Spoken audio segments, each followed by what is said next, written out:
classic era of Barbie movies into the fashion era. I'm not totally sure what this means because I'm seeing a lot of mermaid and princess and fairy tale and fairy as words being used in the titles of these upcoming movies. But I think what we're gonna see is a movement from Barbie as a princess and a fairy and whatever, moving over to focusing more on Barbie and her friends, like in the illustrious Barbie Diaries. This whole era of Barbie movies includes this many movies, 13 movies in total. So I'm thinking that maybe... Who put this shirt on me? Hello? I have no idea how this shirt got on my chest. American? Well, that seems a little on the nose. Okay, I'm watching a lot of Barbie movies, but I'm not gonna wear Barbie paraphernalia. That's not something that I'm gonna do. What the fuck? Okay, so let's start with the 17th Barbie. What the? Keep calm and be a Barbie? We're just gonna continue with the 17th Barbie movie, Barbie and a Mermaid Tale. In this one, we've got Barbie's character Malia. She's a surfer girl, and she's cool as shit. And she finds out she's half mermaid and heir to the throne of a mermaid kingdom. But also, she's got an evil aunt. Damn. So she sets out on a journey with a pink dolphin to collect 3 things to defeat her, and when she does at the end, her aunt is banished to the Marianas Trench. I'd say there was far less ridiculous moments in this plot, and it felt a lot cleaner than some previous Barbie movies, so I'll give it a 4 out of 5. I'd probably give this Barbie's character a 3 out of 5, and for sidekicks, the pink dolphin was okay. I honestly can't really tell you anything of note that pulls me in either direction about them, so 3 out of 5. And the moral at the end is what makes you different just might be your greatest strength. And I agree, the ability to breathe underwater and be a mermaid is OP as fuck, 5 out of 5. So overall, Barbie and a Mermaid Tale gets a 15 out of 20. Looks like Barbie's gonna teach me a little something about fashion. Let's do it. This movie is the first time since Barbie Diaries that we get a story that entirely exists within Barbie's canon universe, which is big for lore, let me tell you. Basically, Barbie's working as an actress, and she gets fucking fired, and then Ken breaks up with her, so she's like, screw this, I'm going to France to start helping my Aunt Millicent run her failing fashion design studio, so she does. They end up trying to do a fashion show to buy her aunt's building back from a hot dog company. Also, there's fairies, but they're fashion fairies, so they're called flairies. Also, Ken actually didn't break up with her, because that was our old pal Raquel being a devious swindler, so there's a B plot where he's trying to get to France the whole time to make amends with Barbie. And finally, the evil fashion designer across the street actually apologizes in the end and doesn't end up dead or arrested, which was honestly a first. I thought it was pretty good, so for the story, 5 out of 5. Barbie is pretty good in this, and instead of being the main talent in this story, she actually supports the skills of her aunt's assistant rather than being the gifted one herself, and I thought that was a pretty cool choice, so 5 out of 5. For sidekicks, Barbie's got a poodle named Sequin, and there's like a whole, pet romance side story thing where this French dog, Jacques, wants to make Sequin his muse. They also do more dancing at the end on their hind legs and stuff. We already know I hate that. I think for the sidekicks, a 3 out of 5. The moral is magic happens when you believe in yourself, and to be honest, I think they could have done better, so 3 out of 5. Overall, Barbie and a Fashion Fairy Tale gets a 16 out of 20. I'm getting on watching a decade worth of Barbie movies. We continue to push on. What the... We continue to push on, and things happening around me are normal. Barbie: A Fairy Secret is weird, mostly for lore, because once again we're involving magic and fairies into the canon world of Barbie, which is starting to stress me out a bit. It starts off with Barbie at a red carpet premiere, and then devolves into Ken getting kidnapped by some fairies, and Barbie and Raquel team up and travel to Los Angeles to prevent Ken from being married to this fairy girl. There's a lot of fashion themes. There's Pegaponies, which are apparently distinct from Pegasus. Ken has to fight a duel. I'd probably give it a 3 out of 5. Barbie in this has some good moments, especially when she and Raquel sit down and actually talk out their rivalry with each other. So there's some real growth there. I'd give her a 4 out of 5. For sidekicks, there isn't any. And that actually kind of pisses me off, so 0 out of 5. And the moral is forgiveness lets you fly. And this connects well to her making amends with Raquel, so 4 out of 5. Overall, Barbie: A Fairy Secret gets 11 out of 20.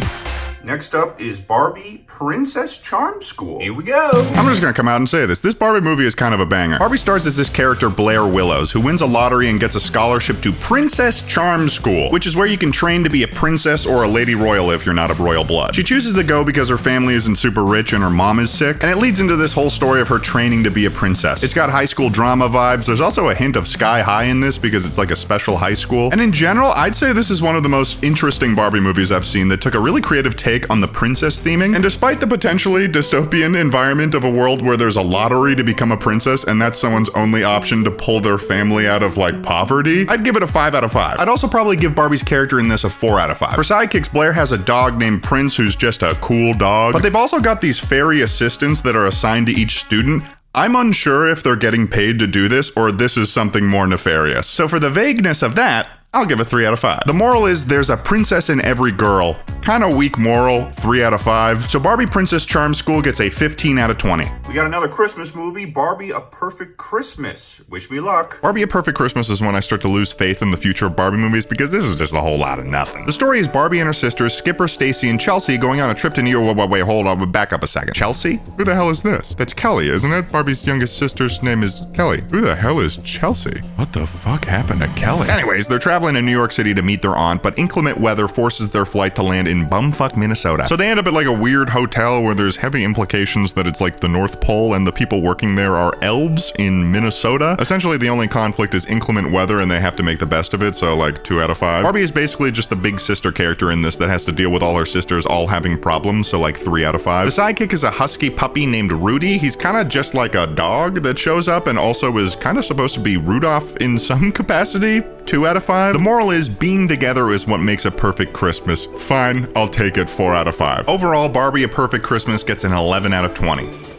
That makes 21 Barbie films that I have seen thus far, which means I am now halfway through every Barbie movie in existence. So let's keep going and watch Mermaid Tale 2. Here we go. We're back in Mermaid Town and Barbie Mermaid Malia is mermaiding again. Can you believe it? And guess what? Evil Aunt's back and she's fucking stuff up. I don't even know what to tell you. I've seen so many of these royalty usurping stories where the main villain returns. I'm losing my mind. There's magic, there's evil creepy fish, there's even an evil henchman fish with a mustache. And honestly, he looked pretty good. Yeah, okay, I'll admit it. I'd fuck the fish. Who said that? Not me. She gets everything she wants in the end. She gets to be mermaid and human whenever she wants. I don't know. 4 out of 5. Barbie gets a 3 out of 5. I don't know why. Sidekick, fuck him. 1 out of 5. The moral? It feels so good to be something bigger than yourself. In my opinion, this is potentially promoting cults. Don't like this language. 1 out of 5. Overall, Mermaid Tale 2 gets a 9 out of 20. I couldn't even tell you why. Now, as we know, in this second era of Barbie movies, Barbie's going through kind of like a transitional phase.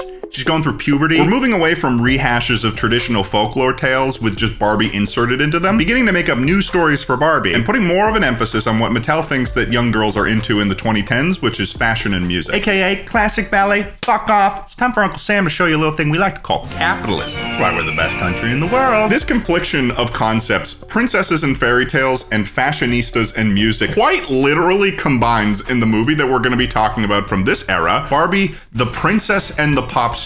They're doing a rehash of a rehash. They're making meat cubes with this shit. That's hash squared, baby. Now, before even watching this movie, I thought to myself, well, this is gonna be interesting because the whole premise of the Princess and the Pauper story is a princess and a woman living in pretty much abject poverty switch places, and they learn something valuable about each other's place in the world. What exactly does a princess or a pop star have to learn about each other's lifestyles that's like ultimately valuable in the end? They're both rich. That's like a banker switching lives with a Wall Street investor. There's money in both sides. But I says to myself, whatever. Surely they'll have something valuable to offer each other in life lessons. So let's get into it. The movie opens up immediately with a massive concert that's being held in the stadium. People are freaking out, everyone's excited, they're shitting their pants. Ew, don't do that. Ew, gross, gross, gross, stop shitting in the concert, dude, what the fuck? Out comes Kiara, the pop star, and she's doing a big old musical number. She is killing it up there. I mean, look at her go! At the same time, from her balcony in her castle, Princess Tori is watching Kiara's concert. She wants to go down and see the concert, but she gets chewed out by her aunt because she's supposed to be doing her princess duties, and this leads into Tori and her sisters sort of just not doing that and knocking people over and running around the castle while a version of Girls Just Want to Have Fun plays, but instead it's Princesses Just Want to Have Fun. But princesses want to have fun. Yeah, sure. Princesses want to have it. So does everyone else. In fact, they're probably the most disposed to be able to have fun. They're rich. They live in a castle made of marble. You'd be lucky to see that on a normal... Dude, Travis, choke on a little seed. What are you dressed as right now? I'm Mysterion. What does Mysterion do? Fights crime in the city of South Park. And after a long day of fighting crime in the city, what does he do when he gets home? Dies. After he dies, what does he go to his cupboard and get a glass of? No, he just wakes up the next morning in his same old orange parka. But maybe he drinks a certain liquid from a certain animal that's in a certain cup that you would drink normally when you need to build your muscles. Why, of course. And that liquid is obviously... Milk. You goddamn right it is. Welcome to Spreading Batter Out with Ted. I'm your host, Gerald. I like the cold, evil stare of the guy in your cover art right there. He's looking at you like, you want to join in, pal? You want to test out my cow's udders? You want to go for a round? Hi guys, welcome to BuzzFeed testing some food. What is this? It's so weird. What is Oh, this? it's like, it has like blood at the bottom. What is Hey, open this. Whoa! I think I almost got cancer. You will buy the cram. I recommend the very berry cram. It is like the berry cram, but very. Can I buy like a sword or something? I'm trying to go into battle, and you are only offering me some substance of yours. The only swords I have are made of cram. I don't want a cram sword. Late in the sun for about a fortnight, and it'll be harder than steel. Cram sword. Cram sword. Receive cram sword. I am selling for 50 gold coins. What does cram even look Late like? in the sun for a fortnight. I heard all about the laying would in the be sun and the fortnight. Harder than steel. 1 stick of butter at room temperature. Always use Kerrygold or you're dead to me. You ever been to the local cafe? I want the coffee cake, sir. That's what I'd like. They give it to you and then you steal it. You run away because the coffee cake is so good. You've stolen the whole cake. Like a platter, or I'm like grabbing it by the handfuls. Okay. Oh, In my pockets, I'm running. He's wearing a Jack Daniels work shirt. He's wearing a Jack Daniels work shirt. His- He wants to tell everyone, hey, I drink whiskey because I'm a country boy. I drink Jack Daniels. Oh, crap. Teleportation is a new technology, alright? So, I'm working out the kinks, alright? Acropolis of Athens, hard eyes. I don't know what that means. There were so many fucking dumb jokes in that episode because Ted was just spouting out whatever the fuck came into his brain. I don't know what the Acropolis of Athens stuff was because it just came out of nowhere. There is no context. He just started spamming the ideas chat with Acropolis of Athens. Ted, you're up. Hey. Okay. Hey, my nickname is Guillotine. What? You know, because I literally chop people's heads off. I'm a guillotine. That's the thing I am. I am that thing. Flawless execution. Thank you. Not your dad's milkshake. Alright. Let's start. What is your dream job? Would you rather be poor or ugly? Do you prefer quiet night at home or going out to big party? What is your biggest concern about the future? If you won $1 million playing the lottery, what would you do? What is your biggest life change that you've gone through? What is the worst job you've ever had? What is one thing you'd like to become better at? What is your favorite season? If you could only eat one food for the rest of your life, what would it be? Have you ever peed in the shower? Peed in the shower. Acropolis of Athens. Proposals or solutions countering public opinion or related to the Acropolis of Athens. An accident involving or associated with or related to the Acropolis of Athens. Proposals or solutions countering conflicting opinions or views related to the Acropolis of Athens. Fallacies related or about the Acropolis of Athens. Connotations associated with the Acropolis of Athens. Joko, please. Senzu, guess what? Newsflash, you're a cunt. Hey guys, want to hear my Swagger Souls impression? Fuck police on my sweatshirt. I'll trade you Virginia Ave. Ted. Shut the fuck up! Oh, I can just hear the screams of these onions. If these onions were people, individual people, it was like killing. It's like I'm killing a city of onions. You kicking me, Ted? Sorry. What do you have? I was like, I'm tall. Do you have something against me? Like a couple, but I'm not gonna reveal them. Where did this lion thing come from? I'm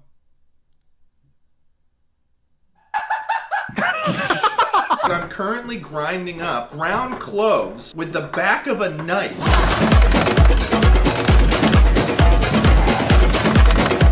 This is just because I'm too lazy to go to the grocery store. Shoot! Y'all got any of them catfish? A catfish just bit my pecker. I'm gonna sing a song from my hometown. Almost heaven. West Virginia. Remember guys, you always need Kerrygold. If you're not using Kerrygold, you might as well be dead. Land O'Lakes. Land O'Lakes is like Land made O'Lakes. of cancer. Land O'Lakes is tumor butter. I'm skeptical. Prove me wrong.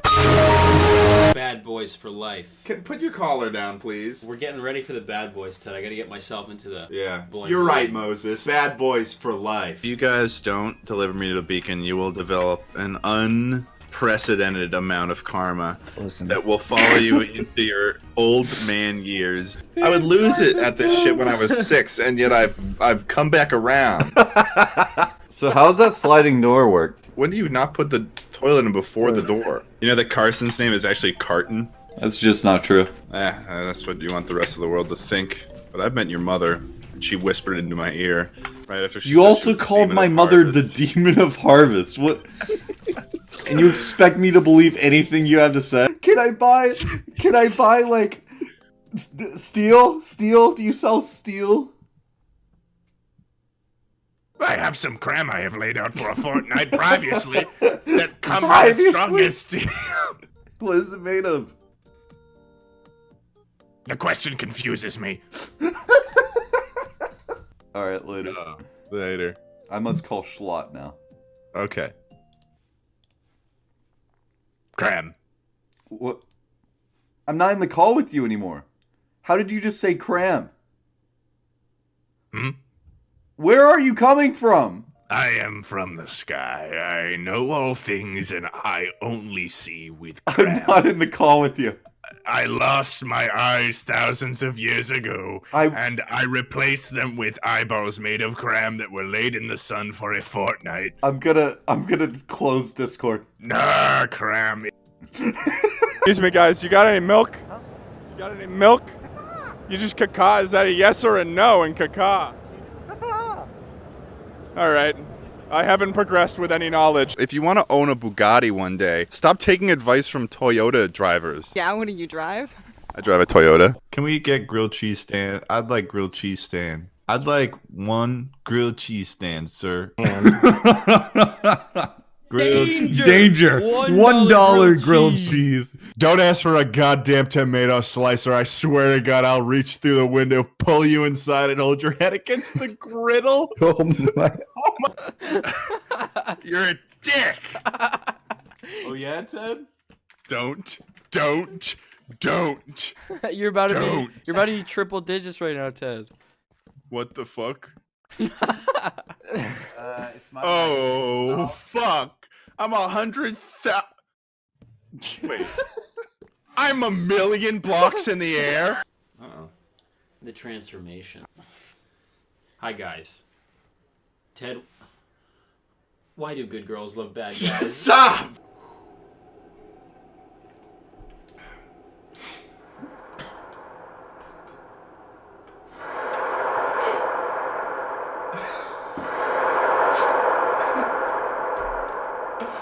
Oh. That's really bad. First of all, my first reaction is, what in God's name is that fucking troll-faced helicopter? What is this place? This is my sex dungeon. I'm a paraplegic police officer. Hello. I don't think I can be here anymore. You are a cat blue looking thing. I'm confused at your existence. All right, don't Do go. I need to pull out my gun? You guys got any milk? I don't know. Wait, what? It's called baking, Travis. Look it up. Yeah, I'm doing that one. Okay. Yeah, I'm doing that one. Here's Pencil Boy. That's fantastic. He looks like a man with a very deep voice. He's making a face that's saying, "Wouldn't this be funny if we made a Minecraft parody?" What? I don't think so. Chewing is called mastication. You know that? We're gonna masticate some childhood foods. You getting any notes or anything? Oh. Banana. This is Poland Spring in a different bottle, dude. No, it's not. Guys, thank you for watching this video. What the We've fuck, officially dude? discovered that Poland Spring is in the No, boss's no, bottle. we haven't. What? So thank you so much for stopping What about by. the ratings? Give this video a like if you enjoyed the video. Dude, the make sure to comment.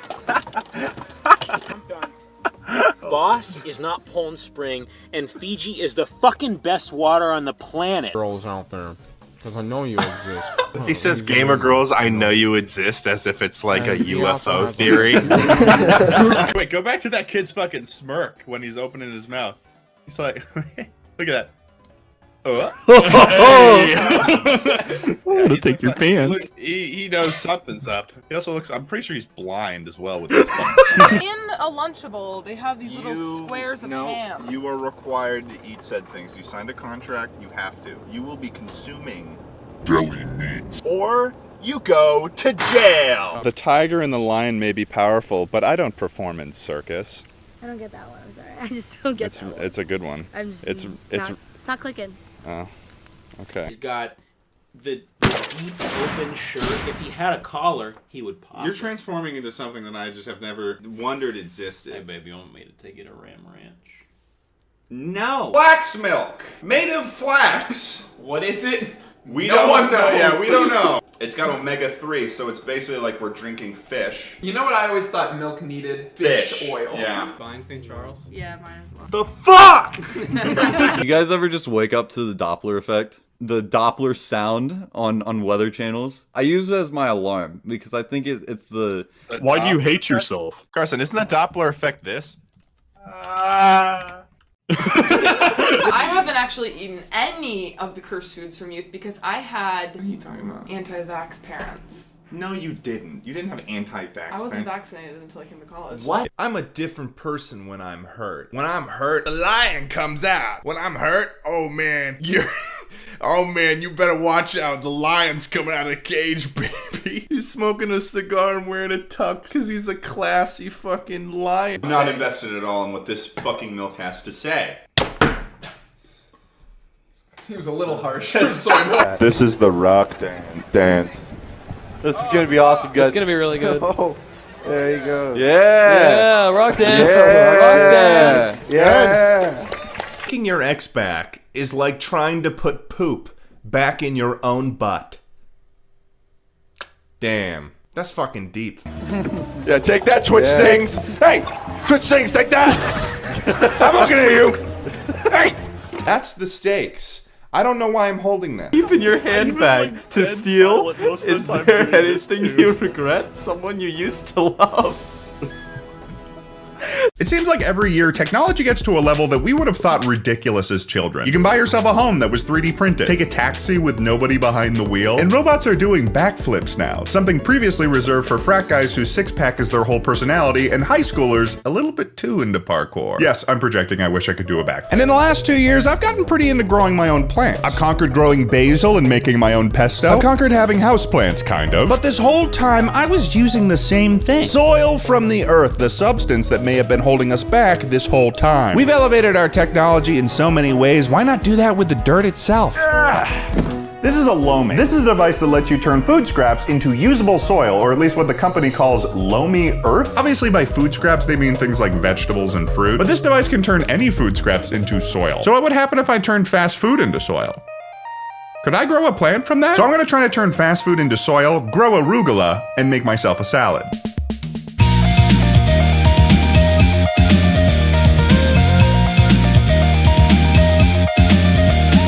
Let me be clear. I'm going into this with no research whatsoever. I'm essentially doing a highly produced experiment that I'm planning on posting with no actual assurance that any of this is going to work. It would actually be a miracle if it did. I'm utilizing the most highly processed foods we put in our body to grow a life form. That's like trying to teach a dolphin to drive a car. Nobody's tried it because if they did, they'd be an idiot. But wouldn't it be funny if it worked? The most research I've done has been Googling, can you grow a plant from just loamy earth? And the answer has been frequently and only a resounding no. And that's because I'm operating based on loamy earth being compost, which you can grow plants in. But loamy earth is something different. Loamy earth is the nutrient-rich, soil-like end product created by the Loamy Countertop Food Recycler, designed to be used as a natural fertilizer for plants and gardens rather than traditional compost.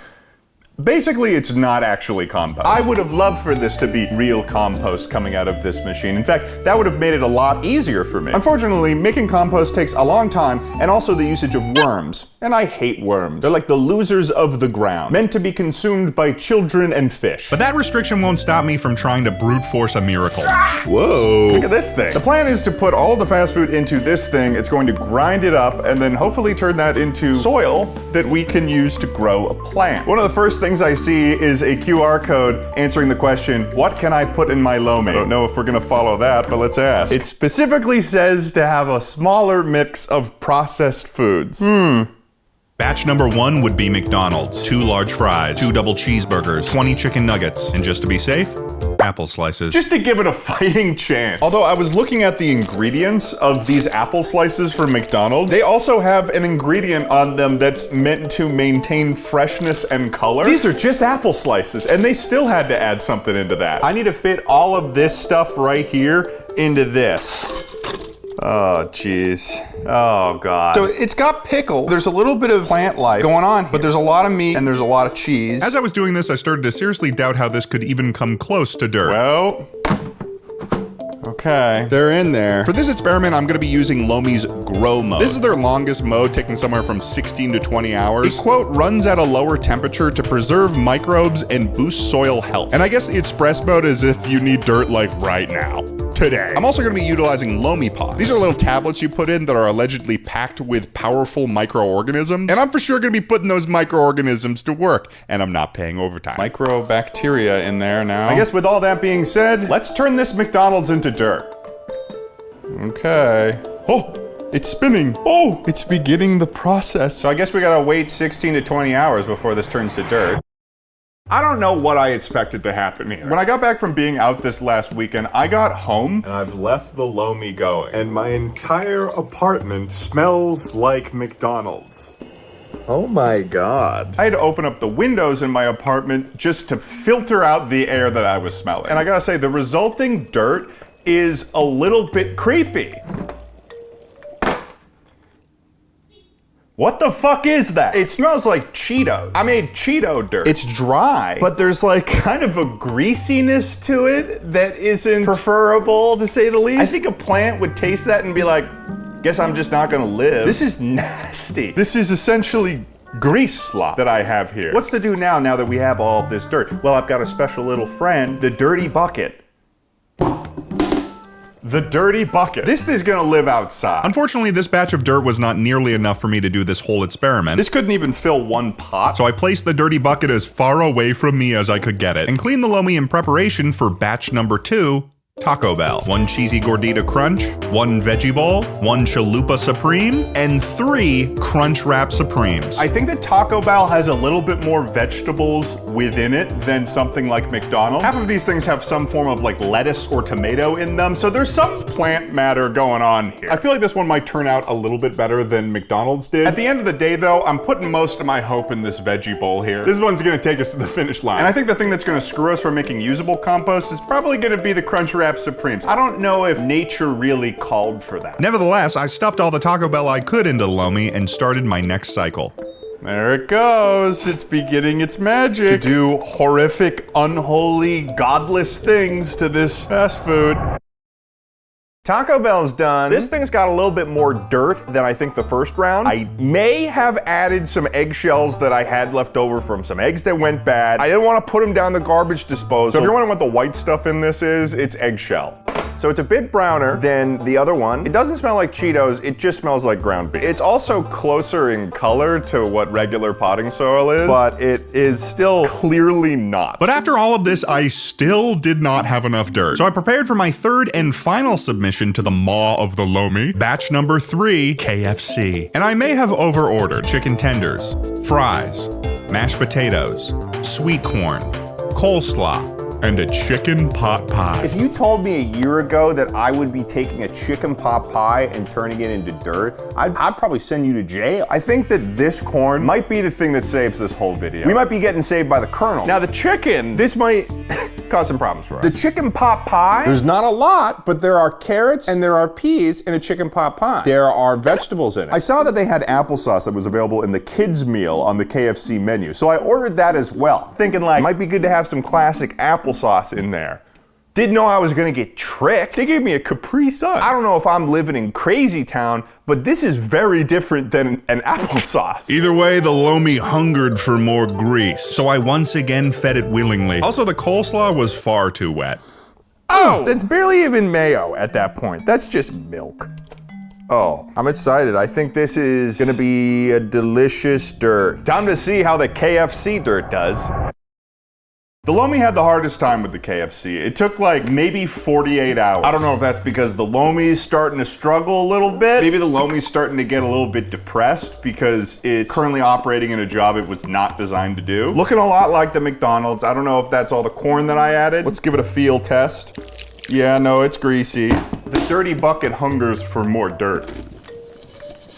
Oh God. So I mixed all the fast food dirt together to make one final dirt. Doesn't look that bad. All of this in the dirty bucket, I think I just might have enough to run this experiment. But while I'm leaving much of this plant growth up to chance, you shouldn't be doing the same for your career. Which leads me to the sponsor of this video, Strawberry.me Career Coaching. It seems like these days the job market is more competitive than ever. And the people who will succeed in a world like this are those who have a solid plan and solid goals, which is where Strawberry.me comes in. Strawberry.me will help you create a strategy for your career. When I met with my coach Vincent, I wasn't really sure what to expect from the experience, but right off the bat, he was asking some pretty thoughtful questions to figure out my specific goals and what I'm struggling with. One of them, for instance, was genuinely addressing how to improve my YouTube video output, which I'm sure might be a relief to those of you who want to see more than 4 videos a year from me. This was nice too because I do have a therapist that I talk to sometimes about my career worries and issues, but meeting with a career coach was very clearly different. It was more oriented to figuring out the root of my issues in direct relation to my work, based on like who I am and how my working brain ticks, and then giving me actionable steps that I could take to address them as opposed to just talking about them. Like I am legitimately going to keep using this service because I can see how helpful it can be to talk to a professional who is directly invested in your own success and someone who will create accountability for you. Like I'm going to check in with my coach next week and we're going to talk about how the week went. This platform can be really helpful to speak to someone who has an outside perspective on one's career. They give you tools to be able to find the right path for you. Plus, it's virtual, accessible, and flexible, meaning you can spend the time to take ownership of your career without your schedule taking ownership of you. So go to strawberry.me/Ted Nivison or scan the QR code on screen. They're offering a $50 credit so you can actually try it out. Don't leave your career to chance. Find the right coach and make it happen with strawberry.me. Thanks for watching the sponsor, and now to the plant store. So I headed off to the plant store to grab supplies for this experiment. I'll explain in a second, but I needed a lot of pots in order for this to work. But I also didn't really remember how much loamy dirt I had, so I bought like 2 sets of pots in different sizes. I have a lot of clay pots now. Seeing the beauty of the plants around me here made me feel kind of like a spy. Everyone else was here to do right by the souls of these plants, whereas I was here to do something devious and unholy. So I quickly got what I needed and headed home. This experiment would be conducted at the utmost level of scientific research. In order for us to get tangible results, we needed to have a control and different variables. There might be more to it, but that's all I remember from high school science. Obviously, we'd have our control, which is just growing a plant in regular potting soil. But then we'd start adding our loamy creation at 10%, 50%,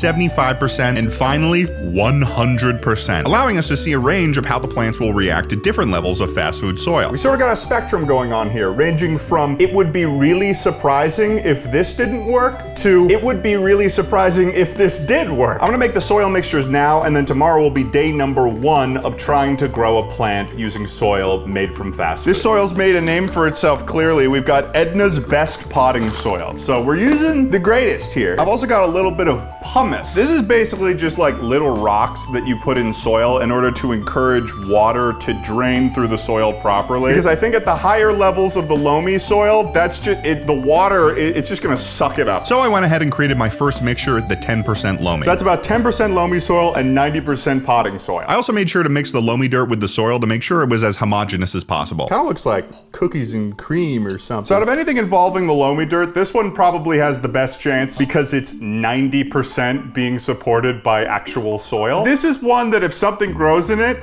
I get to say, kinda. I think the worst thing about this is that as I'm putting the dirt into these pots, the loamy dirt has a smell to it that makes me believe that anything involving this stuff is going to just wither and die. Then I went ahead and created the 50% and 75% loamy mixtures. And finally, the worst of all, the 100% fast food dirt pot. I wonder what this one smells like. Ah! Ooh, ooh, ooh, ooh. I don't know why I kept smelling this. It smelled almost like vomit or something far more ancient and demonic, like Mother Earth herself was crying out to stop this at once.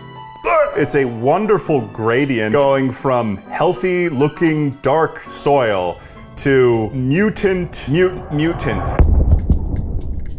Today is the day! At the end of yesterday, I was feeling a little bit down in the dumps. Wrong! In order to achieve anything in life, you have to be positive. You have to assume that it's going to work. I feel like manifestation is the biggest thing that's gonna help us through this. I'm not saying I'm making water into wine, but it's damn close. Allegedly, these take 10 to 15 days to just emerge in the first place from the soil. We won't know until a little bit more than a week in if we're even rocking with some livable plants here. In an ideal world, we'll get so much plants from these that we'll be able to just make a whole salad. I'll be able to do a taste test from each of these to see if the salads taste different. These beautiful seeds hold all of my hopes and dreams in them. If I was already gonna have trouble getting into heaven right now, those gates are gonna be locked when I'm done with this. This is kind of like the Hunger Games for these seeds. Like the ones that are going into the 100% soil, they're gonna live a normal life. The ones that go in this one, they're going straight to the fucking slums. So I planted all the arugula seeds into their respective pots. Good night, my pretties. I believe in you, Lomi seeds. You got a lot rooting against you, but I believe in you. Now we gotta take these guys outside and we gotta water them. I'll be honest, after days on end of me converting fast food into dehydrated pseudo-compost, I was starting to think I'd never get to this point. But when watering those seeds, I felt the infinite potential of nature within the palm of my hand. That is until after watering the mixtures, I noticed the very stark difference in texture between the control and the 100%.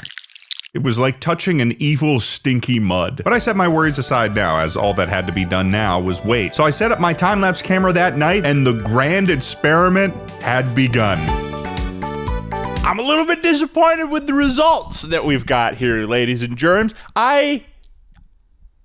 I think I may have been a little bit too hopeful. I may have had too much of a twinkle in my eye. Week 1 went pretty much as expected. I didn't see any sort of response from any of the dirts because I had just planted the seeds and put them outside. By the time that day 6 rolled around, we started to see some sprouts from the control, which makes sense. That is objectively the best scenario that a plant could grow. Then day 7 and 8 rolled around, and I started to get a little bit nervous because none of the other things had sprouts in them at all. I'm starting to think to myself, oh shit, I've spent so much time already on this video and it's not gonna work at all? That'd be kind of miserable. One of the first things that I noticed about the various levels of the loamy dirt is that as you go up in percentage of the fast food dirt, it gets harder. When the material reacts with water, it gets more solid. I think this is because of all of the grease. With the 100% loamy dirt, looks like the surface of Mars. And I don't even think that the guy in The Martian would have been able to grow potatoes from this. This is worse than Mars dirt. It is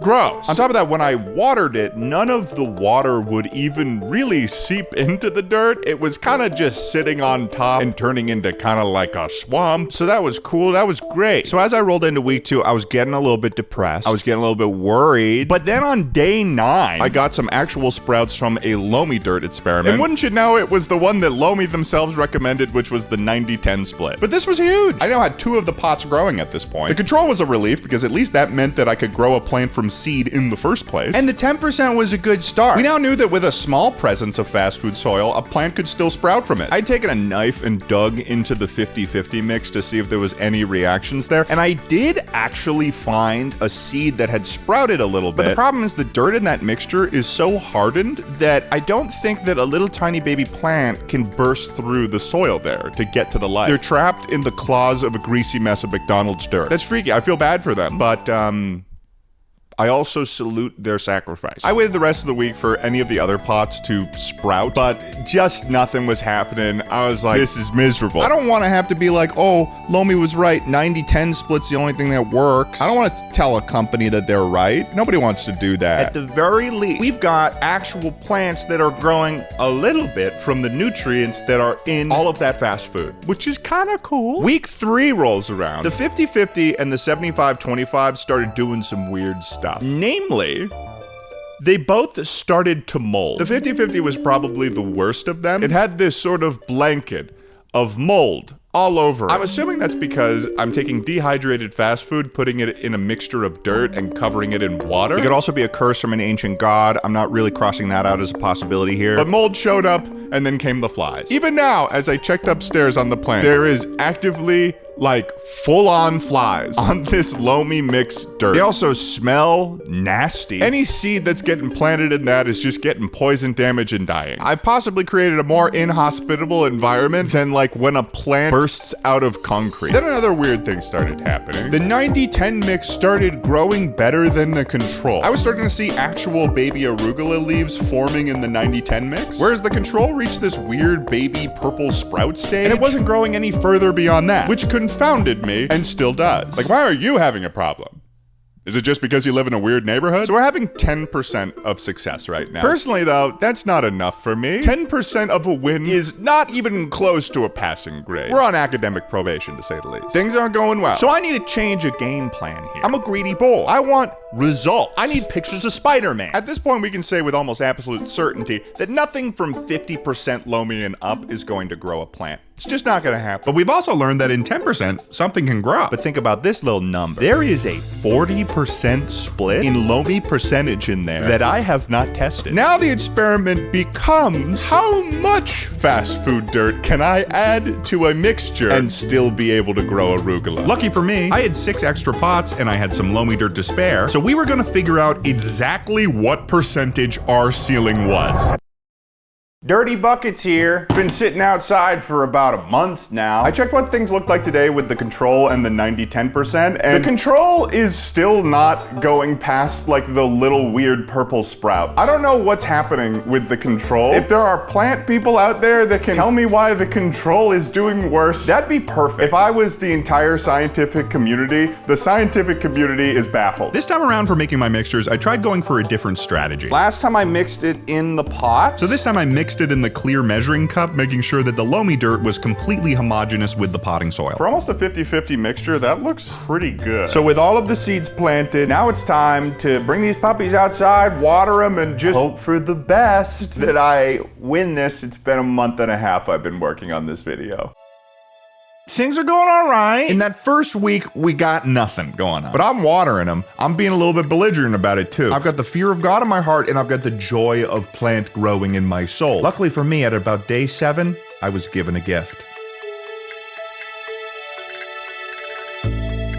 In the 20%, I've got a little bit of sprouts going. I have to stoke that little ember and try to make sure that it'll grow. I have no idea how that plant was able to burst out of that rock hard soil. That's right, baby. The 20% came through, which means that I've officially doubled the amount that Lomi said was possible. Fuck you, Lomi. I'm feeling good. Fingers are still up. They're raised high to the sky, to the heavens. I'm going to kill God.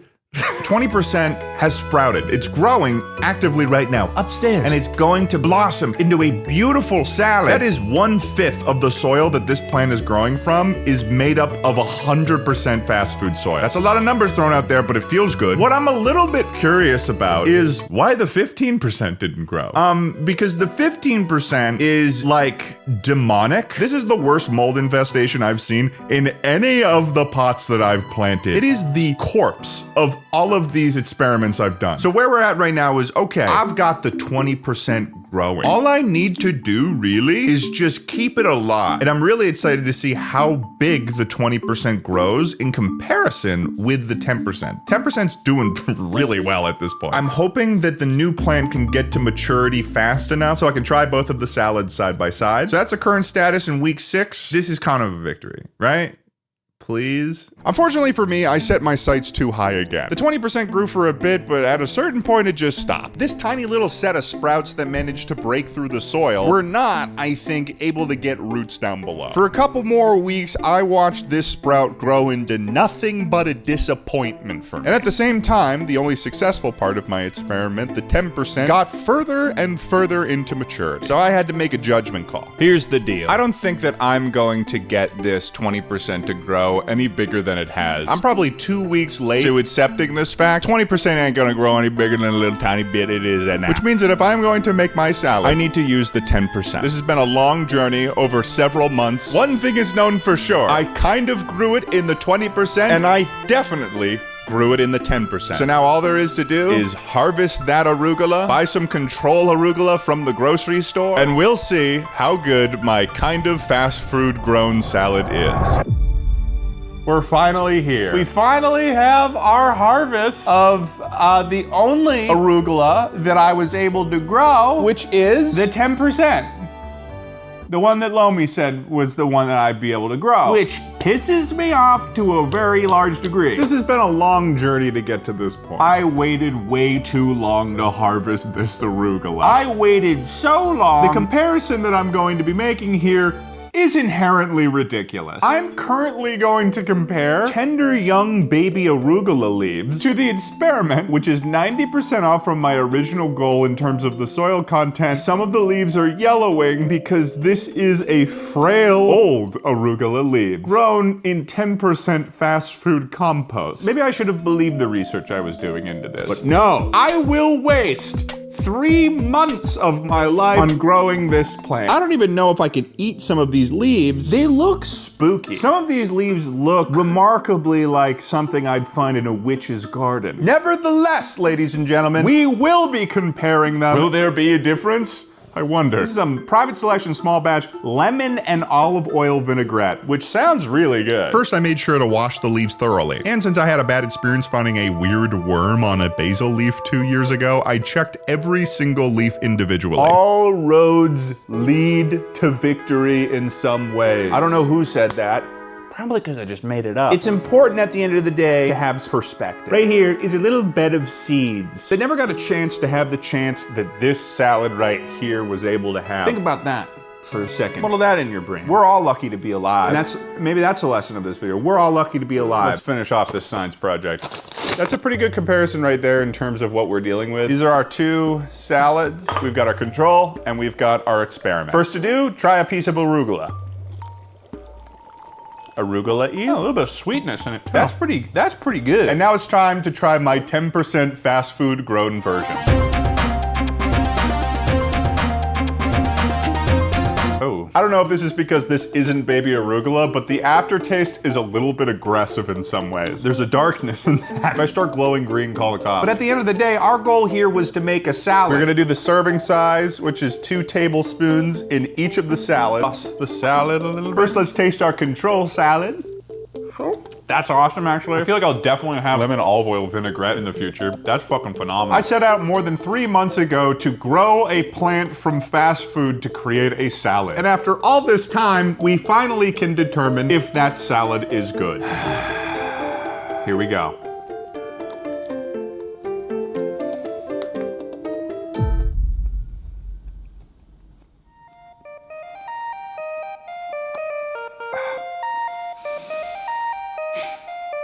It's not that good.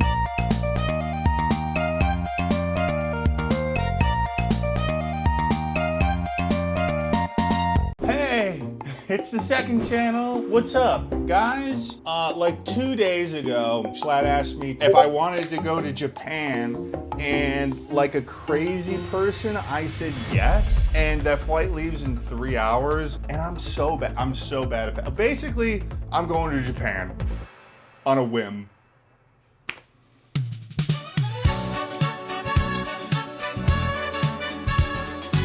It's 9:19 right now. LAX is an hour away. I have like 10 minutes before I have to leave for this. I'm gonna pack, and then let's see if I make it. I made it. So I started off by taking my 14-hour flight to Taiwan, where I had a quick little layover. And then after that, I had my final flight from Taiwan to Okinawa. I've been flying for maybe about 150 years at this point, but I'm having a blast. Last second trip to Japan. Why not? It was interesting on this flight because I'd never seen an airplane be so empty since like COVID. I guess not too many people are flying from Taiwan to Okinawa. It is sort of like a niche route, maybe. But after only 2 short hours, I began my descent into Okinawa and the beginning of my first ever trip to Japan. That's right. Can you believe it? Every influencer you follow on the internet has been to Japan at least once, but not me. Geez, Schlatt's been like 7 times, like literally 7 times, and I've never been. And I wasn't joking when I said I had barely a sliver of a plan. I'm landing in Okinawa without even a hotel book. That's how little preparation I have here. And what's better is I've been traveling on planes, Ubers, taxis, all the way across the world, and it doesn't appear like Schlatt was ready for me to show up. I found him. I was in the bath. Yeah, no, he was in. I travel halfway across the world This guy's in the bath when I show up. What do you expect me to be the one to roll out the red carpet? No, that's all. So should we just? Is there like hotels up down? They're everywhere. Okay. Fortunately for me, it was unbelievably easy to get a cheap hotel in Naha, so I was finally able to sit down for once and reflect while Schlatt was off doing something. I made it to Okinawa.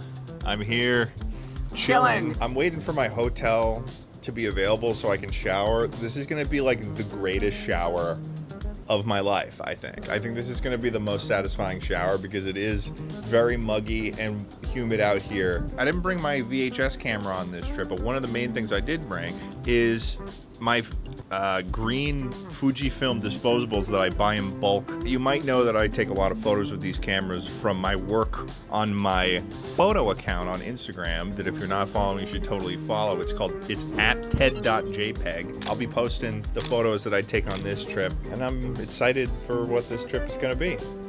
I don't know what else to say, really. I'm a commentary YouTuber. I don't know how to vlog. And now, for my very first experience in Japan, the moment I've been waiting my entire life for. A Japanese 7-Eleven. Hey guys, welcome. It's my first time in a Japanese convenience store, specifically 7-Eleven. I'm like giddy. It's connected. It's connected to the hotel that goes that I'm straight in. into the elevator. Yeah, no, this is pretty fucking sick. I'm really excited about this. I mean, I haven't seen any of these things at my 7-Eleven.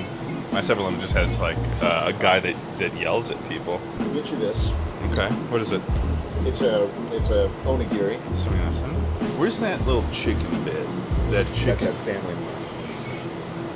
That's not at 7-Eleven. That's okay. That's okay. We'll get to that. What do I want? Maybe cheese curry bread? That sounds good. Are you in awe right now? No, I mean, I'm giddy. I'm giddy. I'm having such a good time right now with you. Thank you. What do you say? Kanpai. Kanpai.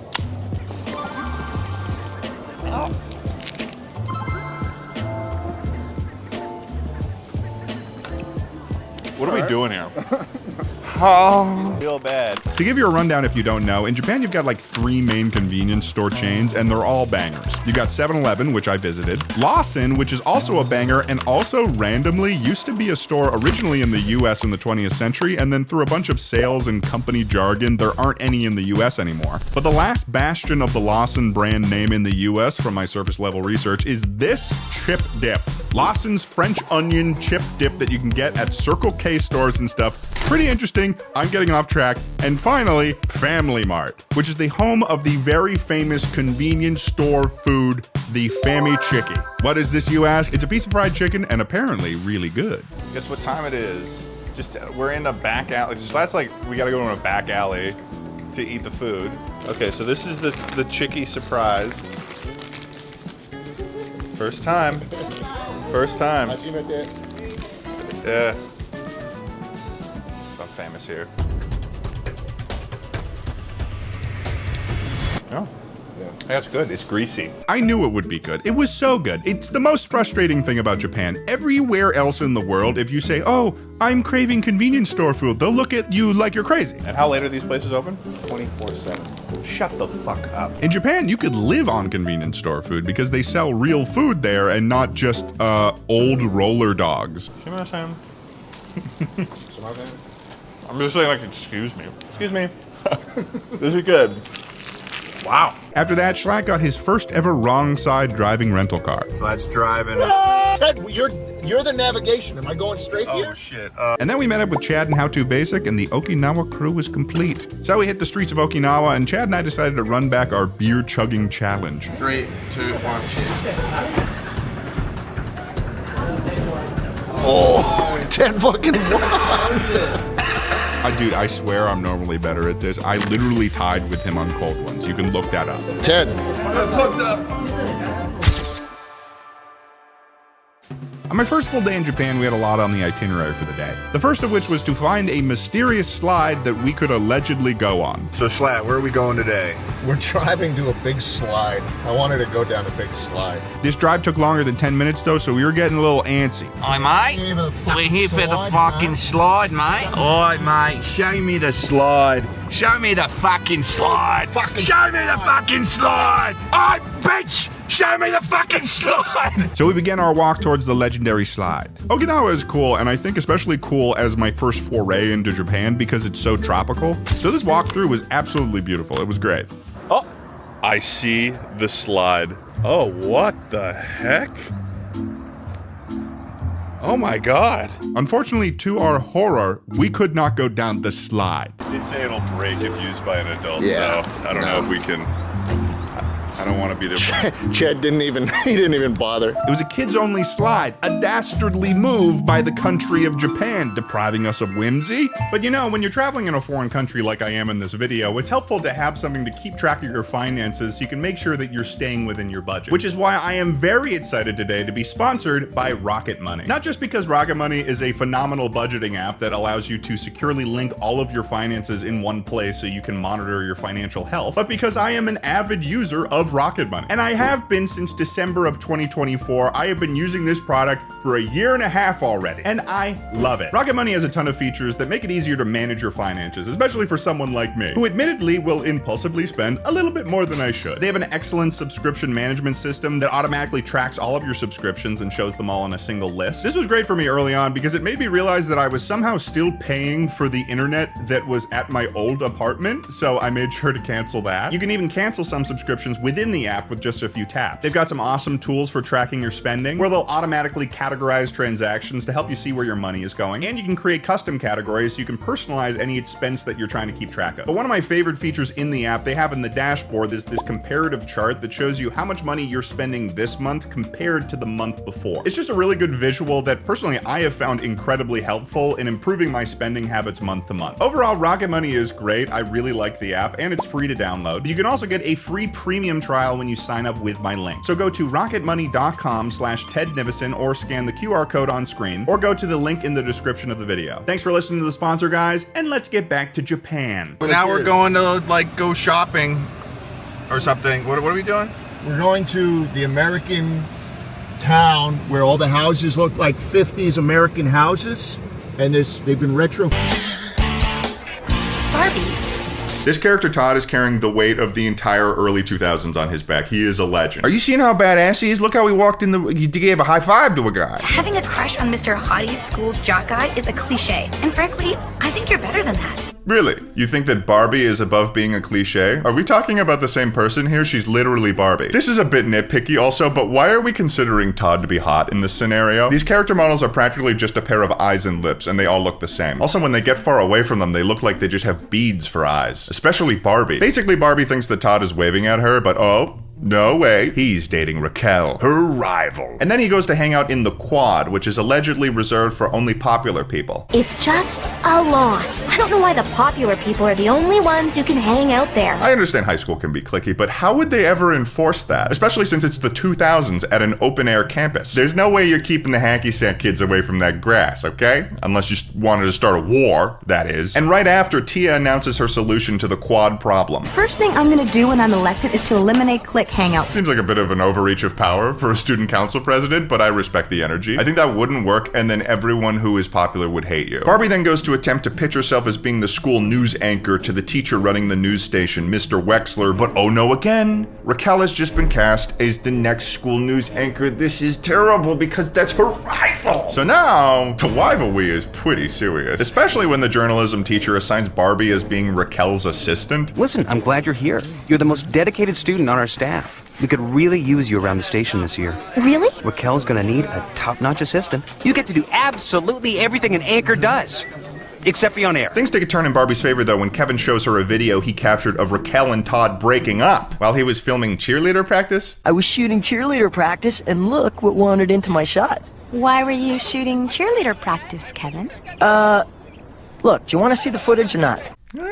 Why do these girls associate with Kevin? They don't seem to like him, and he's clearly got some voyeuristic tendencies. Either way, Barbie runs into Todd at his locker, and she pulls some classic Barbie riz, as the kids are saying these days. And next thing you know, Barbie and Todd are hanging out at the bleachers while Todd's leg no-clips into the back rooms. Barbie and Kevin later have a movie night together, as Barbie has friend-zoned Kevin into the absolute abyss, and he suggests that Barbie should try to co-anchor with Raquel. When she tries to ask Mr. Wexler if she could co-anchor, he says he would only agree if she had a good enough story, as if he's running a real news station, and he's trying to get pictures of Spider-Man. Now this is when things start to become interesting, because Barbie and Todd are now going to the fall formal together. The dance, the big dance. And Todd asks Barbie to watch his football practice, which gives us this incredible scene. Yes.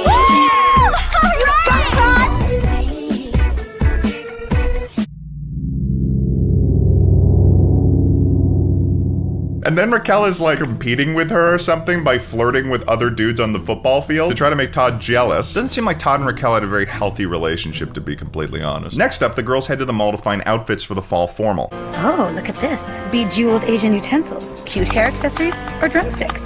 I don't know what it is, but there's something strange about calling chopsticks Asian utensils and then immediately start using them as drumsticks. Eventually, Barbie finds an outfit for the fall formal, but uh-oh. Raquel and her friends are also at the same store at this mall. Raquel sees Barbie shopping for the fall formal, and she picks up her phone to call someone. Immediately after, Barbie gets a call from Todd telling her that Raquel and him are back together and that they can't go to the fall formal together anymore. Which means that Raquel saw Barbie happy and then decides that she can't have that, so she gets back together with Todd. And Todd just says yes, as if he didn't already have plans with Barbie. They're both awful people. Also, this happens in Mean Girls as well. So Barbie is obviously bummed about this, and the store clerk sees this. So she decides to give Barbie this bejeweled diary with a bracelet that opens the lock for it. Because she's now so fucking miserable, she starts writing in the diary every day. Raquel continues to bully Barbie in school for like really stupid things. For instance, they gave her crap for doing well on a test and messing up the curve. Congratulations, Barbie.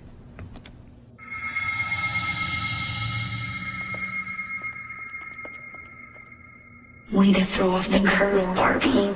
Also, this teacher has the most skin-tight collared shirt I've ever had the displeasure of seeing. That shirt is grafted onto his skin. Barbie, I need you to do research for my next big story. Fashion. That's your big story? I mean, it's fun and all, but I was thinking... Don't care. And when Barbie becomes frustrated with how Raquel doesn't care about the news, but rather just being a popular girl, this gives her the idea to write a story for the school news about the difference between popular and unpopular students. On top of this, Barbie decides to sign her and her friend's band, which is called Charms with a Z, for an audition to play at the fall formal, but she's very clearly doing it for selfish reasons. And Wexler will see that I can be bold and exciting. And for once, people will know me as something other than the girl who ruins the curve. So we're setting up a situation where Barbie is placing her friends on the sidelines for her own personal gain. It's such a cool thing to be doing. But they end up successfully auditioning for the fall formal, so Barbie and her friends are now going to be playing at the dance. So now we got two storylines that are intersecting here, maybe three, and I'll try my best to explain it. On one side, Barbie is attempting to infiltrate and gain the trust of the popular girls so she can essentially write a hit piece on them, so that she can become the new news anchor for the school for her own personal gain. And then we've got Barbie, Courtney, and Tia needing to practice in order to perform at the fall formal that Barbie had them audition for Barbie's own personal gain. Her pitch to her friends is like, guys, I know we've never performed before, but don't you get how fucking cool that would make me? By the way, I have no idea how they nailed the audition, because they've never played in front of a crowd before, and they clearly don't have interest in practicing, as can be seen in the first scene of the film. On top of that, Kevin has started sending Barbie secret admirer letters, but she's a fool and she thinks that they're from Todd, who we know at this point has the mental capacity of an iguana. Basically what happens from here on out is that Barbie starts writing in this diary, and the wishes that she expressed in the diary start coming true, which leads Barbie to believe that her good luck is due to her writing these wishes in the diary.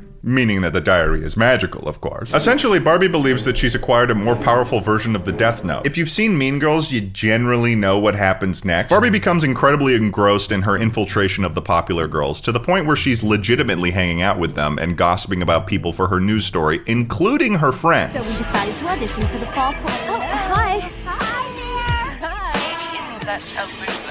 As a result of this, she begins to stop prioritizing practicing with Charms, which, you know, rightfully pisses her friends off. This whole story comes to a head when the Mean Girls find out that Barbie is writing a hit piece on them, and her friends find out that the hit piece also includes her telling secrets to the Mean Girls about them. Raquel also steals Barbie's bracelet, meaning that she can't use her diary anymore, which leads her to frantically try to find the bracelet while all of her interpersonal relationships are dissolving around her. Basically, Barbie has become the worst human imaginable, and she deserves to be punished for her selfishness and greed. Barbie's going to hell. Sorry, kids. However, she has a change of heart and realizes the error of her ways, and instead of airing the hit piece, she chooses to play all of the short films that Kevin made over the summer. This leads her friends to forgive her for being an absolute cock for almost the entire movie, and Charms is somehow able to do an incredible job at the fall formal. Even though Barbie has been skipping practice for weeks and they've never performed in front of a crowd before, she just gets up there and starts rocking out. Barbie suddenly has the confidence and poise of a rock star, and it was done all through the power of forgiveness. And Raquel is so mad that Barbie is a rock star that she gets covered in punch. And she's running around in the punch and she's screaming. And then, oh my god, Barbie finds out that Kevin was the one writing the secret admirer letters. And now he's going from friend zone to bone zone, baby. One of the things that sort of confused me about the diary situation in this movie, though, is that she eventually realizes that the diary was not magic. And in reality, she's just like good at everything. She's just lucky inherently. So that's Barbie Diaries. If I had to give this movie a rating, it would be as follows. So for the Barbie score, I'm giving it a 0 out of 5. I think the story was somewhat interesting, mostly because it was taking pieces out of the Mean Girls playbook, but generally it just involved Barbie intentionally infiltrating a friend group for dirt and then realizing that was wrong, and then everything works out for her in the end. So like, 2 out of 5. For the moral, this was one of the few Barbie movies that did not have a quote at the end. So I'm gonna have to guess that the moral was that you should treat your friends with respect, and that like being a popular person is vapid, which I suppose is a good moral. So maybe 3 out of 5. She did not have an animal sidekick in this movie. This is a pretty rare thing for Barbie not to have a little creature with her, and I'm pretty upset by it. 0 out of 5. Which means that Barbie Diaries gets a 5 out of 20 on the Ted Barbie scale. Without a doubt, this was determined to be the worst Barbie movie in the classic era of Barbie movies. But don't be fooled, I still had more to watch. Just finished Barbie Diaries. That was a weird movie. Next up is Barbie and the 12 Dancing Princesses. Hope it goes well. Barbie's got a lot of sisters in this one, and they're all royalty, but despite that, they all live in the same room in a palace with probably 700 rooms. Their mom's dead, so the king's like, I need some help with this shit. So he brings in his cousin Rowena, who turns out to be an absolute frickin' asshole. She's like a total dick, turns the girl's room into like barracks, and what makes matters worse, she's got an evil monkey. The girls discover a secret room that is magical, and they do all-night benders dancing down there, and lie about it to Rowena's chagrin. And at the same time, Rowena's basically poisoning the king but pretending he's sick, to the point where that's what the ideas chat looks. I think that we shouldn't call Meatloaf Meatloaf. I feel like that's a stupid name for Meatloaf. That's probably why so many people don't like Meatloaf. That's probably why. Is because it's got a weird fucking name. Why don't we call it Meat City? Well, that's not any better. Maybe Beef Time? Beefcake. Beefcake. What's up? Milk is what's up. I'm looking for some milk. I could help you with that. You think? I think so. You've got a knowing gaze right now, and it's making me half worried and half excited for what's next. Do you really want to know what's next? I mean, what do you know? What do you know? It's dangerous, man. It's dangerous talks right now. You don't know what you're getting. Come over here. Come over here. So you know where the milk is, man? I've always known where the milk is. I've always known. Yeah, I know the source. The sewers? How did you know that? I crashed my milk truck into the Charles River. It flows right into the sewers. Dude, I know things. That's just how it is. I mean, you gotta come back when it's empty and like quiets down and everything, and then I could hook you up. Okay, well, listen, I got a buddy who works at a local pub. His name's Pablo, all right? I need you to go to the local pub, talk to Pablo, tell him that the crow has found its milk jug, all right?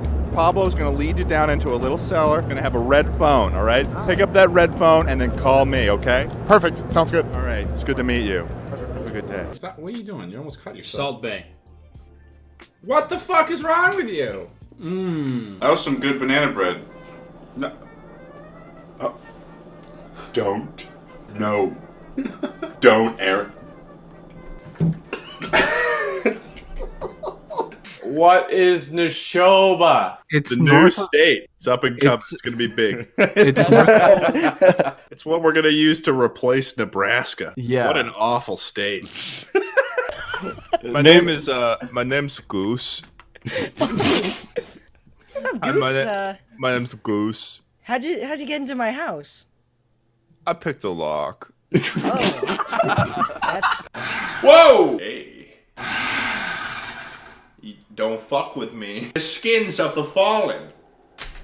Now I want you to mold it into a ball, a solid ball of rice. To the camera. All right, now I want you to go snowball fight, and then I want you to throw it against the back of your wall.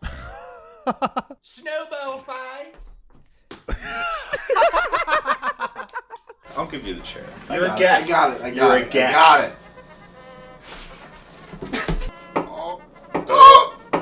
You need to calm down. Sorry. Okay. So there you go. Just kidding. This video is now in architect mode. That's right, folks. We're building ourselves our perfect gingerbread house. Or symbolic vehicle theme, example, or pattern throughout speech. Conflicting opinion or views about or related to the self-fulfilling prophecy. Proposals or solutions countering biases in favor, against, or related to the self-fulfilling prophecy. Opposing views of the self-fulfilling prophecy. What kinds of people are drawn to self-fulfilling prophecy? When were you most embarrassed? What have you stolen? In which ways will the world be different if you were born? What have you stolen? What have you stolen? What have you stolen? Is there anything you regret? What have you stolen? Yeah. He's like, what if we did this, but we did it in Minecraft? How much taller is Ted than you? Fucking, I don't know. How tall are you? I'm 6'1". I'm 6'4". My 3 inches went somewhere else. Okay.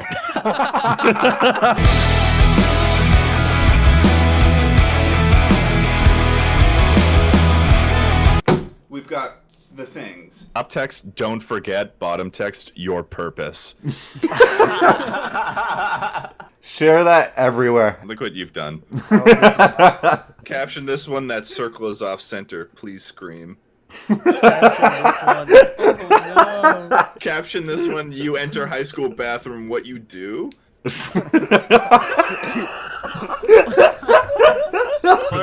Carson, I didn't fucking sign up for this shit. I don't want to watch Dance Moms.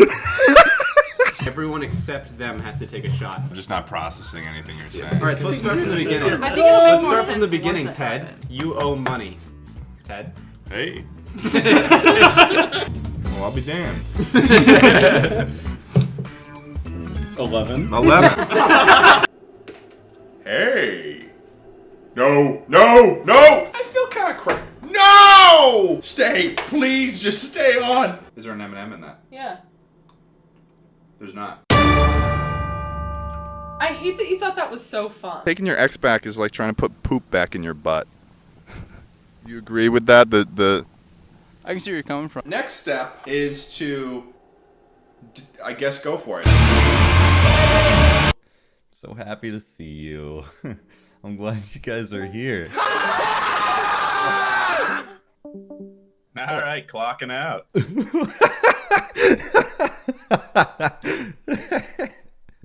Gonna go chill under a tree. Oh, it's leaking onto me! I think there's a serious problem. There's so much liquid in this that essentially, it's leaked onto my pants. Oh, no! Oh, God. There is pie mix everywhere. I don't really know what an ear looks like, so I'm gonna wing it. So Did you know that you have two of them? I can't see them right now, Ted. Just turn your eyes outside. All right.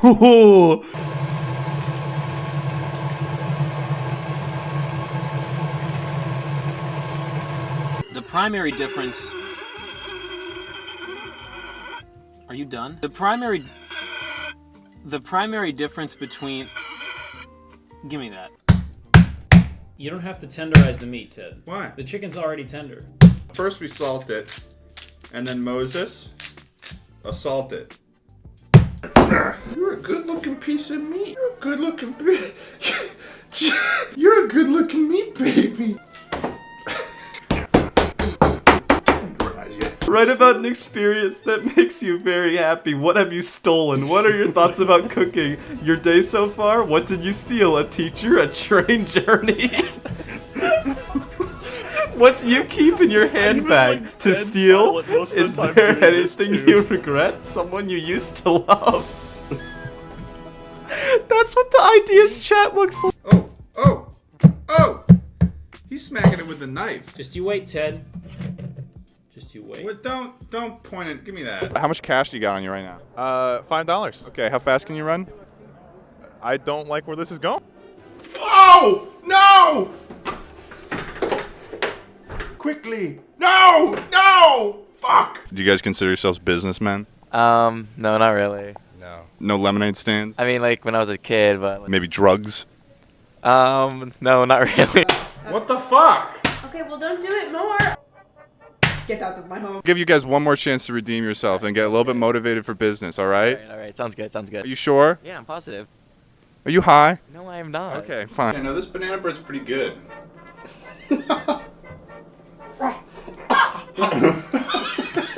It wasn't that it was too much.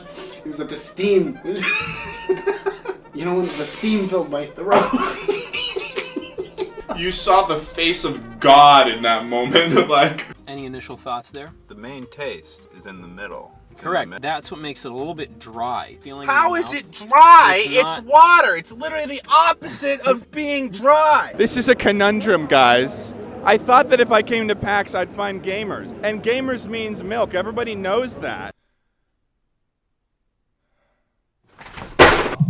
Whoa, don't punch it. Like, you know, like You gotta smack it. Yeah. tenderize it, if you will. Oh. Grilling is an ability one is born with. One does not simply learn how to grill. It has to be in your blood, in your lifeline. In your soul. Get out of there. You're being evicted. There's this whole section about how to make a pie crust, and like, yeah, I could make a pie crust. That's something I could do. But then I could also just buy a Keebler crust from Wegmans, which is so much easier, so that's what we did. Oh, I can handle the heat, baby. Don't just do that. I can handle the heat! Holy shit! Ted, I'm sorry, the grill master's taking over. It took way too fucking long to handle any of Wow! Holy moly. I didn't find any milk. It was hiding from me. I thought the photo said that this agriculture expedition would have a little bit of milk, you know, because it's a farmer's market. But like, I gotta say, it's mostly video game stuff here. This is the weirdest farmer's market I've ever been to. It kind of sucked. So, bye.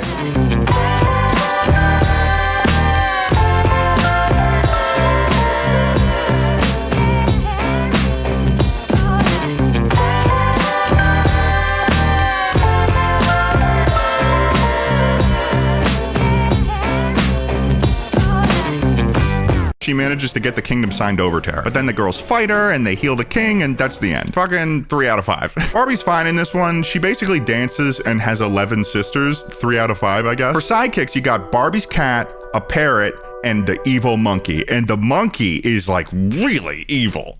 So I'm gonna give that evil monkey a 5 out of 5. That monkey's crazy, dude. The moral is, there is a difference only you can make, which is hilarious as a quote, when it was 12 collective sisters specifically in this story that made a difference. So 2 out of 5. Overall, 12 Dancing Princesses gets a 13 out of 20. Next up is Barbie Fairytopia, Magic of the Rainbow. Let's do it. Son of a bitch. Okay, so we're back in Fairytopia again for the 3rd time. This time Alina's going to fairy school. She's training to be an apprentice for those important fairies I mentioned earlier. They're trying to do a silly little ritual called the Flight of Spring. If you don't do it, then you get like a decade of winter. Also, evil frog witch lady is trying to mess things up. Obviously, they defeat her, but this time, according to the Barbie Wikipedia, she is killed permanently, like dead. So that's crazy. Like every Fairytopia movie, something bad happens, there's the appearance of permanent consequence, but then everything works out. So 3 out of 5. Barbie's character does something really silly in this where she's tricked into turning evil witch lady back from a frog and just trusts the frog based on its word alone, and then is gaslit by the rest of the fairies that it wasn't the evil witch lady. So she really struggles in this, so 2 out of 5. For sidekicks, things got way worse in this Fairytopia because not only is Bibble in this movie,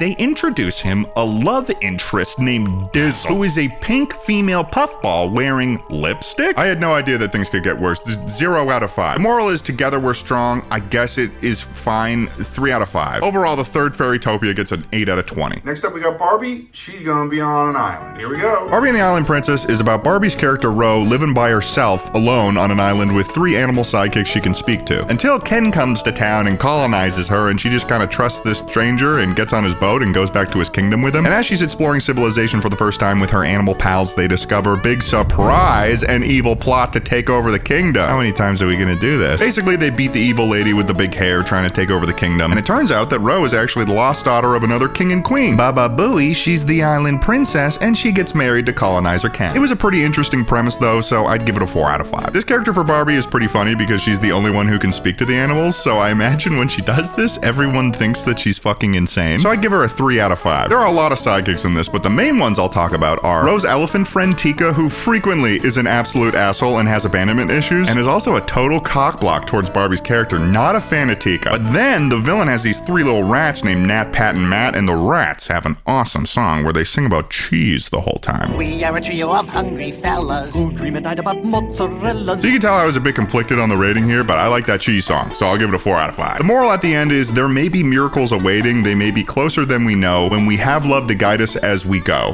which is just a lyric taken from one of the songs. I think that's lazy, so 2 out of 5. Overall, Barbie as the Island Princess gets a 13 out of 20.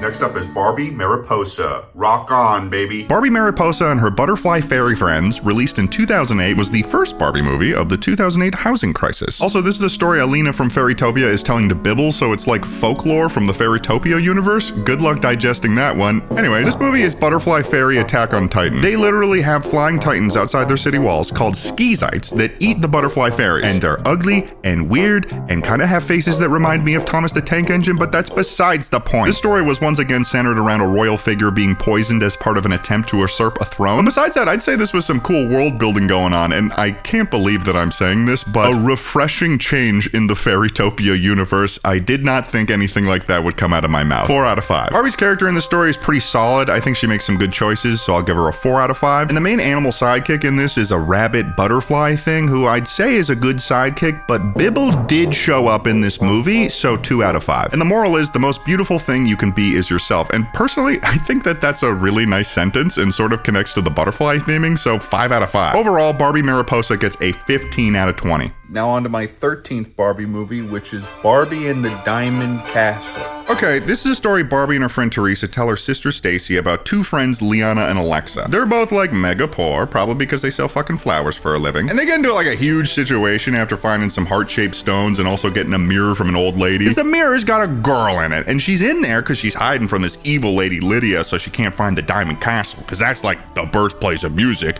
Duh, don't you know where music comes from? So they go on this journey and they meet some cute boys, and also Lydia's got a dragon named Slider who just won't quit. He's trying to kill him all the time. But in the end, they managed to defeat Lydia through the power of music and friendship. And also, didn't see this one coming, are made princesses of music. This one's okay, 3 out of 5. Barbie's character doesn't do anything specific to piss me off in this, but she does have some character growth, so 4 out of 5. The sidekicks are the main issue in this movie. These two dogs, Sparkle and Lily, are some of the weirdest sidekicks I've seen from a Barbie movie. They're like normal dogs, most of the time, until they start dancing.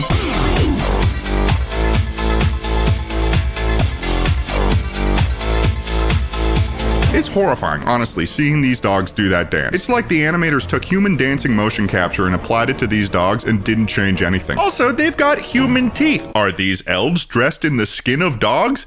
I don't think that these are actually dogs. 0 out of 5, without a doubt. The moral at the end is friendship is the true treasure, and I think that's a great moral for what this story was, so 5 out of 5. So overall, Diamond Castle gets a 12 out of 20. Next up is Barbie and a Christmas Carol? Here we go. Barbie and a Christmas Carol is just a retelling of A Christmas Carol, but instead it's about this singer named Eden Starling instead of Scrooge. If you know A Christmas Carol, you know how this goes. Easy 4 out of 5. The character Barbie plays in this is actually the first time I've seen Mattel be willing to portray Barbie in kind of a negative light for most of the movie. I think they get away with it because they make her British, but I'm not going to expand on that. But obviously, as with this story, she has a whole character arc and an entire new lease on life, so I'd give her a 4 out of 5 as well. Eden's sidekick is a cat named Chuzzlewit. He's also lazy and greedy, and probably all the other sins too. The only thing I'll give him is not being Bibble, so 1 out of 5. The moral at the end is keep the beauty of Christmas in your heart every day of the year, and I get where they're coming from, but also kind of an insane ask, so 3 out of 5. Overall, Barbie and a Christmas Carol gets a 12 out of 20. It's Thumbelina time. Let's go,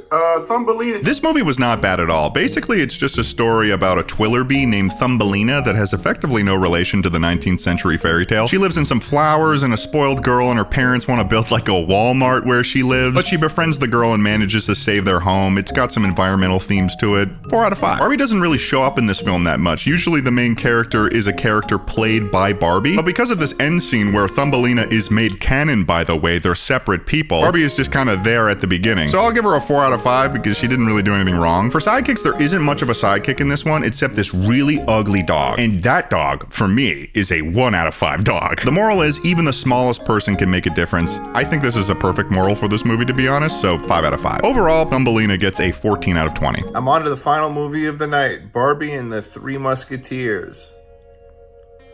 I'm doing so well, and my mental state is at an all-time high. So we're going to France for this Barbie movie because Barbie plays Corinne, a girl living on a farm whose dad was a musketeer and she's got dreams of being one herself. So she goes to Paris and tries to become a musketeer, but it turns out sexism is real in 17th century France. So instead she ends up working as a palace maid and along the way meets 3 other girls, and they all end up getting trained to be musketeers by this old lady maid in sort of a Mr. Miyagi type scenario. Also, there's this evil advisor to the prince, you know the drill. Motherfucker wants that throne. But Corinne and her friends end up becoming musketeer Power Rangers of sorts, and they all beat the bad guys. Also, they say don't mess with the dress like more than once in this movie. Personally, I thought it was cool to see Barbie fighting with a sword in this, so I'd give it like a 4 out of 5. Barbie does sort of show up to the palace though at the beginning, just expecting that she'd immediately be made a musketeer, so I'm gonna give her a 3 out of 5. Barbie's sidekick is her kitten Miette, who also has aspirations of becoming a musketeer. I thought they were a good sidekick, but they got into some trouble at times, so 4 out of 5. The moral is true courage is pursuing your dream even when everyone else says it's impossible, and honestly, I think that's a 5 out of 5 moral for me. So overall, Barbie and the Three Musketeers gets a 16 out of 20. And just like that, ladies and gentlemen, the first era of Barbie movies I have finished watching. I think it was like 13 movies or something like that. I just watched Barbie and the Three Musketeers, and Barbie and her friends kicked ass. Tomorrow is a new day, and you know I'm feeling great. I feel like I'm really starting to understand some various pieces of lore. There's some serious strings that's pulling this whole thing together. So what have we learned? Barbie is an actress in all of these films, with the exception of small portions that she shows up in Christmas Carol, Thumbelina, and Diamond Castle. In Barbie Diaries, Waffle House is lore. I don't know what this will mean for us, but it's lore. We also learned that Barbie lives in Malibu, California. Barbie's got some friends, Tia, Courtney, and Kevin, and also an enemy, Raquel. Beyond that, in this movie, Barbie is starting her sophomore year in high school. This could possibly be before Barbie started her time working as an actress, but I'm still figuring out the timelines here, okay? You guys gotta give me a chance. In Barbie and the Diamond Castle, we get another glimpse of a sister of Barbie, Stacy. So we're kind of building out the family tree in Barbie's canon lore. In Barbie and a Christmas Carol, we get some serious lore drops as well. First of all, Barbie identifies with some denomination of Christianity as they celebrate Christmas. Not only that, but there's a huge implication at the end of the film that the character that Barbie plays, Eden Starling, is actually one of Barbie's ancestors. This is because of the snow globe that she gives to Kelly at the end of the film, as that's the same snow globe that Eden Starling passed down to her children. That shit's fucking lore. Also, Barbie has a friend named Nick. And finally, as I mentioned, in Barbie Thumbelina, Twillerbees, little fairies that can do plant magic, yeah, they're canon. Because at the end of the film, Barbie literally waves to them as she walks away, and they do some like plant magic and make a tree grow in the canon world. Twillerbees, plant magic, both canon, both real. That's all the canon information that we've learned for today, so let's keep going. Today is day 3 of watching every Barbie movie ever made. Over the last 2 days, I've watched 16 Barbie movies, only stopping to sleep, and I'm feeling right as rain. We're now officially moving from the class. Huh? Nut butter. It's an enigma. Nobody knows really where it's made. Some say that nut butter is made in a factory in the Himalayas, and others say that it's 20,000 leagues under the sea in a lab. In a secret lab. What's that about? Come on. I gotta get to the bottom of this. I gotta figure out what's going on. Where does it come from? What's it made of? Who made the original nut butter? Was it man or was it aliens? Where did the pyramids come from? When was nut butter invented? 1895 by John Harvey Kellogg of cereal fame. Unfortunately for me, all the nut butters have been invented. As far as I know, within my expansive and large mind, I stumbled upon an idea. I've got to either go big or go to a baseball game. Think about going big, getting the motivation to after seeing my home team win, and then go big. So without further ado, let's try to take as many nuts as we can and combine. Welcome to the nut zone. I said it. I said it. It's too late. It's out there. It's in the world. Harrison, do you even know why you're here? No, I kind of was told early in the morning that we're going to be doing a nut video. So we're making nut butter today. I managed to get some different varied types of nuts from Wegmans. We're gonna go over each of these nuts and we're gonna try each one of them and we're gonna rate them and first identify what the #1 nut is. We're gonna combine all of these together and make the ultimate nut butter. Crunchy. You got fucking crunchy? Is there a problem? Where do I begin? This is Wegmans organic peanut butter, which only uses dry roasted peanuts and salt. So this is probably the closest thing we're gonna get to what we're going to be making here, except with just peanut butter. So why don't we try this out? Infinitely disappointed. What? It's the worst possible way of going about it. Look at that, easy. How did you do that? This will most definitely be the last video that you guys see from this apartment because Harris and I have to be out of here in 4 days. Time to taste the nuts.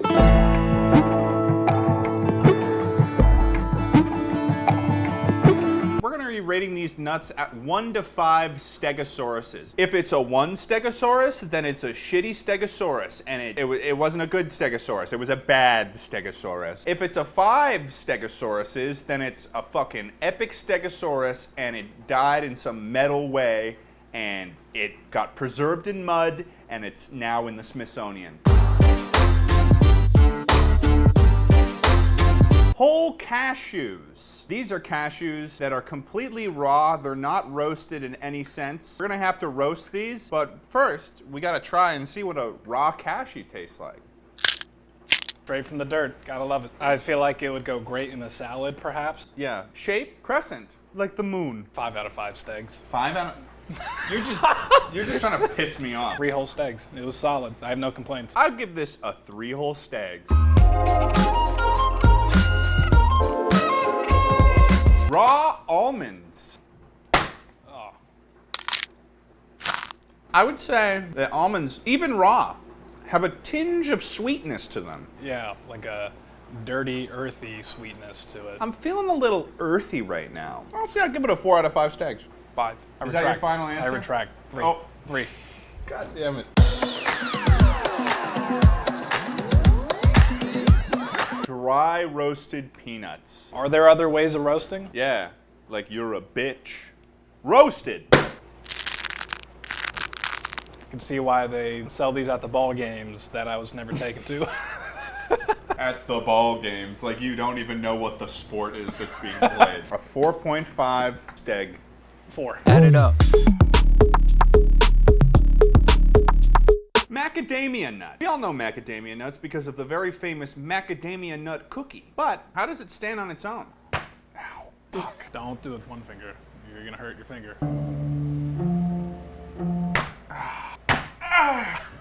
God damn it. Oh. I'm gonna rate the macadamia nut a 3.5 out of 5 stegs. I'm pissed off, so I'm gonna say 2. Why are you pissed off? It raised more questions than it answered.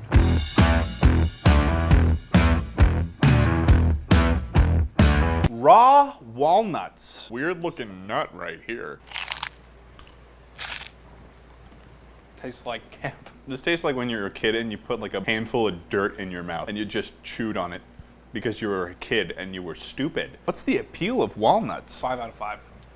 Baboom. A 3 out of 5 stegs for me. Yeah, I don't know. For some reason, it just made me really happy.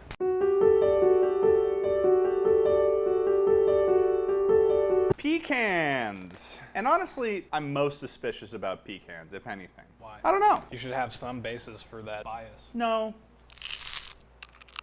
A little too much chewy for my liking. 4 out of 5 stegs. I concur. Pistachios. I used to down pistachios like no other as a kid, and then I like threw up all the pistachios, and so I'm afraid that this is gonna be some like weird nostalgic nightmare. It'll be an interesting addition to the ultimate nut butter, that's for sure. I think they're the easiest to eat, 4 out of 5. I'm right there with you. Before we get into the rest of the video, I have a very special announcement, and it's not a sponsorship or anything. It's something frickin' cool, baby. Thanks. Okay, now let's get back into the video, I guess. Cool.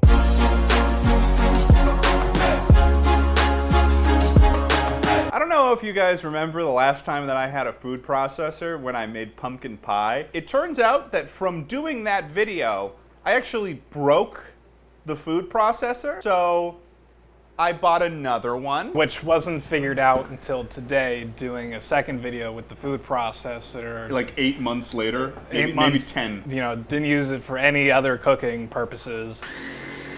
Okay. It's like a car. All right, we're gonna try making peanut butter with just this. I don't know how much I need. Damn it. Let's just go.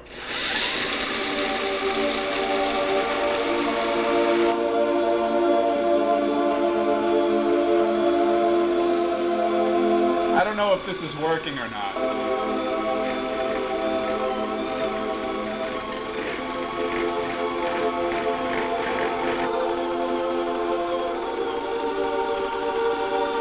Oh, now that is creamy peanut butter. A riverdurci, as they say. Homemade. We just made this. It's also warm because of the friction of this food processor moving so fast.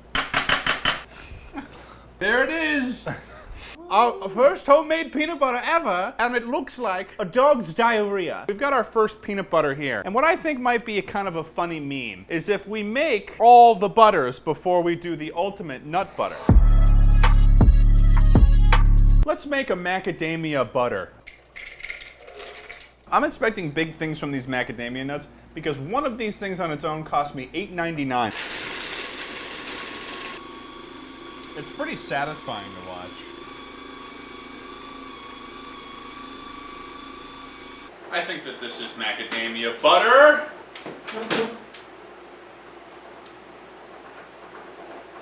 Oh. This thing kind of creeps me out, so 2 out of 5. And the moral at the end is you can be anything. I don't know, I mean, I guess, yeah. 4 out of 5? Overall, Barbie Starlight Adventure gets a 12 out of 20, and I am stressed. All right, next up is Barbie and her sisters in a puppy chase.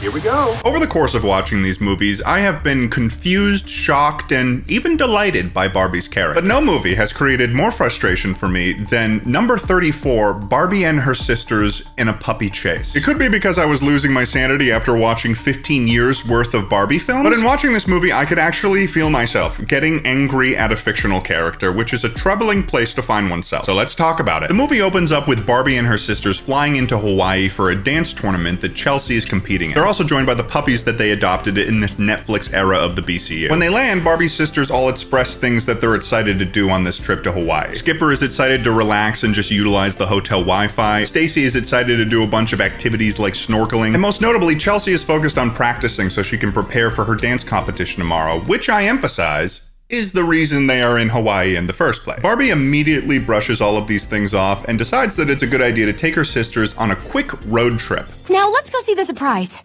Like when? Like right now. Who's ready for a quick road trip? And Chelsea rightfully immediately calls this out. I have to get to the hotel to start practicing.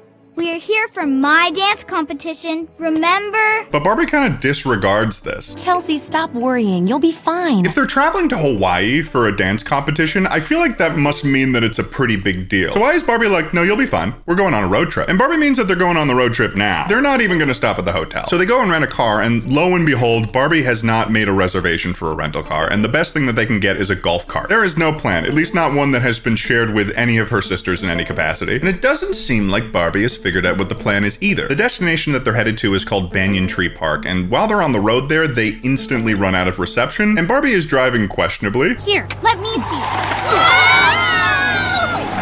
Just slow down around the turn, dude. She didn't even apologize. She just kept driving like it was normal. So without cell phone service, Barbie says that they can go old school and just use a map, but this map is almost instantly lost by one of the sisters. Maybe we should just turn around and head back to the hotel. Relax. It's a small island. It can't be that hard to find. No, it's not. It's Hawaii. The biggest island there is twice the size of Delaware. You also don't live here. This is a new place to you, Barbie. Eventually, Barbie and her sisters show up at the park, and Barbie's big surprise is a dancing horse festival. Are those dancing horses? Surprise!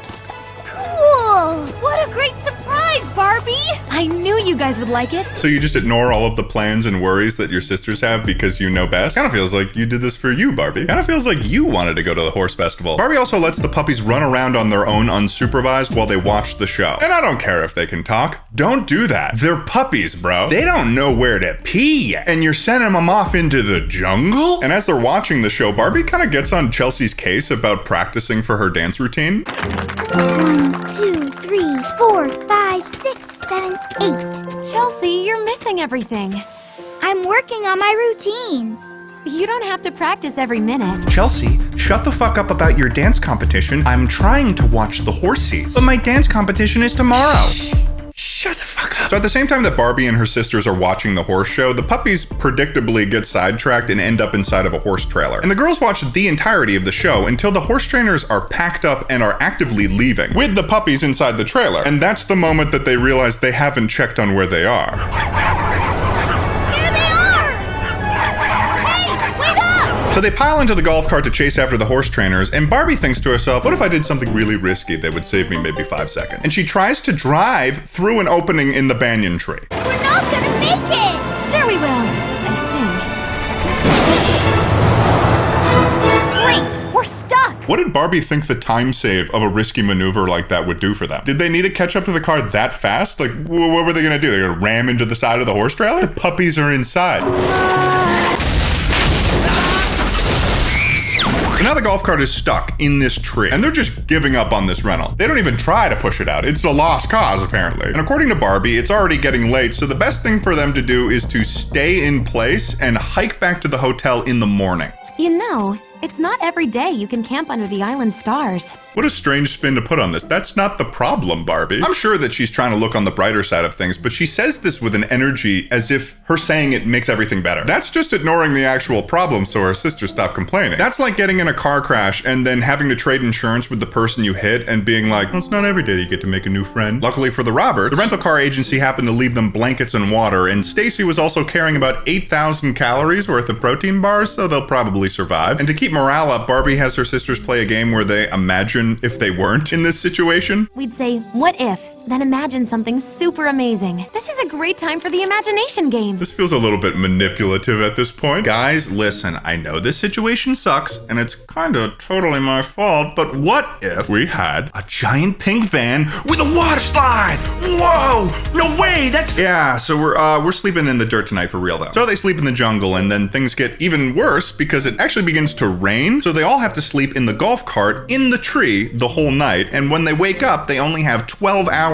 until Chelsea's competition, but first they have to go get the puppies at the beach that apparently the horse trainers went to. So Barbie's like, okay, let's go to the main road and call for help. But unfortunately for them, we should be able to call for help from the main road.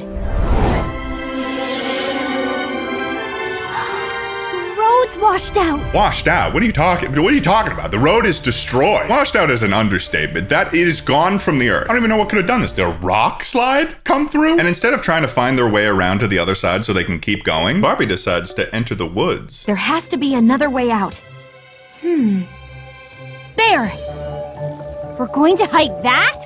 Why not? So now Barbie and her sisters are climbing up a mountain, which she continues to downplay. We just have to get over the top. Piece of cake. They're now climbing up rock walls, where she makes all of her sisters go first instead of making sure it's safe herself. Also, why is this a better and safer option than just trying to navigate the washed out road? That remains a mystery to me. And then they eventually get to a cliff. How are we going to get over there? Well, I don't see an elevator or anything. Maybe we can find another vine or something. Down that cliff? Yep. And we're having fun too, aren't we? She keeps choosing actively worse scenarios when there were previously viable options. It's starting to feel like she's trying to make things work. They eventually discover an abandoned zip line, and Barbie barely tries to prevent her sister from just going for it and risking her life over this canyon. Shouldn't we do some kind of safety check first? Yup, and I'm on it.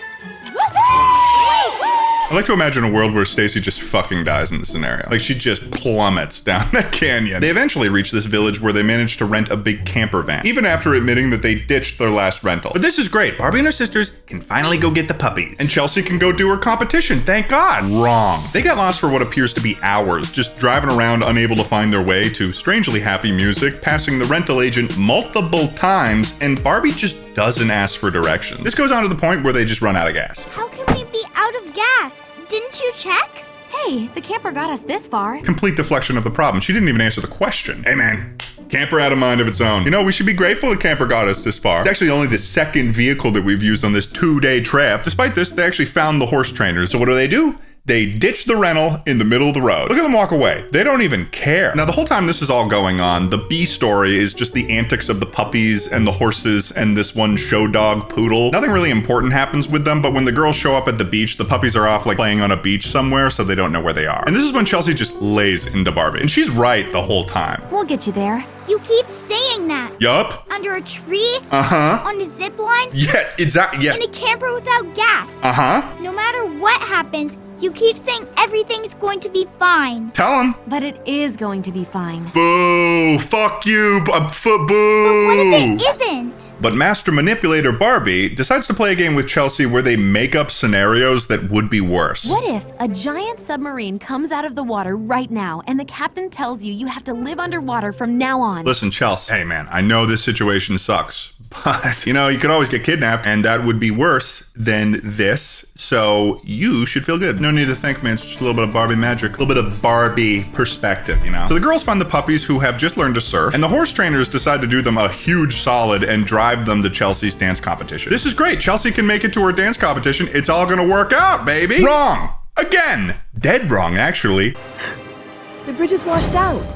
Washed out? Stop saying that. What are you talking about? That is a solid stone bridge that has been annihilated. That is not a wooden rickety bridge. That is a government contracted piece of infrastructure that has been disintegrated by the weather. Dissolved by water and wind and God himself. Hawaii should be in a state of emergency right now. Where's the National Guard? And Barbie and her sister should be dead. They slept under a tree in a Category 6 hurricane. But guess what? It's all good. The horse trainers are nicer than for you. Plus, it's virtual, accessible, and flexible, meaning you can spend the time to take ownership of your career without your schedule taking ownership of you. So go to strawberry.me/Ted Nivison or scan the QR code on screen. They're offering a $50 credit so you can actually try it out. Don't leave your career to chance. Find the right coach and make it happen with strawberry.me. Thanks for watching the sponsor, and now to the plant store. So I headed off to the plant store to grab supplies for this experiment. I'll explain in a second, but I needed a lot of pots in order for this to work. But I also didn't really remember how much loamy dirt I had. So I bought like 2 sets of pots in different sizes. I have a lot of clay pots now. Seeing the beauty of the plants around me here made me feel kind of like a spy. Everyone else was here to do right by the souls of these plants, whereas I was here to do something devious and unholy. So I quickly got what I needed and headed home. This experiment would be conducted at the utmost level of scientific research. In order for us to get tangible results, we needed to have a control and different variables. There might be more to it, but that's all I remember from high school science. Obviously, we'd have our control, which is just growing a plant in regular potting soil. But then we'd start adding our loamy creation at 10%, 50%, 75%, and finally 100%, allowing us to see a range of how the plants will react to different levels of fast food soil. We sort of got a spectrum going on here, ranging from it would be really surprising if this didn't work to it would be really surprising if this did work. I'm gonna make the soil mixtures now, and then tomorrow will be day number 1 of trying to grow a plant using soil made from fast food. This soil's made a name for itself clearly. We've got Edna's Best Potting Soil. So we're using the greatest here. I've also got a little bit of pumice. This is basically just like little rocks that you put in soil in order to encourage water to drain through the soil properly. Because I think at the higher levels of the loamy soil, that's just,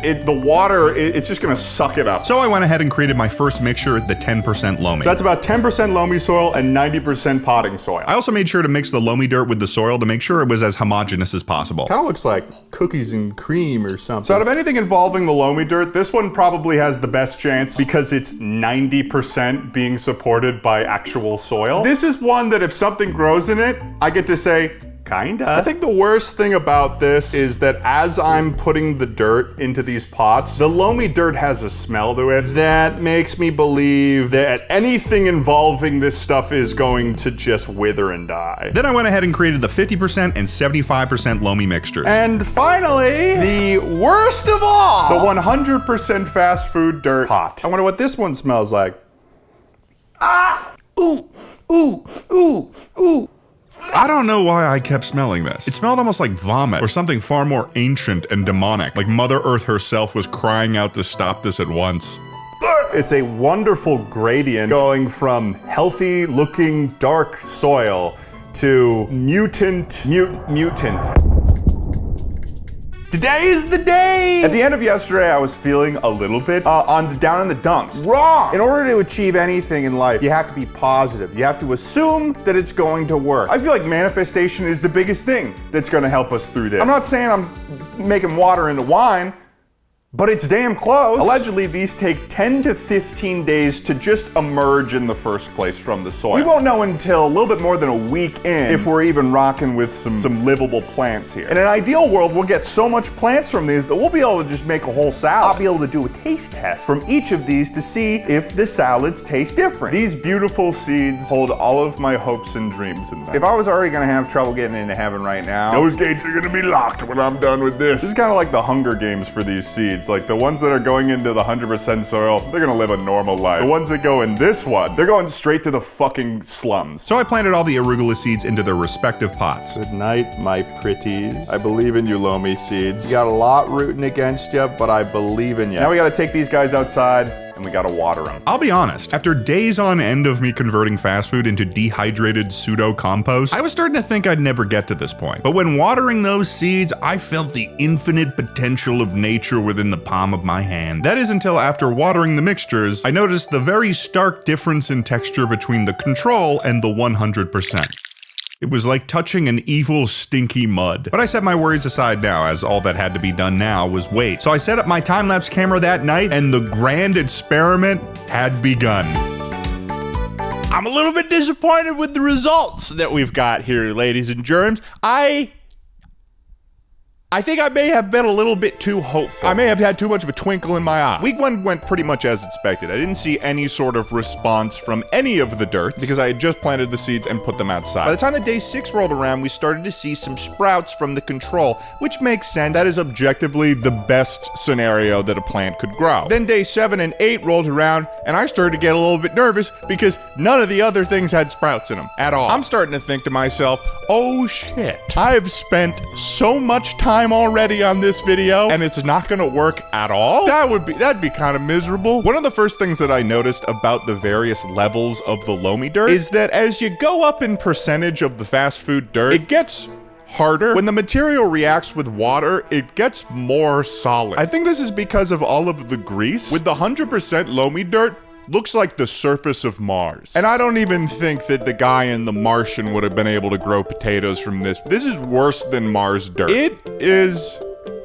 gross. On top of that, when I watered it, none of the water would even really seep into the dirt. It was kind of just sitting on top and turning into kind of like a swamp. So that was cool. That was great. So as I rolled into week 2, I was getting a little bit depressed. I was getting a little bit worried. But then on day 9, I got some actual sprouts from a loamy dirt experiment. And wouldn't you know, it was the one that Loamy themselves recommended, which was the 90-10 split. But this was huge. I now had 2 of the pots growing at this point. The control was a relief because at least that meant that I could grow a plant from seed in the first place. And the 10% was a good start. We now knew that with a small presence of fast food soil, a plant could still sprout from it. I'd taken a knife and dug into the 50-50 mix to see if there was any reactions there, and I did actually find a seed that had sprouted a little bit. But the problem is the dirt in that mixture is so hardened that I don't think that a little tiny baby plant can burst through the soil there to get to the light. They're trapped in the claws of a greasy mess of McDonald's dirt. That's freaky. I feel bad for them, but I also salute their sacrifice. I waited the rest of the week for any of the other pots to sprout, but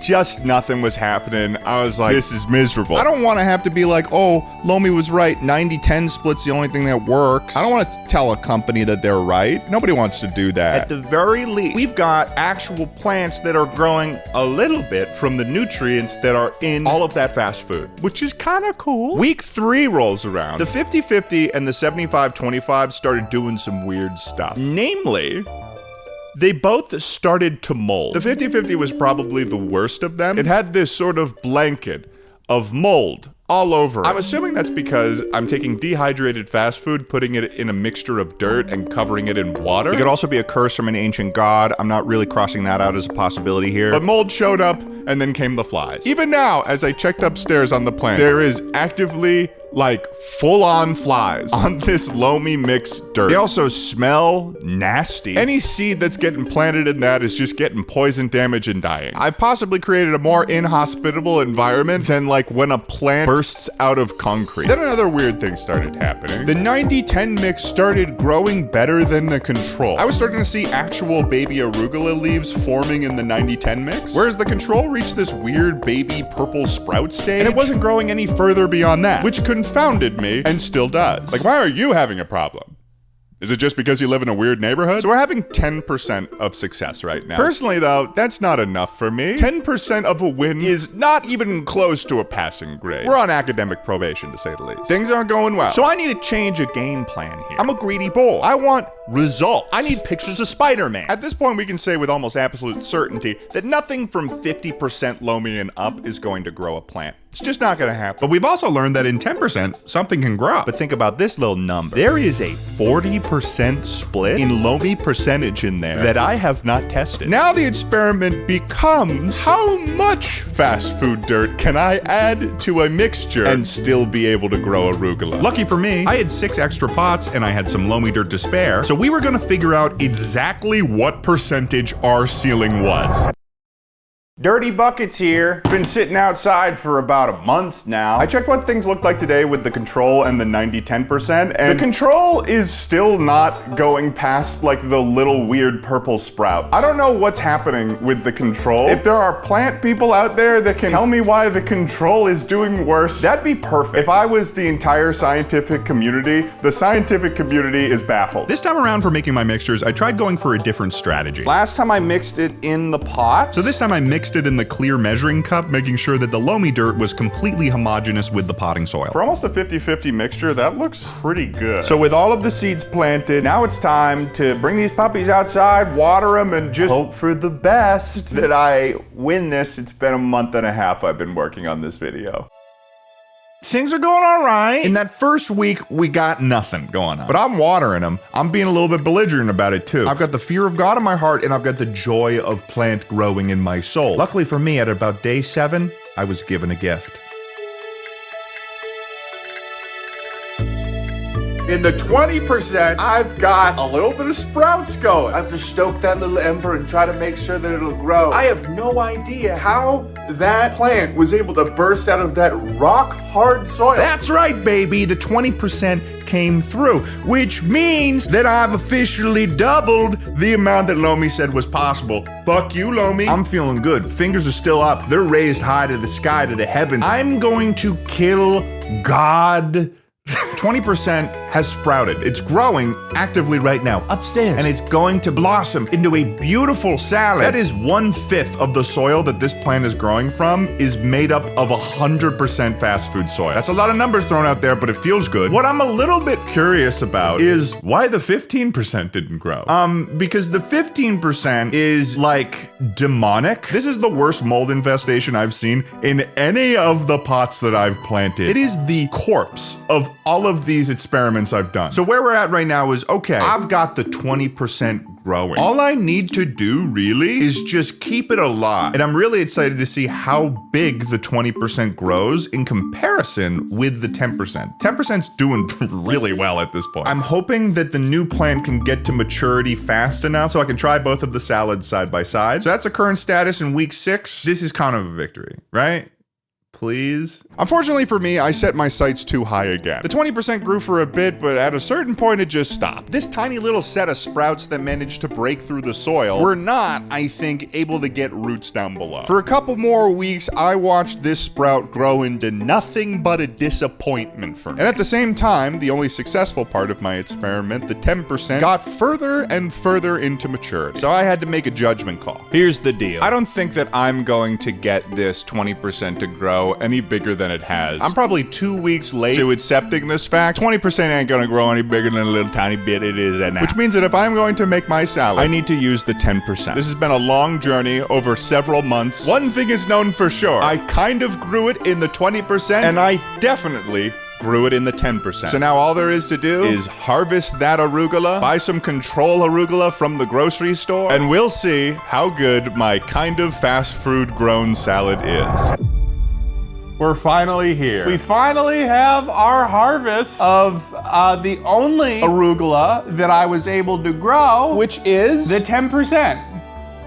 The one that Lomi said was the one that I'd be able to grow, which pisses me off to a very large degree. This has been a long journey to get to this point. I waited way too long to harvest this arugula. I waited so long. The comparison that I'm going to be making here is inherently ridiculous. I'm currently going to compare tender young baby arugula leaves to the experiment, which is 90% off from my original goal in terms of the soil content. Some of the leaves are yellowing because this is a frail old arugula leaves grown in 10% fast food compost. Maybe I should have believed the research I was doing into this, but no, I will waste 3 months of my life on growing this plant. I don't even know if I can eat some of these leaves. They look spooky. Some of these leaves look remarkably like something I'd find in a witch's garden. Nevertheless, ladies and gentlemen, we will be comparing them. Will there be a difference? I wonder. This is a private selection small batch lemon and olive oil vinaigrette, which sounds really good. First, I made sure to wash the leaves thoroughly. And since I had a bad experience finding a weird worm on a basil leaf 2 years ago, I checked every single leaf individually. All roads lead to victory in some way. I don't know who said that.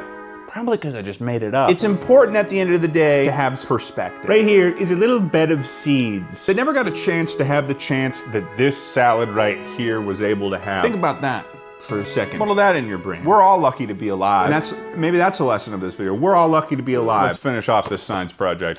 That's a pretty good comparison right there in terms of what we're dealing with. These are our 2 salads. We've got our control and we've got our experiment. First to do, try a piece of arugula. Arugula-y, a little bit of sweetness in it too. That's pretty good. And now it's time to try my 10% fast food grown version.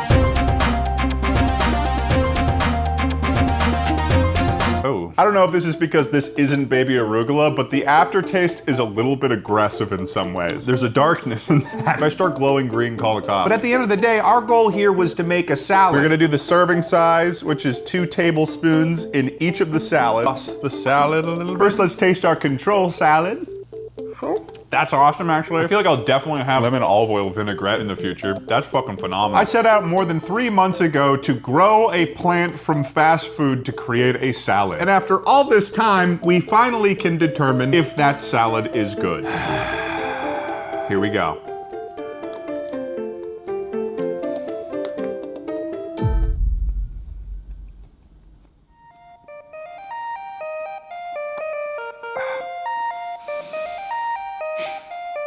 It's not that good.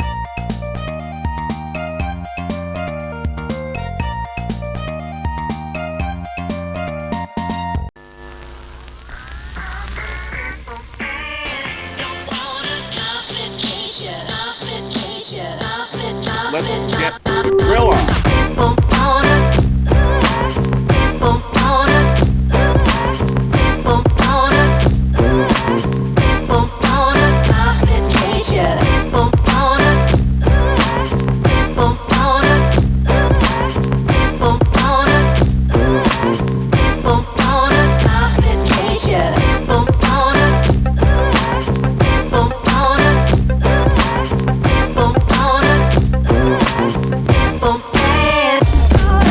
Thank you guys so much for an incredible 2019. We hit 100, then 200,000 subscribers, which I just never thought would happen in 2019. Here we'll be looking at some of the best moments on this channel and some of my friends' channels to celebrate what has been a mother-freaking awesome 2019. Let's go, baby.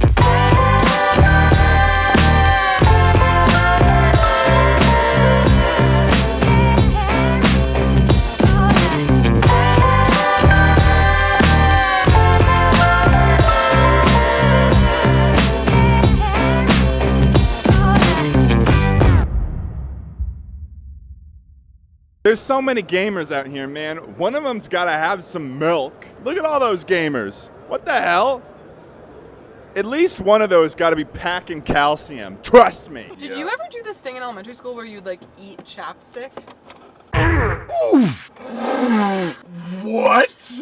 Yeah, No! Tastes like pool water. Wait, let me try it again. Yo, bro, that tastes like pool water. May I? It tastes like I'm drinking pool water.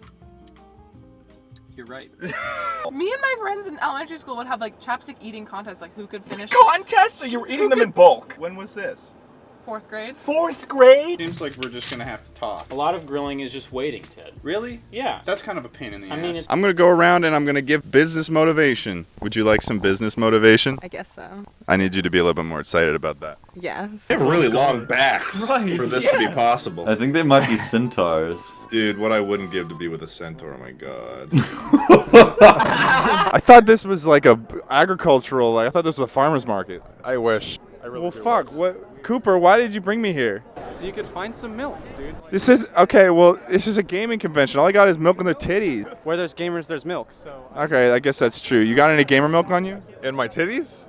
Well, I mean, yeah. No. I haven't lactated in a while. May I? No. May I?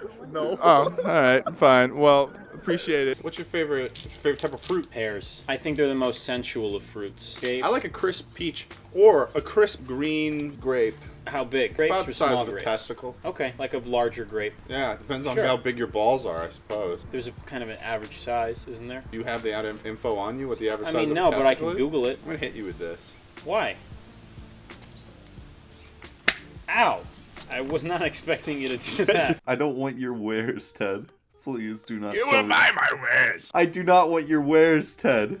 I am selling cram. What is cram? A cram.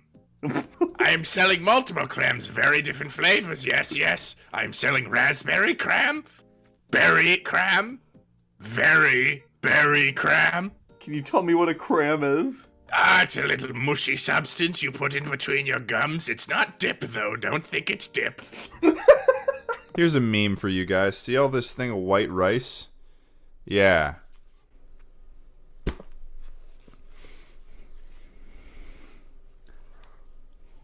What are you doing with a fridge, Ted? I got a fucking mini fridge. Okay. Ted, bring us the fridge. I'm living it up the only way I know how. Oh, that's not related to what I said at all. Bring us the fridge, Ted. Well, look how stupid you look now. Now you put the fridge on your desk.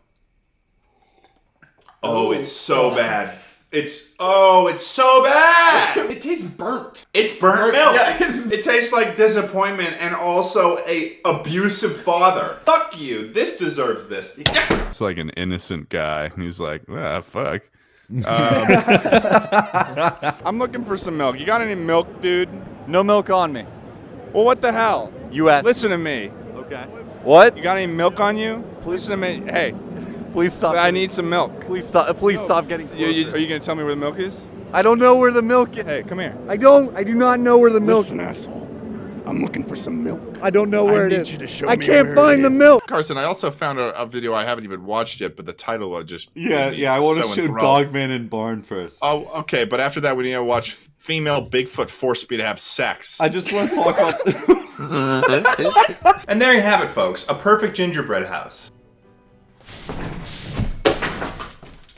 That's not a real gingerbread house. This guy. No, don't worry. Oh shit, he's back.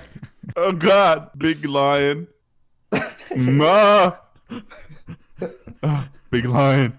Oh, he's so powerful. Oh, big lion, I'm sorry. Oh fuck. He's so powerful. The strength is big lion. That is his overarching arm. Oh, big lion. Big lion. I know. Oh wait, how do I zoom out? I can't. I don't. Oh god. Right click. Oh, fuck. Right click. Right click. click. He's so fucking powerful. Give me a hit of this. Wednesday, my dudes.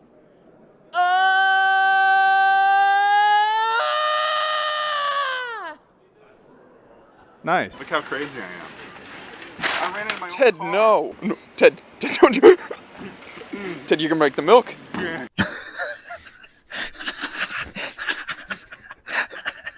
I swear I have an explanation for that. I swear I have an explanation.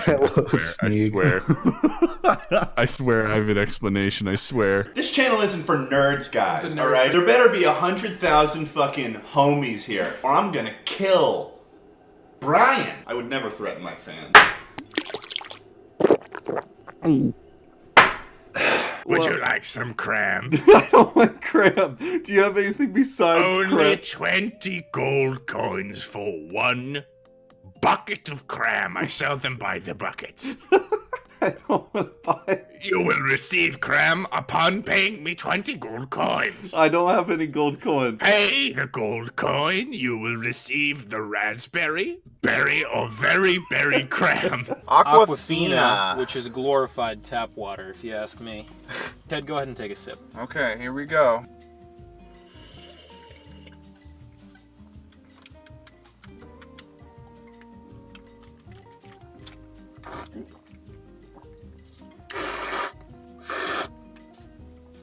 Pretty standard water. What the fuck is wrong with you? 24/7 hard work makes you successful. 24/7 texting makes you a pervert. What? There you go. There you go. Now there's Lucario's putting out some aura. I could take a bite of that. That'd be fine. I mean, You want to bet? Ted. Should I? No. When it rains on Jupiter, it rains diamonds, so that you're educating the children. What are you while talking they're- about? I want to be on good terms with your guys' grandmas. Is that a weird thing to say? I feel like it'd be kind of funny if there was a state called Neshoba. What is that, why don't we have a state called Neshoba? That's a fucking funny name. This sounds like a Family Guy joke. Yeah, what the fuck? Give us Neshoba. It's just Peter. Why? Why is it that color? Looks like ectoplasm. Oh no. It looks like cum, dude. It does look like. Let's just fucking do it. Don't think.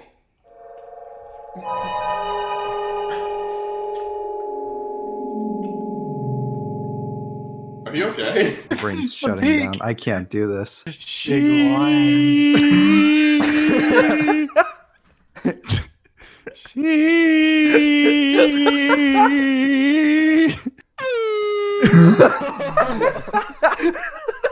He has been trapped.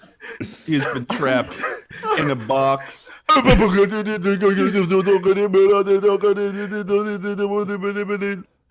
fucking shit. Stop, dude. Hidden secrets. So what are they doing in that toilet?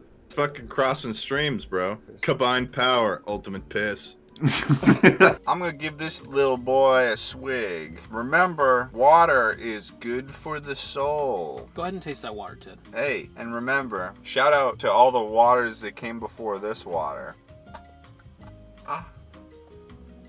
It tastes like water. Dude, I'm gonna go across the street if you don't sell me literally anything besides cram. Not to the mark salesman. The what salesman? The mark salesman. The mark salesman? That's the opposite of cram. I don't know what's happening. You've just created a fake substance. You've made something completely new and you are trying to sell it to me. You will receive cram upon paying me 20 gold coins. I've heard that. Make sure you wash your hands before you do this shit, guys, by the way. I'm gonna throw you some words, and you're gonna tell me what first comes to mind. All right. Beef. Patty. Hickory. Smoked. Chicken. Bacon. Industry. Menswear. Heat. Fire. Now you hit me with some. Hat. Car. Plant. Dog. Pine tree. Eucalyptus. Squirrel. Hit by a car. Wait a second, guys. Can we just talk for a second about how the toilet paper is directly behind your head? That is the worst possible spot for the toilet paper to be. Pull it out like you pull arrows from a quill. You mean a quiver? From a quill? Are you a fucking hedgehog, Ted? What, you guys want hedgehogs? Get excited to learn. Screw that, dude.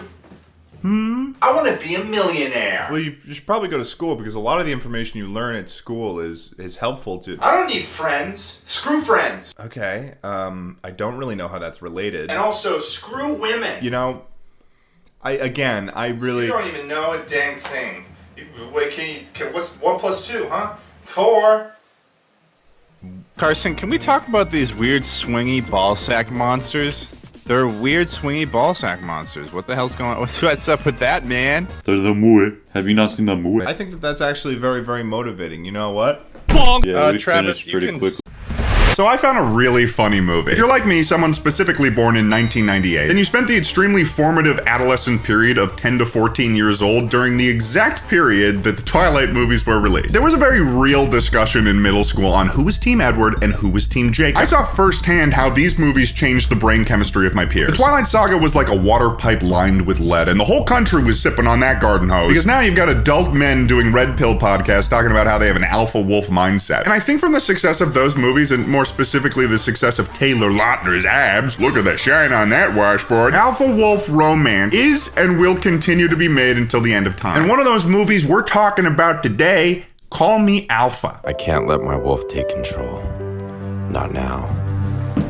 Listen, we gotta do something about this. And it is a doozy. Sometimes I find these video topics because you guys either tag me in something or fill out my suggestion form. But the way I found out about this show, I will actually reveal at the end of the video because it's really funny and I think you're gonna like it. Now, I've done plenty of videos on ridiculous low-budget movies, but I've never had a proper look into the category that could most accurately be described as fan fiction shows. Shows that kind of feel like they were written by a 14-year-old who's parasocially obsessed with Hiccup from How to Train Your Dragon and has a Wattpad account. You understand what I'm getting at here? And after discovering this movie, I was surprised to see that there is like an obscene amount of these shows. Just from the suggestions on IMDb when looking this movie up, there's plenty of options. The Alpha's Daughter, The Alpha's Rejected Mate, even Fatal Temptation. Between two alphas, clearly. And when I downloaded the app I needed to watch this show, Short TV, I realized that fanfiction shows are the only genre this app has, and they're all filmed vertically for phone screens, and the titles for them increasingly got weirder the longer I looked, such as The Female Janitor Revealed as Hidden Tycoon, or Why is Joe Like That, or Well, I'm actually the most wealthy lady. And of course, who could forget, Mommy, don't refuse Daddy this time, huh? Well, what did he do? Either way, let's dive into the movie we're focusing on today, Call Me Alpha. The movie starts off with a castle in what looks like Europe. Next, we get a shot of an awesome VFX wolf that shows up in a mirror. There's a bottle of blood, I think. And this woman, who I believe is the main character, some dude's kissing her. Wait, before any information about the story happens, it's just immediately a makeout scene. For like almost a full minute. I think this is meant to be a hook for the target audience, you know, those who aren't there for the riveting plot and lore like myself. And this makes sense. If I was paying $50 of real legal tender to watch a fan fiction alpha wolf TV show made up of 77 individual minute-long episodes, I'd want to make sure my fiction was getting fanned. You know what I'm saying? So we formally meet our protagonist Ashira for the first time with this enchantress during something called a mapping ceremony. She's a rogue wolf, so she doesn't have a pack, so I think this ceremony is meant to like find her a place to live. She cuts her hand with a knife and smears it all over the map, and she's revealed to be something called a stealer. A stealer? You're a stealer. What is a stealer? A stealer can have a pup with anyone, mate or not. So we're getting a lot of wolf lore right off the bat. Apparently, this is a really bad situation for Ashira. But the enchantress seems kind of psyched about this the whole time. Being a stealer, it sounds like a punishment. Who will choose me as a mate if they know that I can mate with others? And you don't even know the worst part. And guess what, bitch? It gets worse. Ashira's learning life-ruining information. This is the Enchantress's Super Bowl. So basically, Ashira's goal is to go and find her mate as soon as possible because I guess she's in a bunch of danger from, I guess, rogue, horny wolves who think she's their soulmate. So Ashira goes to the Prime Pack where there's a mating party going on. Crazy name for a party, by the way. You're not making it any more intellectual by just calling it mating. It's like, oh, we're mating. No, you're banging. This is a banging party. This is apparently a perfect time for her to be washing her clothes in a pond. And this is where she meets Aiden, the alpha of the Prime Pack. You can tell he's an alpha because his eyes grow all red and wolfy. Whoa. And also they give him a description when he shows up. Of course, this wouldn't be a wolf show if he didn't immediately take his shirt off and give it to Ashira. You look cold. Take this. That's like one of the main tenets of being a wolf guy. Doing hour-long planks every day and being able to easily find excuses to take your shirt off. That's like 95% of being a wolf guy, I think. And then he brings her back to the party because apparently this part of the land is off limits. No, this part of the land's off limits. Go back to the guest house. To be honest though, I'd probably say something like that too if I found someone randomly washing their shirt in a pond in my backyard. Please don't do your laundry in my pond. Come back to the party, please. Later on, Nick, who's the beta of the Prime Pack, bomber title to have, dude. That's a bomber title. Gives Ashira's information to Aiden because Aiden believes Ashira is his mate. But when she finds out she's a rogue, which is a wolf without a pack, he gives a very impassioned delivery of surprise. A wolfless rogue Luna? Gotta be kidding me. A wolfless rogue Luna? You gotta be kidding me. Next up, we meet one of the female members of the Prime Pack, Mila. Hi, Shira, it's nice to meet you. Yeah, look, I'm just here to tell you to keep your hands off my alpha. Can you tell that she's a mean girl because they play mean girl reality TV music? Now that I think about it, it would be kind of sick if they made a reality TV show around a group of people that think they're a pack of wolves. Greetings, fellow wolves. My name is Alpha Jared. I've been looking for my Luna, my mate, for most of my wolf life. I haven't found her yet, but I can sense her presence. I'm 32 in human years, but according to an online wolf to human year calculator, I'm considered to be about 172 in wolf years. Some might consider me to be an elder of the wolf community. I would agree with this notion. Am I how, you may ask? Let's just say it's immaculate. So yeah, we've introduced Mila, already creating a little bit of drama around the pack, and Ashira has just gotten here. Later on at the party, we get a really strange interaction between practically every character that we've introduced at this point in one shot. Because you start off with Ashira and her friend Lucy hanging out, then Mila shows up to cause problems, then Nick shows up from the other side. Mila leaves, Nick asks Ashira to dance, and then Lucy leaves. They're dancing for like 2 seconds until Nick learns her name. What was your name? Ashira. Then in comes Alpha Aiden out of nowhere, but then Mila is coming back to flirt with Aiden, which fails, so she leaves again, and it ends with just Ashira and Aiden. This whole sequence here happens in less than 30 seconds. And immediately after, talking less than 5 seconds, Ashira's getting pushed up a wall by Aiden. He basically complains that she danced with Nick, and her response is, well, first of all, not really, and also, why didn't you come up and dance with me first? And then his response is like it's like a 5-year-old boy. But maybe if you had stepped forward, I would have been dancing with you. That's my fault. Yeah, dude, you gotta communicate these things. Also, how did we get here so quickly? The longest and only interaction that these two had was him giving her his shirt and then telling her that she couldn't be in his backyard. Maybe him giving the shirt was wolf culture for I wanna bang. What do I do in my free time? Easy question. Baring my teeth, eating raw meat, and giving my shirts to rogue lunas that look cold. I'll be honest, a lot of my monthly budget is currently going to my wardrobe to replace my shirt. In my defense, that's the only way I know how to interact with Luna. It's seriously really frustrating. I keep having to pay for shirts. I haven't heard of a single other way to interact with Lunas in all of wolf history. But if any wolves figure it out, please ping me on my WhatsApp. I'm really freaking lonely. So basically Ashira's like, why won't you claim me? A little bit of lore, wolf woman, zero rights in this society. And he's like, I'm never gonna claim you. But then in the next scene, he's introducing her to Arya, who's like her assistant now or something, and tells her to make sure that no males go near her. Don't let any males near her. Take that as a warning. So what's the deal, Aiden? You got commitment issues, brother? Especially because after Nick comes in the room, Aiden freaks out at him because she danced with Ashira for like 2 seconds. Hold up. Listen, we gotta do something about mess with you. I will say it's a little silly for Nick to try to cover his ass here by saying that he didn't know what Ashira looked like. You know, because he was the one who brought Aiden a full dossier about Ashira. You're telling me that he got all that information without figuring out what Ashira looked like? Come on, dude. Either way, the assistant takes Ashira to her new room, they have a short chat, and then Ashira asks, Where is Aiden? what are you talking about, Ashira? You just saw him. He's in the other room that you just came from? The room you just came from. So the next day, Nick and Aiden are talking at Nick's house about how Aiden needs to bang someone or he's gonna go crazy. He's got this whole thing going on about how he doesn't want his wolf to take control. I can't let my wolf take control. Not now. And Aiden's explanation is this. I can control it. I'm the alpha. I'm just in heat. So that's crazy that he's saying that. I'm just in heat. Male wolves do not go into heat. That's a biologically female trait. Aiden basically just said that he's ovulating. Maybe he doesn't understand what the word means. He's just been hearing people say it his whole life, and now he's like, that's what I have when I pee funny. It seems like it's affecting him pretty seriously, though, because this whole scene, he's practically paralyzed in this position.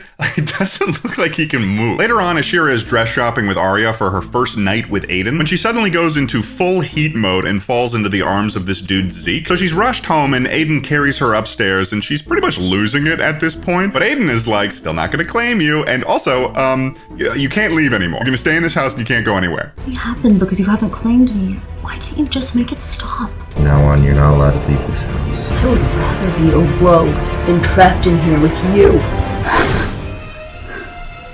What's this dude's fucking deal? What's his trauma? Well, we actually find out. Both of his parents died in a war. But I'll be honest, I'm assuming that the usage of the word war here is implying a bunch of plainclothes people pretending to be wolves scratching each other in a public park. I don't think this was like Vietnam, although wolf Vietnam would have been crazy. Either Angeles. Huh? Fairies, the size of humans. Pegaponies. They're Pegasus, but we need to... clarify that it is a pony version of Pegasus, apparently. In Barbie: A Perfect Christmas, we are introduced to Skipper, who is the third oldest sister in Barbie's family, putting Barbie's immediate family unit now to a total of 4. But then, more shockingly, Chelsea shows up, as if she's always been there. This girl is supposed to be Kelly, but everyone's calling her Chelsea as if that's always been who she is.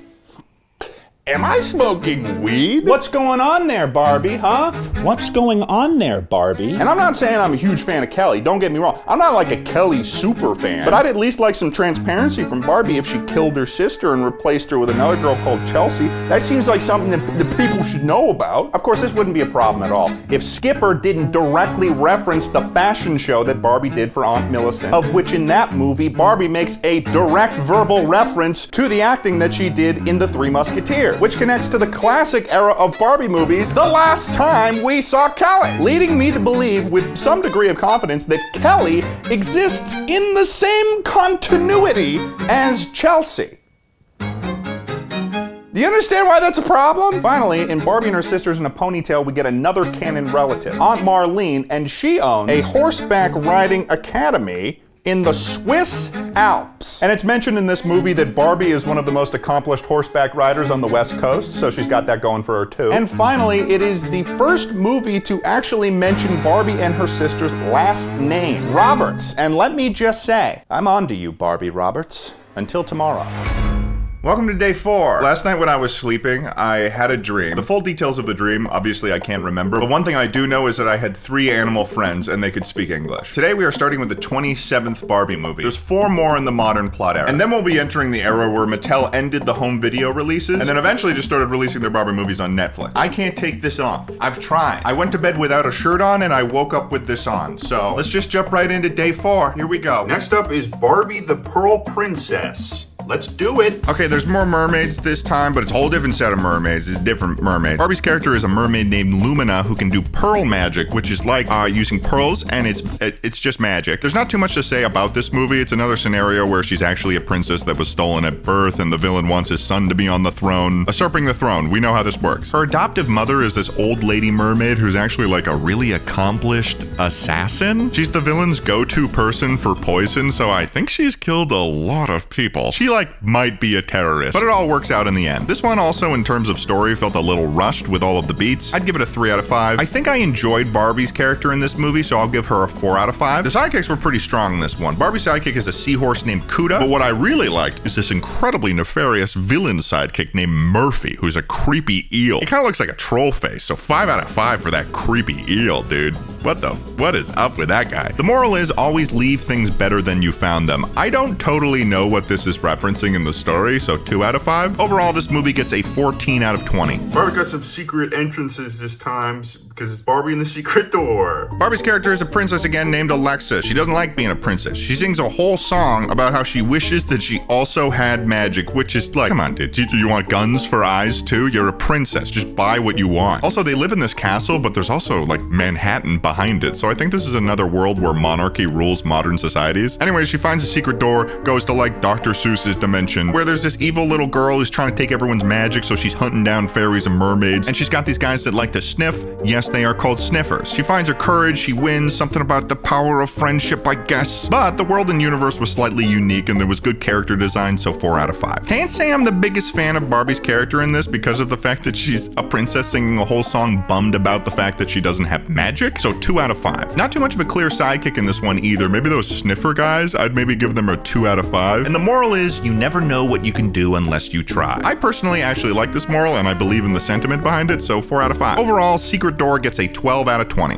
Next up is Barbie and Princess Power. I have no idea what this is gonna be. This movie is where the writers for Barbie just started going off the rails a little bit. I did not think this would be a movie I would see from Barbie, but here we are. Barbie stars as a princess that dresses like she was plucked out of iCarly, and she's got these 2 little nerd friends that make gadgets for her. There's an evil advisor. He's trying to make a super serum. It goes down the drain. Like literally, it goes down the drain. Ends up on a butterfly Butterfly. Butterfly gives her a kiss. She goes into an ego death level K-hole and wakes up, and now she's got superpowers. So now she's going around doing crime fighting, throwing police cars at people, doing petty theft, which is a bit extreme. There's also a strange amount of chain reactions that happen in this movie that is not really explained. And then her jealous friend also gets superpowers, so now they're like at odds. But then the advisor guy makes himself some more serum, and he's trying to just straight up kill everyone. He tries to kill a whole city with a volcano. But then he gets his butt kicked, and then Barbie's character makes a community garden. This story was kind of painful, 2 out of 5. I also just didn't like Barbie in this, so 2 out of 5. In terms of sidekicks, Barbie's got a dog, yeah. But there's this little frog the advisor has, and he's kind of like a nutcase. So 4 out of 5. And the moral is, the power to change the world has been inside you all along. Which is true, as long as you get a drug that gives you superpowers and also you're a princess. Give me a break, dog. 1 out of 5. Overall, Barbie and Princess Power gets a 9 out of 20. This was a bad Barbie movie. Next up is Barbie and Rockin' Royals. And play. What we have here with this movie is Barbie Camp Rock plus royalty also. Let me explain. Barbie's character is a princess. She's going to camp for royalty, I guess. But they mixed up the list and she's forced to go to Camp Pop against her will. I think based on the dates of when this came out, it's a mixture between Camp Rock and Pitch Perfect, because you got the pop kids doing pop music and then the royals are doing a cappella. It's a really weird summer camp type story with a lot of music and culminates in a sing-off between the two camps with the real estate of the losing camp on the line, which is like, don't put this on the campers. Why are we doing this? There's a lot of similarities to the vibes from Princess and the Pop Star, and while it's ridiculous, it was interesting and there was character growth. I'll give this story a 4 out of 5. I think I'd give Barbie's character in this a 4 out of 5 as well. She was pretty resourceful and able to unite the two camps together with help from Erico, so pretty good. There isn't any sidekicks really in this one, so as we know, that gets a 0 out of 5. And the moral is, rock your own story. I don't know what the fuck this is even supposed to mean. 1 out of 5. Overall, Barbie Rockin' Royals gets a 9 out of 20. Next up is Barbie and her sisters, The Great Puppy Adventure.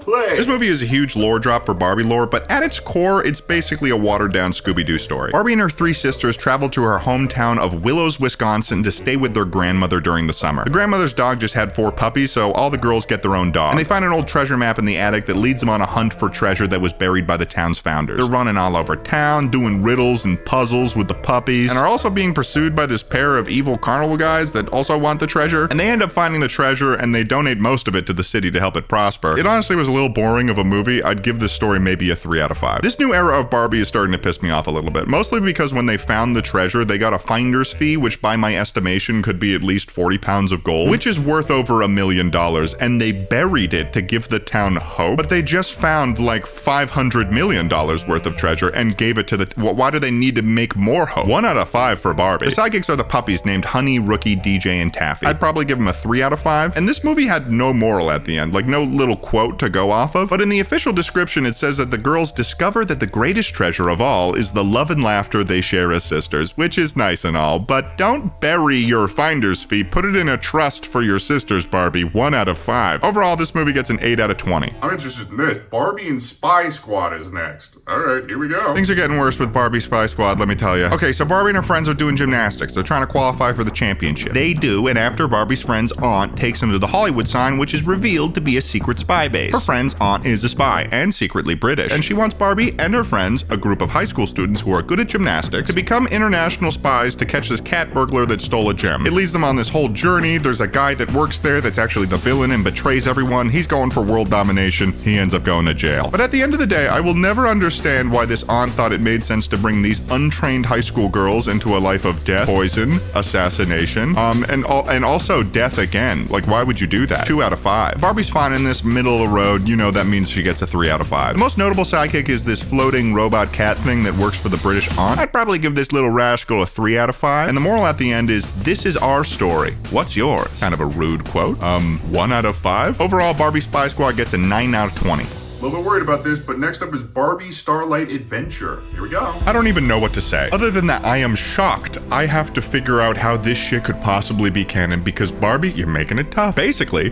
this is a story about Barbie on a mission to stop the heat death of the universe. That's right. This movie opens with narration explaining that the stars are going out and there is only one person destined to save the universe. And apparently, that's Barbie. It starts off on what I think might be another planet. She's called to service by some galactic king. They have to find this alien creature that will let them travel through a magnetic storm to the center of the universe. Also, she can use the Force. And also, she has a dad, and at the end of the story, she manages to reverse the heat death of the universe by dancing, has a magical girl transformation into a new dress, and she's made princess by the king in the end. This movie was insane. It creates a lot of problems for me too, but I was invested, so 4 out of 5. Barbie made a weird choice in this movie where she assumed the king was gonna need that alien for his zoo and let it free, which sort of messed up the plans to save the universe for a second, so I'll give her a 2 out of 5. The sidekick was this alien creature named Popcorn, who later on turned into a cat. Anyway, Aiden's got trauma, he's got trust issues, and he's about as emotionally stable as you'd expect from a guy that pretends to be a wolf and calls himself Alpha, aka he's not. But they talk about his trauma, and now Aiden actually decides to claim Ashira by, like, biting her on the neck. Obviously that's how it's done. That's what I learned in school. Until they're interrupted by an emergency.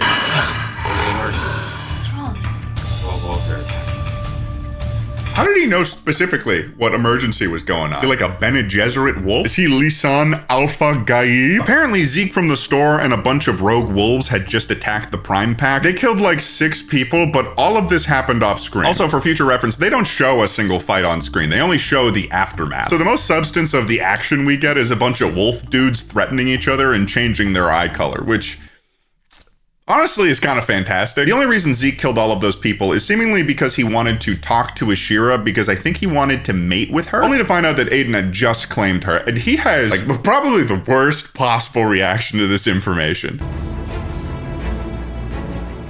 Oh wow. Congratulations. It smells recent. It smells familiar. Ew, what the heck? Ew, why would he say that?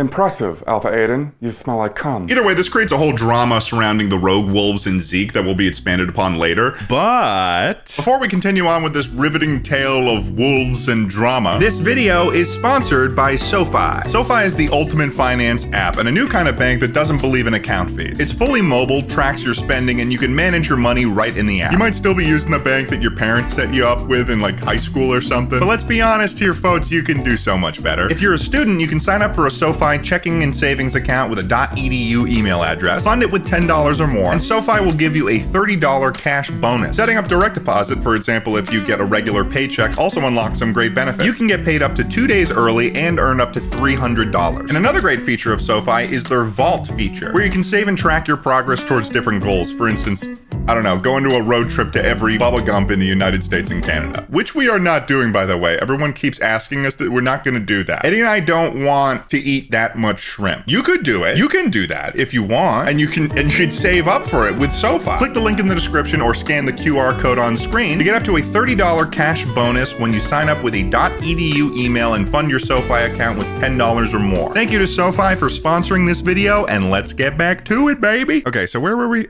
Oh yeah. Next up, the Gamma of the pack, Seth, returns home for the first time, and he's instated as basically Ashira's bodyguard. So later on, Ashira and Seth head over to this guy Titus's house. He's the head guard of the Prime Pack, and he's getting blamed for letting the 6 members die in the attack because he was, and I quote, too distracted to fight back. His negligence. He was too distracted to fight back. They don't explain what he was, like, what was he distracted by? Was he just on his phone? We also learned that Titus's wife died in the attack too, which is a problem for Ashira because she knows that he'll be attracted to her because she's a stealer. And she is absolutely right, because Titus immediately tries to kiss her.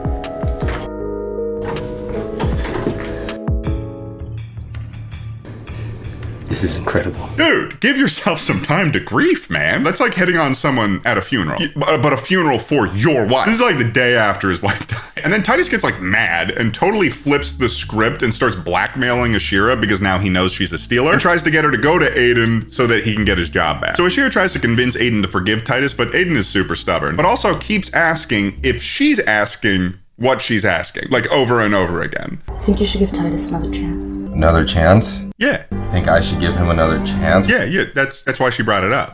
What, you think I should give him a second chance? Yes. And then he just says no. You thought wrong. Because I'm the alpha. I make the rules around here. I'm the alpha, I'm the leader. And the next day he apologizes to Ashira for going all alpha on her, but also says that she should never question him again. Ashira, sorry. Don't question my decision next time. Very soon after, Aiden finds out that Ashira is a stealer and confronts her about it, and then Aiden and Nick beat up Seth for hiding this information from Aiden. While Ashira secretly watches, for someone who has alpha powers and the sense of a wolf, Aiden is incredibly unaware of Ashira's presence. Wouldn't he be able to at least smell her if he wasn't directly sitting in her line of sight? If he's getting those old dog cataracts. So Aiden's really pissed about Ashira's lie of omission, but they end up banging anyways. They still bang. You hungry? How could I be hungry when I just ate you?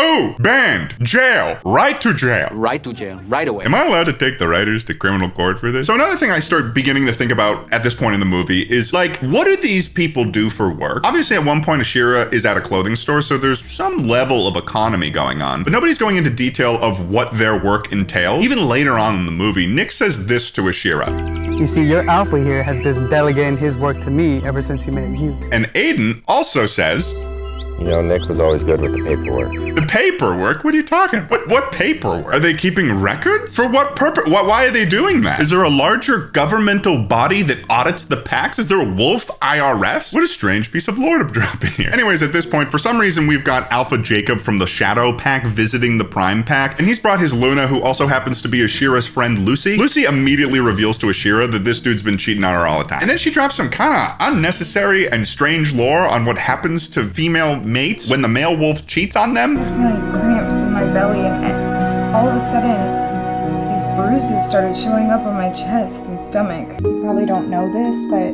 if your mate begins having sex with others, those awful things will happen to your body. Just seems like it sucks more than anything to be a female wolf in this world. You go catatonic when you're horny, men have to claim you in order to get anything done. And Ashira, even though she's the protagonist, doesn't really make a single choice for herself. Pretty much all of the events of this story kind of happen to her, with whether she likes it or not. She's kind of just like a bucket floating down a river. Lucy then enlists the help of Ashira to help her go escape to the north. So they go do that. But then during that ordeal, she runs back into Zeke. And while she's missing, Aiden and Nick are running around Twilight style all over the forest. And it turns out that Zeke needs Aiden to give his mother some of his blood in order to save her life. That's the entire reason Zeke came to the Prime Pack in the first place, I think. Gotta say, doesn't totally explain why they had to kill 6 people to get that point across. I guess they just got carried away. Aiden agrees to this. And we cut to a scene with Zeke's mom, who is for some reason wearing like fucking 9-inch heels while she's essentially on her deathbed. How are you feeling today?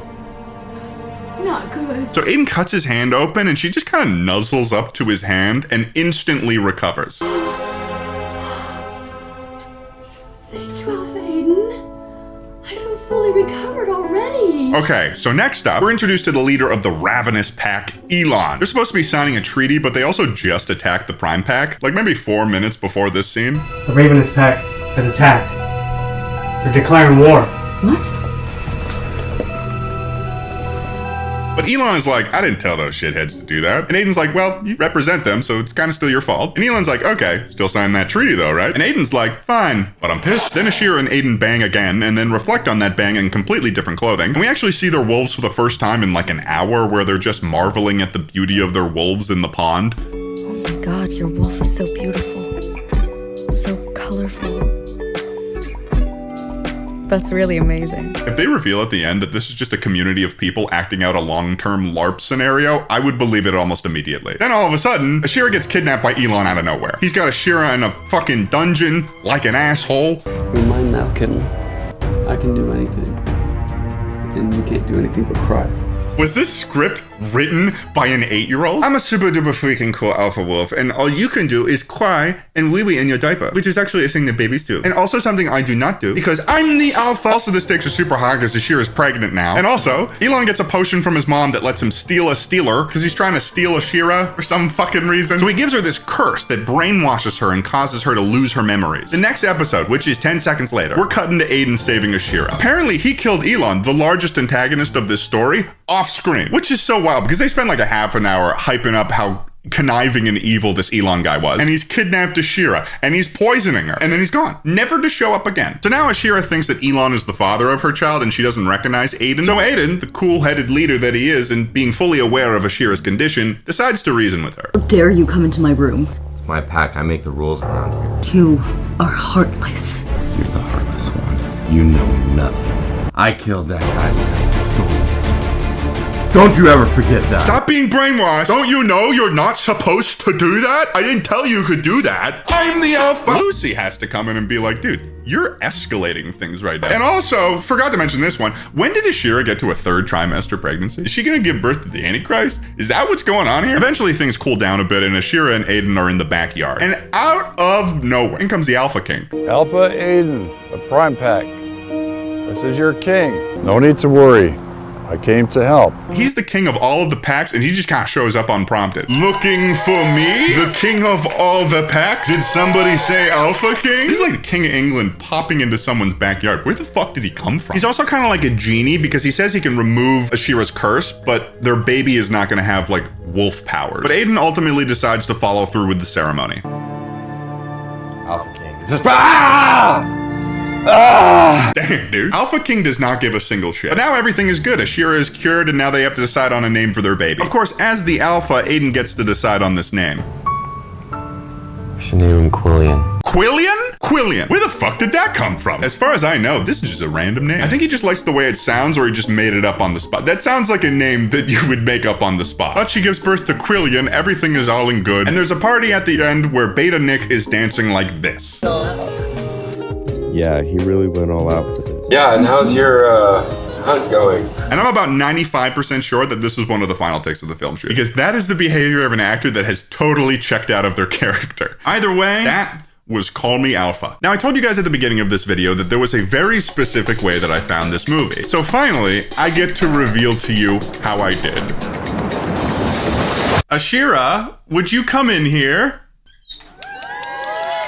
This is my friend Mia, who also happens to be the actress that plays Ashira in Call Me Alpha. Hello, people of the world. So this is how I found out about this film, because she was working on this film, and the whole time she was saying, you gotta make a video on this. How did you find out about this role for Call Me Alpha in the first place? Actually, I got asked, I think like 4 days before the production, I got an email that was like, hey, take a little read over the script and let us know what you think. It starts shooting in 4 days. And I was like, I gotta make rent for these. And I've done a few of these short series, but for this one specifically, it was 10 days straight, oh my 12 God. hours a day, about anywhere just between... wolfing it up. Yeah, when I got the pitch, it was like photos of Twilight and 50 Shades of Grey. Oh, so this is like exactly what I thought, exactly what they were trying to go for. Oh yeah, you hit the nail on the head. It seemed like they were trying to go for like Bella and Edward kind of relationship. Yeah, with, yeah, it's like if you took Twilight and 50 Shades of Grey and then fan fiction. And then told it to a person and then hit them with a bus. And then they were like, write what you remember of that story. What was the script like when you first got it for this movie? Uncompleted. What does that mean? To no fault of the production, because we were all employees. Like the producers and the crew were like amazing. The script when we got it was not the final script, nor was it really in English. Oh. I mean, no, it was in English, but it wasn't. Let's just say that there was a lot of improv work. There were several moments that I do remember where we all kind of just looked at each other and were like, yeah, we're gonna change that. Yeah. Was this the first type of vertically shot project you had done before? This was my first one. Really? It led to many more. Because there's this one portion at the beginning of the movie, beginning at the mating party, which is, by the way, I think a crazy name. It's a sex party intrinsically. Yeah, that's what I was saying. It's like, it's just a fancy way of calling it a sex party. But there's like this one shot where it's like, you're with Lucy, and then Mila comes in, and then Nick comes in from the left, and then Mila leaves, and then... I think that was the last shot of the entire production. Like, that was Martini. Safe to say that most of this production, we were one-take wonders, because we were also shooting anywhere between like 15 to 38 pages a day. I think that was like the max. So that sounds insane. Was it stressful? Yeah. But was there any explanation in the script or anything you were told? Ashira and Aiden banging to all of a sudden you are in a 3rd trimester pregnancy.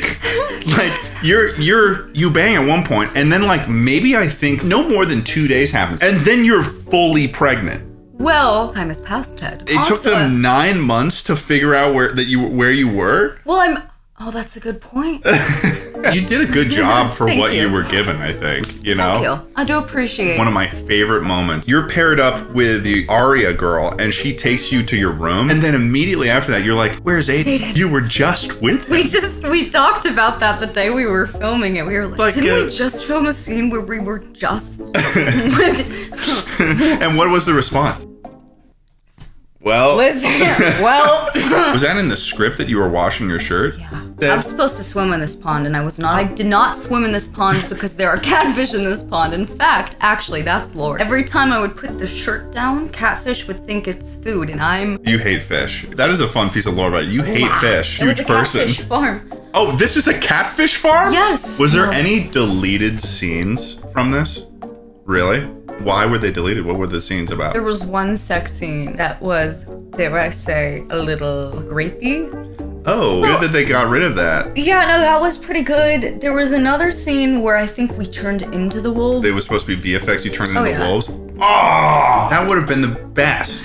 What's the deal with the name Quillian? So we have a theory, and we talked about this intensely, but we think that they meant to write William, and then it just kind of got fucked up, and then because it's right next to Q on the fucking keyboard. And then we had already filmed the scene saying Quillian. That's a name I have never, ever heard before. That's what we saw that name, we were like, so his name is Quillian now. That is so funny. Well, thank you for offering some insight onto this. And my good friend Mia, Ashira in Call Me Alpha. Please hire me. All right. Do it again. Done a million takes of this, but my strength is unlike anything anyone's ever known. Person's kitchen island, and their house is made of it. Kira finishes her song while this is happening, and she gives a little speech to the audience. Hey, Mirabella! I am pumped to be here performing at your kingdom's 500th anniversary. Damn, dude. 500 years? That is a really long time for a kingdom to exist. That is very impressive. Although, there is something incredibly strange about a pop star performing at the 500th year anniversary of a monarchy. What's that about? These people watching in the audience probably have iPhones and the internet, but they're living in a monarch. Does feudalism still exist in this world too? Like, are these people watching serfs? Yeah, so the scroll's saying that we gotta give 80% of our food to the kingdom in the form of tax, but it's actually okay because Kira's performing tonight, guys! Yes! Yes! So I'm immediately trying to figure out, is this an absolute monarchy, like a governmental monarchy? Because there's a very small amount of those left in the world today. And one of the few that comes to mind is Saudi Arabia.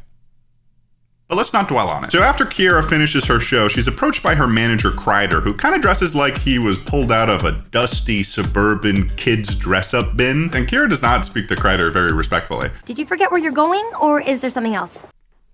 Whoa, dude, chill out. Either way, Kira's situation is that she hasn't written any new songs for her label. Her reason being that she's feeling uninspired and she's too stressed out by all the things involved with her stardom. Like the concerts and the lights and the deals and everything that comes with fame. She just wants to be able to chill sometimes. She wants to be able to light up the sativa. Maybe do cocaine. That wouldn't be chill.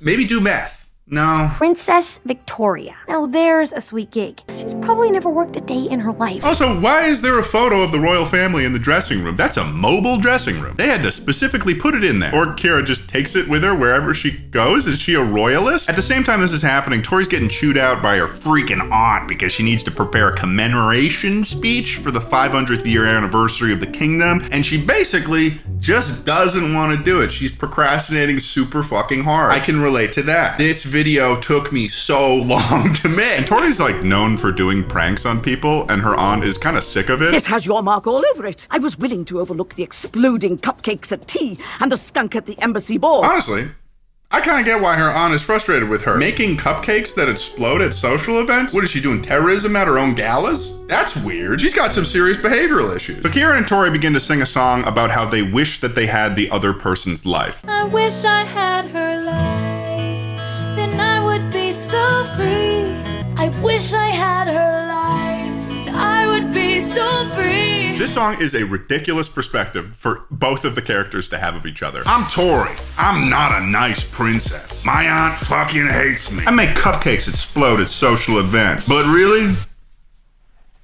I just want to be a pop star. What I love about this song is that most of the audience that'd be watching this movie could not relate to either of their perspective. This song is like the Nepo baby anthem. This is so much worse than the original things that the characters from The Princess and the Pauper wanted. That was just a princess wanting a more normal life, and a woman that didn't want to be like abused and live in abject poverty. In this movie, these are two girls wanting a different type of affluence than they already have. They're like, I want to be a different type of rich. Okay. Kira's manager is then seen speaking to her record label where they're saying that she needs to have a new song by next Saturday or they're going to completely drop her from the label. Kind of feels like a bit of an overreaction, but clearly that must mean things are pretty bad for Kira. Has she been doing the same songs for like 10 years? Now, at this point, it becomes pretty clear that Kreider is the antagonist of this movie. His whole thesis is that he doesn't like working as a manager for Kira and instead wants to become a star because he feels like he missed out on that in his youth and that he needs a lot of money to fund his restart of a career as a performer. This is also kind of a ridiculous position to have. Kira is clearly a really successful pop star, and managers usually take 10 to 20% of their clients' gross income as a fee. So Kreider could potentially be making millions of dollars. If only somehow I had the means to restart my career. All I need is one lucky break. Or a rich widow. No, dude, you do not need a rich widow. You're already rich. If the Princess of the Kingdom's a stan of your client, you gotta be raking in bills, son. That's a sold out 20,000 seat stadium right there. They're all watching her. Not to mention touring and merch. You don't need to manipulate a rich widow, Kreider. So Kreider begins to manipulate Tori's widowed aunt at a party. While this is happening, we hear this conversation going on. And this drought has been hard on the entire region. Our reservoirs are only 30% of normal, and our vineyards are withering. We got some info here on the monarchy thing. So a couple of royally dressed heads of state are talking about how there's a drought going on in the region. So we can assume there's multiple monarchies. And they're talking like this drought has a direct impact on their job. Possible absolute monarchy going on here right now. Also, pretty fucked up that they're having these fancy parties while the kingdom's suffering from a drought. That's not a good look. I'm starting to feel a little French right now, if you know what I mean. Like, bonjour, bourgeoisie. Kira and Tori meet at this ball as well, and Tori decides to show Kira her room. There's more me in here than in my house. Your guitar, your albums, most of your fashion line. I wore this in my first music video. It's still my very favorite. A little creepy, but that's okay. This is where we find out Kira and Tori both have a magical item. For seemingly no reason other than they just have them. Kira has a magical microphone that allows her to change outfits, and Tori has a magical hairbrush that allows her to change hair. And showing off their magical items to each other, they realize that they look pretty similar to each other. And just like in the earlier story, Tori gets the idea to pretend to be each other for a little bit to experience what it's like. Princess that's being shut away from the real world brings you to her room covered in posters of you and then turns to you and goes, "I'm your biggest fan of all time, Kira. Let's switch lives." I'd be thinking to myself, this is where I will die and no one will know. Tori shows Kira around the castle and decides to show Kira her kingdom's biggest secret of all time, which is a secret room that contains a garden with a diamond bush in it that's taken care of by fairies. Apparently this diamond plant's been growing for like 500 years and the general population doesn't know about it. It blooms just once every 5 years. Its diamonds help pay for schools and, you know, stuff. Huh? Stuff? What sort of stuff, Tori? Kind of feels like she mentioned schools for the optics there. So the aunt catches Tori while she's perusing the castle at the same time with Kreider, and she's like, "What the fuck are you doing? Showing our family secrets to someone you just met?" And this is when Kreider catches a look at the diamond plan, and he's like, "Money! Give me that money." And the next day, Kira and Tori decide to enact their plan of switching lives and spending the whole day as each other. Of course, this requires a rehash of a song from The Princess and the Pauper where Tori is teaching Kira how to be a princess. So there's a whole montage with each of the girls operating in each other's places. Tori's learning choreography for Kira's concert. I'm not sure what Kira is going to do when she comes back from pretending to be Tori and she just doesn't know the choreography she learned that same day. Like, what is she gonna say? "Sorry guys, I forgot." What do you mean? You learned it today. And Kira's off flirting with a prince and they're having ice cream dates. And then kind of out of nowhere, we get some information on how this kingdom is actually doing when Tori decides to go on a walk dressed as Kira. She ends up in this area where the roads are not even paved, and these little girls inform her that they want to go to Kira's concert, but they can't afford to because of the drought in the kingdom and their parents not being able to afford anything. Tori is completely unaware that the drought is even still going on. Drought? Is that still going on? Oh yeah, it wiped out all the vineyards this year. What? That's still happening? That fucking sucks, man. Apparently everyone in this kingdom is struggling to get by while the royal family has a diamond plant that nobody knows about. I can feel myself getting Frencher. Maybe the French had the right idea. Maybe these royal necks are getting a little bit too thick. Maybe we should shave some of that off, Tori. However, after Kira and Tori FaceTime, Kira decides to just make the concert free that night, so everything's okay. At this point, Kreider's going completely rogue because of this diamond plant. He's ditched the widowed aunt idea, and he's totally blowing up his relationship with Kira's label before he's actually even acquired the diamond plant. And his idea is that he's gonna go steal it from the castle while Kira's concert's happening that night because I guess a lot of the royal family and I guess the guards are gonna be there. While hanging out with Tori Tori's sisters, Kiera gets a random boost of inspiration, seemingly from her experience just hanging out as a princess. I guess she realizes she doesn't need to live in a fancy castle to be happy, and they're riding beds through the sky and stuff. But Tori did not write her commencement speech, unsurprisingly, before she met Kiera. So her aunt shows up and she's fucking pissed and locks Kiera in a room, so Kiera can't get to the concert and switch back with Tori, and cannot get a hold of Tori because she kinda just left her phone somewhere. They don't even really explain a reason why she left her phone somewhere. She's just like, I lost it. Where is she, Riff? Something's wrong. And where's my phone? So basically, Tori's screwed because the concert's starting and Kiera is expected on stage, and it gets to the point where she just straight up has to perform. She's a little bit nervous at first, but then she gains some confidence through the power of playing on an acoustic guitar, and all of a sudden, she's off to the races, and she's doing pretty good. Same time this is happening, Kreider and his henchmen manage to get into the secret room. They gas the shit out of Jesus because they let Barbie and her sisters take their horses, and they trust these untrained riders, one of which is 7 years old, by the way, to scale over the gap of this destroyed bridge, gotta be like 20-foot gap, with death below it. Even as the ground shows itself to be unstable, they are unfazed. And they met Barbie and her sisters yesterday. Either way, Barbie and her sisters riding horseback to make it to the competition. It's already started. Chelsea hasn't checked in. They get lost again. And this is where, finally, Barbie shows maybe a modicum of remorse by feeling sorry for herself and guilt-tripping her sisters until they try to make her feel better. Just because you mess up doesn't mean you fail.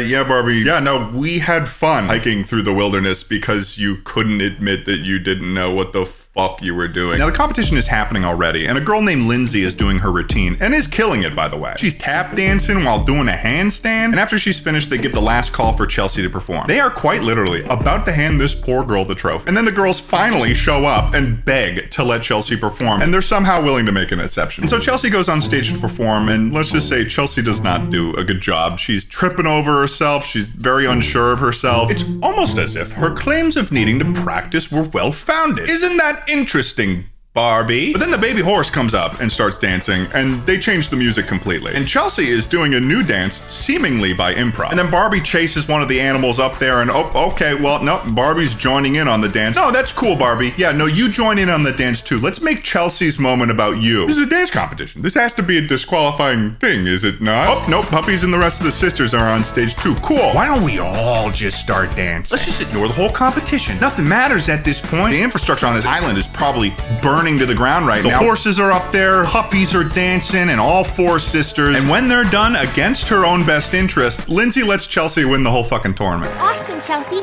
You totally deserve to win. Like, this girl worked so hard for this and just gave it away to the insane people with dancing horses that were late. If I was Lindsay's parent, I would be like, Lindsay, what the fuck are you doing? Don't give it to them. And after all that, it ends with a celebratory dance scene. The end. If I had to give this movie a rating, it would be as follows. On Barbie, she's a completely irresponsible chaperone in this movie. She continuously makes choices that are against her own interest and chooses to ignore her sister's worries for her safety and comfort and her ability to have a solution, resulting in her and her sisters being stranded on an island with no cell service or shelter for 24 hours. I came to realize by the end of watching this film that Barbie was not the protagonist of this film, she was the antagonist. 0 out of 5. On story, this entire story was an inconvenience to watch. It was like traveling back and forth to the DMV and being told each time that you're missing an additional form that takes a week to process in their system. 0 out of 5. The moral was aimed at making the best out of a bad situation, but it came off more like ignore your problems until they're too big to ignore and you've ruined everything. 0 out of 5. The puppies are fine. They're ultimately useless, but also innocent victims in this entire story. 2 out of 5. Meaning that the total score for this Barbie movie is 2 out of 20. This is without a doubt the worst Barbie movie in the modern era of Barbie movies. I watched 8 Barbie movies today. Barbie and a Puppy Chase was one of the most shocking Barbie movies that I've ever seen in my entire life. Barbie became the most unreasonable, psychotic individual that I've ever seen in my entire life, and it's canon. The most illuminating aspects of this is what little care she has for her sibling, as if they were just she could just make others. We are in the final stretch. There are 8 more Barbie movies for me to watch. I'm unraveling a web that is more shocking than anything I've seen in my adult life. I need to go sleep. I don't know how that keeps getting up there. Things are getting out of control. I'm losing my mind. But I'm gonna make this work. Trust me. Here we go. Barbie's an actress in these movies. These are the canon ones, and they have the most confusing lore yet. In Barbie and her sisters and the Great Puppy Adventure, we get so much lore on Barbie's past. We got Barbie's hometown of Willows, Wisconsin. In this movie, we see like a home video of Barbie winning a science contest when she was like 10 or 11, meaning she's good at science. We meet Grandma Roberts for the first time, further expanding Barbie's extended family. And when looking at old photos in her attic, it seems like Grandma Roberts got up to some things in her youth as well. Have you been, like, everywhere? Your grandfather and I always loved a good adventure. We also get a glimpse at Grandpa Roberts, who apparently passed away before the shooting of this film. A little bit convenient if you ask me, by the way. In Barbie's Spy Squad, she's a gymnast. She's also a trained spy now. Also, we've got a new friend she's got named Renee, and also Teresa from Fashion Fairy Tale shows back up. So Starlight Adventure is where I ran into some problems, though, because, well, there's actually a few problems that I ran into because of this movie. Barbie's playing herself in this film. She's also in fucking space. And as I've mentioned, she can use the Force. She lives on a planet called Peridon, which bears very close similarity to the continents of Earth. I mean, this is a photo of what the planet, that looks like North and South America. But despite that, occurs in a world where spacefaring travel is common, and at a point where the stars are just going out. They're just going kaput. Also, there is this man who is allegedly her father in this film, and that's the first time that we've gotten a dad. This is the first time that we're seeing a parent of Barbie, and it's a space dad? Yeah, okay. Sure, yeah, no, this is definitely Barbie's dad. Give me a break. I don't know what to do with this movie, but I got some serious theories brewing from it. And I don't think that you guys are prepared for what this is turning out to be, because I was. So with all that lore locked in, let's continue to the final stretch of Barbie. Today is day 5 of watching every Barbie movie ever made. The characters in these Barbie films are invading my dreams. I sort of feel like Vsauce in that one video where he puts himself in complete isolation for 72 hours, because very often I'm waking up in the morning and I'm confused. So with all that being said, let's just finish the job and watch the final 8 Barbie movies. God help us all.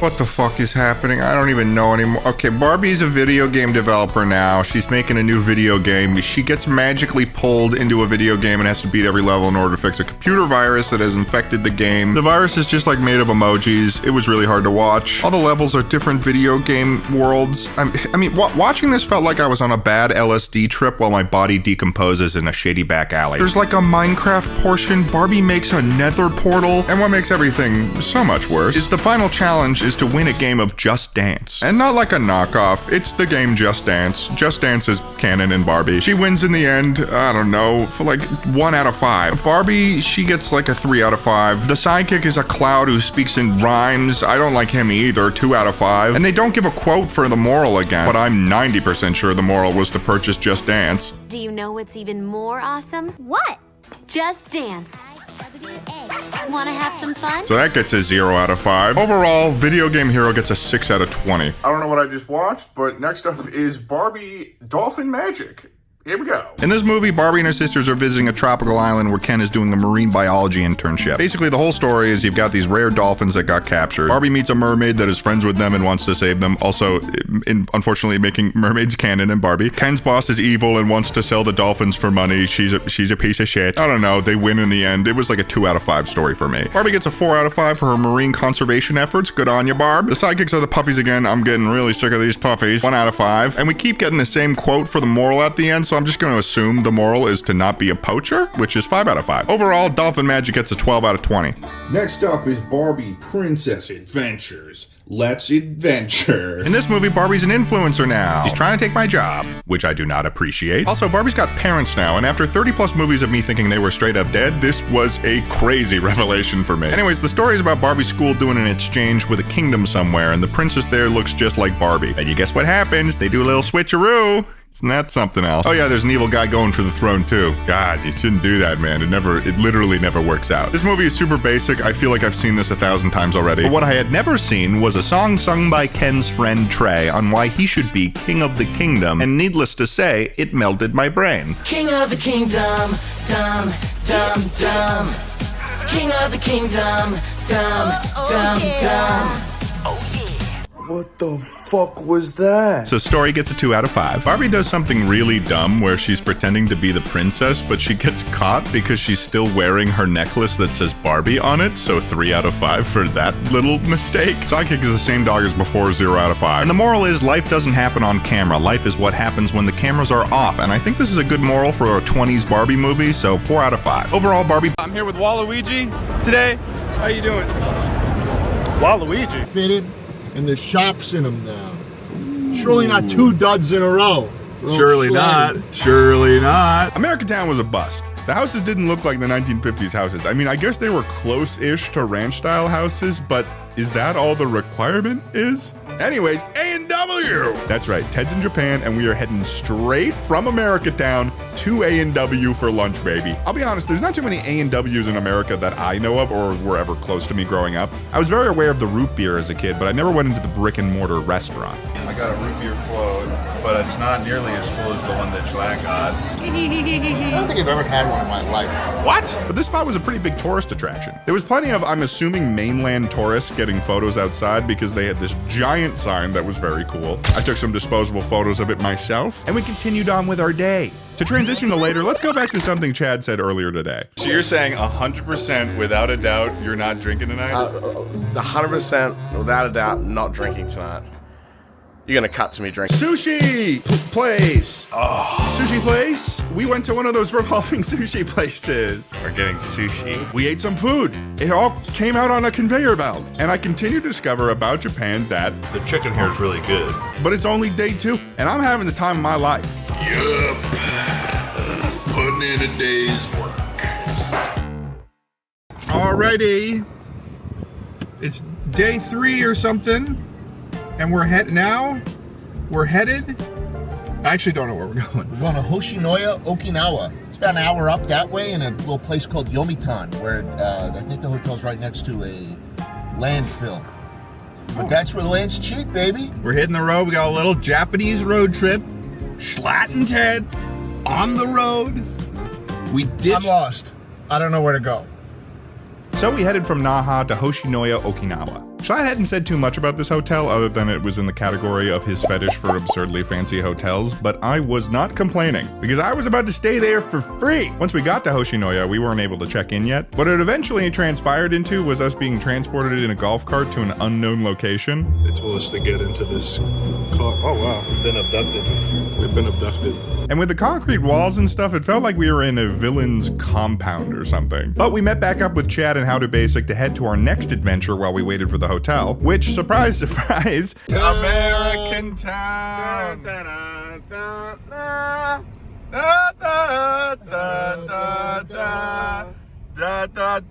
We flew possibly the furthest distance we could away from any of our home countries to come to America.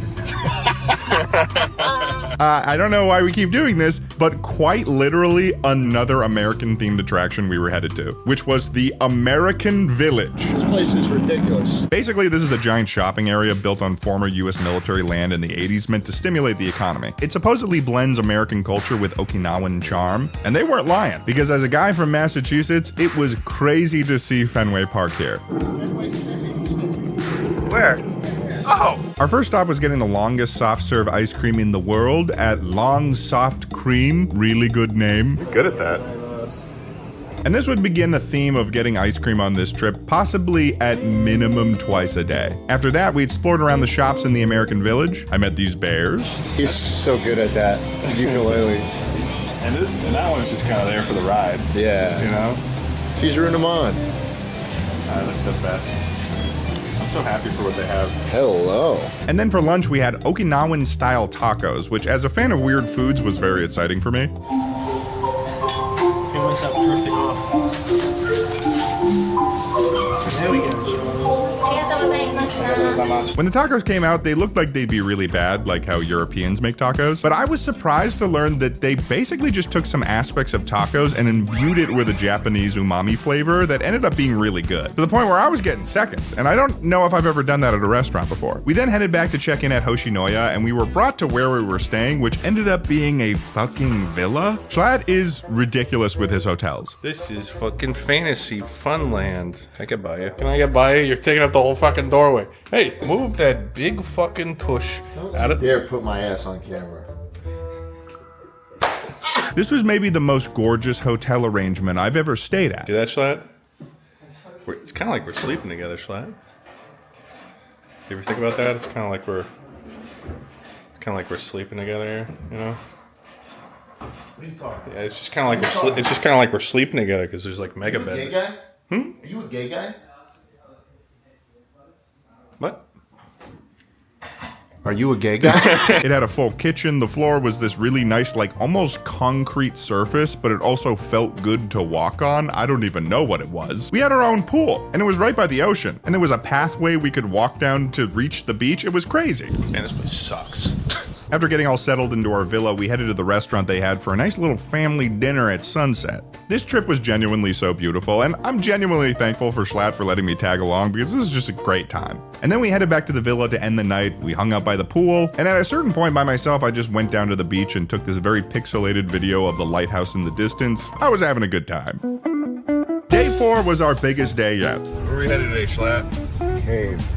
Hell yeah. That's right, Okinawa's got their own cave system, and I love a good cave, so I was excited for this. I found out early on that I might be too tall for this cave, but that's okay, because I'm also too tall for most human doorways. What the hell? We ended up in this weird audio-visual display area, and at first I thought that this was all that there was to the cave, but then we found another pathway, and there was so much more to this cave. It was dark, it was wet, it was mysterious, and at the end of the pathway, we ascended a grand rickety staircase to exit. And that was the cave. The cool cave. I'm sweating now. Next on the docket, we visited this waterfall. Waterfall. Yay! Love me a good waterfall. And then we headed to the Orion Beer Factory. I wasn't able to get much footage of this part of the visit since it wasn't allowed, but Orion Beer is a beer made in Okinawa. So we were having a good time essentially deifying this beer on our entire trip. Every third person here is wearing the shirt for this beer. So it was a good stop. It made sense. Next up was our final stop for the day. Aquariums in the world to house their very own whale shark. Look at the size of this fucking thing. It's massive. I mean, the main tank itself is massive, but watching this thing swim by was like seeing an alien or something. It was awesome. Also, a fun fact about this whale shark, its name is Jinta, and it holds the record for the longest time a whale shark has existed in captivity, being at this aquarium since 1995. We even got to see a Schlatt shark. God, it looks just like Schlatt. And then finally, we went to see the Okinawa Aquarium Dolphin Show. Look at these dolphins. They're doing flips. They follow commands. They're very talented. I didn't know that was allowed. The dolphins doing that. I didn't know that. I was very impressed with these dolphins. I might try to hire one as an attorney. That was really cool. Good morning. It's like 8:30 in the morning, and at the hotel that we're staying at, they gave us these robes, so I had to put them on. This is our second to last day in Okinawa, and then tomorrow, Schlatt goes home, and then I think I'm going to Kyoto? I don't really have a plan right now. So yeah, for the rest of the time in Okinawa, we did a little bit of shopping off camera, went and explored, and we ended up driving back to Naha that day where we had one final dinner with Schlatt. We went out and got ice cream, Blue Seal, that's Schlatt's favorite. And yeah, the next morning Schlatt would be flying out early, so we said our goodbyes that night. Femi Chiki. Who's behind me? Stink good, boy. And it was time for me to begin my semi-solo travel experience on the mainland. So the next morning we headed as a group for the airport in Naha. Once I was on the plane, I was terrified by the depiction of cartoons running away from a plane on the safety brief. That was crazy. And I began my journey from Okinawa to Kyoto. Funny enough, despite being in Japan for almost a week, this was my first time witnessing the public transit system they had in Japan. And despite not knowing a lick of Japanese, I was surprised to find that I actually wasn't taking the wrong trains. A lot of personal executive function, it can sometimes be a way to my own personal mental health. I know I'm a YouTuber, okay, but I also get overwhelmed every now and then. And even though I've been kind of living as me my whole life and I know how my brain works, there's still room to grow in there. Oftentimes it's helpful to speak to a therapist if you don't have the right tools to deal with the struggles you go through just kind of living life. And sometimes you might not have the network or feel comfortable talking with friends and family about what you might be dealing with. BetterHelp connects you with a licensed therapist who is trained to listen and give you helpful, unbiased advice. First, you go to their site using my link at betterhelp.com/Ted Nivison. You answer a few questions and BetterHelp will match you to a professional who has years of experience helping people with struggles like yours. You can do it all from your phone or computer, via phone call, video chat, messaging, however you feel most comfortable. It's the easiest possible way to start talking to a therapist. You'll be matched with a therapist usually within 48 hours so you can get started fast. Visit betterhelp.com/Ted Nivison or choose my name during sign up and you'll get a special discount on your first month. Thanks to BetterHelp for sponsoring, and let's get back to the video. Today is day 2 of watching every Barbie movie ever made. Today, I have 10 to watch. Or 11 or 12. So up next this morning is 2005's Barbie Fairytopia. So, back downstairs I go. As of now, I don't see a single problem with watching all these Barbie movies. My mental state is perfection right now. Maybe I feel like I won't have enough today and I'll watch more. Let's do it. Looking at this thumbnail for what this movie is gonna be, I'm already excited. Look at this goblin. Look at that Grimbley. Barbie Fairytopia. Barbie Fairytopia is a movie that goes total left field from folklore retelling and just starts making their own stuff up. It's the story of a wingless flower fairy named Alina who is bullied relentlessly for being disabled by having no wings, until an evil witch lady and her minion Fungus give all of the fairies COVID-19 and they can't fly anymore. And she's trying to steal some magic from some important fairies. So Alina embarks on a journey to basically defeat the witch fairy, and in the end Alina has her wish granted of having her own wings. It's a pretty crazy story, but honestly very creative, so 4 out of 5. The character Barbie plays in this is pretty resourceful, obviously because she's lived her whole life being different. I would say she did a pretty good job in this, so 4 out of 5. For sidekicks, we gotta talk about this motherfucker Bibble. This character has gotta be the worst sidekick I've seen in probably any piece of media that I've watched. Listen to this devious creature speak. Bibble, you startled me. In my watch notes, when we first see him, I literally have written, Barbie's got a sleeping little creepy weirdo as my first impression of him. Not only that, but Bibble receives an insane amount of physical punishment in this movie that is borderline sadistic of the writers to do. But if you knew Bibble and what he stood for, you'd be satisfied it was going on. 0 out of 5, I wish I could go lower. The moral of this movie is what makes you different makes you special, but that has no value when the ending was making Barbie's character like everyone else by giving her wings. 1 out of 5. Overall, Barbie Fairytopia gets a 9 out of 20. Just finished Barbie Fairytopia. What the fuck is a Bibble? Next up on the list is Barbie and the Magic of Pegasus. Here we go. Barbie and the Magic of Pegasus is a wild story. Barbie is a girl named Princess Annika who befriends this pink Pegasus, who also is her sister under a curse, and she's brought to this cloud kingdom. She's got 3 days to break the spell of, you guessed it, an evil wizard named Wenlock who turned her whole family to stone, and they have to assemble this wand of light that can beat Wenlock that's also apparently a myth, and it's built with 3 very vague things. From a measure of courage, a ring of love, and a gem of ice lit by hope's eternal flame. Those are barely those are notions of things, but they managed to build it and eventually defeat Wenlock in the end. 3 out of 5. Barbie is less of a perfect person in this, but she does have some growth across the movie and learns to appreciate her family, so I'll give her a 4 out of 5. The sidekick in this one is a baby polar bear she meets at the beginning of the film, and this sidekick causes far more problems for Barbie and her team than helps them. There's like several times this thing almost gets them killed. I'm gonna give the polar bear a 1 out of 5. And the moral is, there is always hope, which I suppose is a fair moral, because there was always hope despite the fact that that polar bear was trying to screw him up the whole time. 3 out of 5. Overall, this one gets an 8 out of 20. Magic of Pegasus, done with that one. Oh god. Next up is Barbie Fairytopia : Mermaidia. So I guess that means that we're going back to Fairytopia with this one. But this time we're getting more into mermaids. Barbie's character Alina has to travel to this place called Mermaidia because this mermaid prince she met in the last movie got kidnapped because evil witch lady, she's back. But this time she's looking for a special berry that'll make her super OP. There's a creepy human-faced turtle I did not like at all, a little weirdo speaking in riddles, and the embodiment of gluttony and greed, Bibble, is back, so that's awful. There's also this weird thing where Alina takes a risk where she swaps her wings for a tail and then makes a sacrifice where she's supposedly stuck as a mermaid, but then there's a plot armor berry she eats and she's just even more fairy than before. So no choice a character makes is permanent. Also, Witch Lady got turned into a frog. 3 out of 5. Barbie's character in this is fine. It's always kind of like working out for her though. No risk she takes means anything, so 3 out of 5. You already heard me, sidekick is Bibble again. At one point he gets a voice. Well, hello, Barry. Don't you look lovely today? Which was kind of interesting, but it's still Bibble, so it sucks. 0 out of 5, I don't want to see Bibble again. I don't think I can handle that. The moral is trust your true self, which I guess connects because Alina turns into her true self at the end, so 4 out of 5. So overall, Barbie Mermaidia gets a 10 out of 20. When I finished that last Fairytopia film, I was thinking I would get another fairy tale-esque Barbie movie next. We're talking princesses, weird little animal friends, sometimes a big rat with a scepter that can use magic, normal stuff. After all, we are in the classic era of Barbie movies, which is mostly just fairy tales through the lens of Barbie, and then sometimes Bibble shows up. I fucking hate that guy. So it's safe to say that I was shocked when I was assaulted, and I mean assaulted, by the next film, Barbie Diaries. And part of that was because I wasn't totally sure what I was looking at.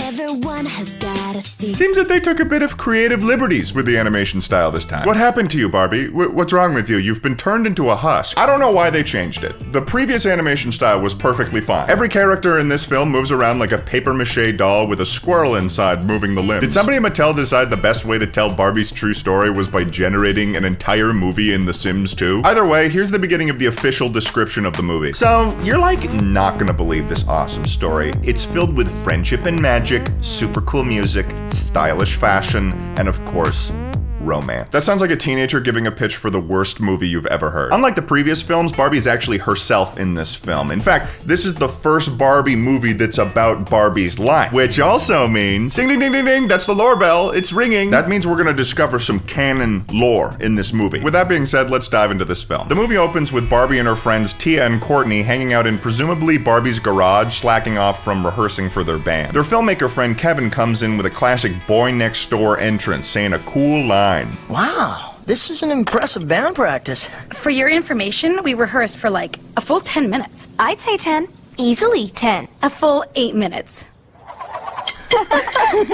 What the fuck? If that hit him, that would have hurt. That's a drumstick, and she whipped it at him. Imagine if it just hit him in the eye and then he's screaming on the floor. Roll credits. Kevin reminds them that they had plans to watch the sunset together. While they're watching the sunset, they each wish for something for their upcoming sophomore year. Barbie wishes to anchor the school news channel, Courtney wishes to improve her drumming, and Tia wishes to be class president. However, Kevin refuses to say his wish out loud. Well, you can't say your wish out loud. You'll totally jinx it. We just did. I know. Sorry about that. Could have been a great year for you guys. Do they just hate Kevin? That was a malicious push. The first day of sophomore year arrives, the girls are driving to school, and we see plenty of establishing shots of Sims University. And it seems like every character moves in a bone-chilling way. I get physically uncomfortable watching these characters interact with each other. They don't seem like they should be real. Why does he have such a hard time getting that paper off his back? Just go like this. When the girls arrive at school, they have their parking spot taken by guess who? The antagonist of the film, and Barbie's greatest rival, Raquel. Oh, I'm sorry. Were you guys going for this spot? How awkward. It's for the best. You saved her the embarrassment of parking that junkie where people can actually see it. How nice of me. If you can't tell already, this movie borrows a heavy amount of inspiration from Mean Girls, which sort of makes sense when you consider that this movie came out in 2005, the year after Mean Girls came out. And with the popularity of that movie, it doesn't surprise me that people at Mattel were like, what the fuck are we doing writing fairy tales? We need a story about girls being nasty to each other. That's what children want. If you don't think it's feeling similar to Mean Girls now, you will later. Next up, we introduce the love interest of Barbie, which is done in the most incredible manner. And survive the Jeep rides.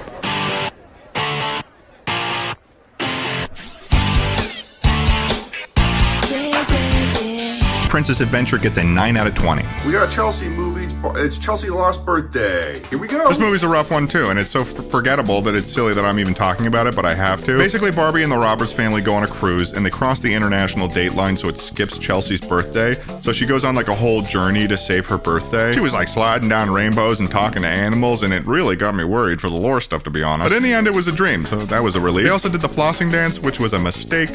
1 out of 5. For Barbie, this movie wasn't even really about Barbie. It was a Chelsea-focused movie, but she was absolutely giving me vibes from the time they were in Hawaii, so 1 out of 5. For sidekicks, I suppose the sidekicks are the dream creatures that Chelsea conjured up, so I'd give them a 3 out of 5. And there is no moral to this story. You couldn't convince me there was if you tried. 0 out of 5. So Chelsea's Lost Birthday gets a 5 out of 20. Next up is Barbie Big City, Big Dreams. Let's do this. In this movie, Barbie moves to New York City for an art summer program because she wants to be a Broadway star now. And this movie is significant because we're actually introduced to a new character also named Barbie Brooklyn Roberts. We have the same name? They're adventuring around New York City. Brooklyn absolutely eats shit off a stage because Malibu Barbie knocked into her. There's some drama. I don't know, it was pretty okay. I'd give it a 4 out of 5. I'd say both Barbies are pretty good in this too. They managed to work out their drama in the end, and I'd give them both a 4 out of 5. No sidekicks in this, it's BS, I know, so 0 out of 5. And with no quote, I'd say this movie is about not totally being focused on winning, but rather improving alongside your peers and lifting up everyone around you. So 5 out of 5. Overall, Big City, Big Dreams gets a 13 out of 20.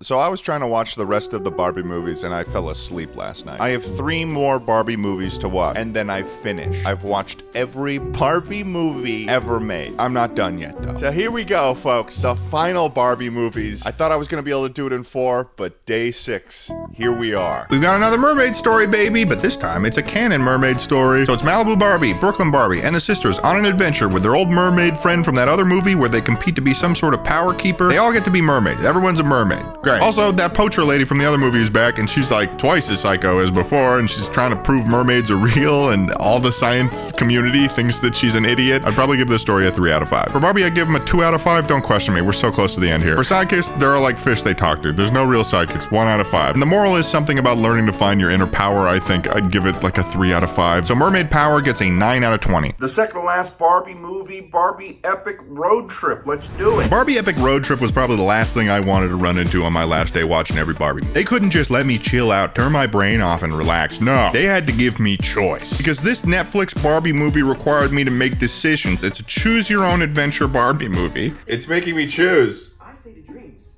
Okay, fine, dreams, Ken. It's basically about Malibu Barbie, Brooklyn Barbie, Ken, and the 3 sisters going on a road trip. They're delivering adopted dogs from Skipper's silly little dog app. There's a lot of convoluted lore. Apparently at some point Barbie and Ken went back to being friends, and now they've got like tension again. Also, I accidentally made the wrong choice at one point, and I got Barbie abducted by aliens and lost. I lost the movie. I failed the movie. They reset me at the beginning, so I had to restart. I guess it was cool. I don't want to tell the story for you, Barbie, though. Make your own decisions. 1 out of 5. Barbie literally cannot make her own decisions in this, so 2 out of 5 for that. The sidekicks are like a bunch of dogs that are about to get adopted. I don't know. This era kind of sucks for sidekicks, and it's been bumming me out, so 0 out of 5. Moral? Good question. I could not tell you. The viewer makes the decisions. Maybe the moral is not even fictional characters know what they're doing, and perhaps that's comforting. 3 out of 5. So the second to last movie, Epic Road Trip, gets a 6 out of 20. The final Barbie movie, Skipper and the Big Babysitting Adventure. Let's do this thing. Okay, it's the last Barbie movie, and it's not even about her. It's about Skipper, the gaming sister, and her inability to run a babysitting business. Something about a theme park. Something about a gaming bus. Skipper wins in the end. It doesn't matter. I don't even care. I don't even care because I've done it. I've watched them all. 4 out of 5 for all I care. And this story isn't even about Barbie because Barbie's off doing some liberal shit, planting trees in the Amazon like a nerd. That's literally what she's doing in this story. So 2 out of 5. For sidekicks, none. 0 out of 5. Fuck them. Who needs them? Moral? I don't know, okay? I don't know what they're trying to teach me. Maybe how to be a babysitter? Who knows? Leave me alone. 1 out of 5. Overall, the last animated Barbie movie gets a 7 out of 20, and I'm done. I'm done. I've done it.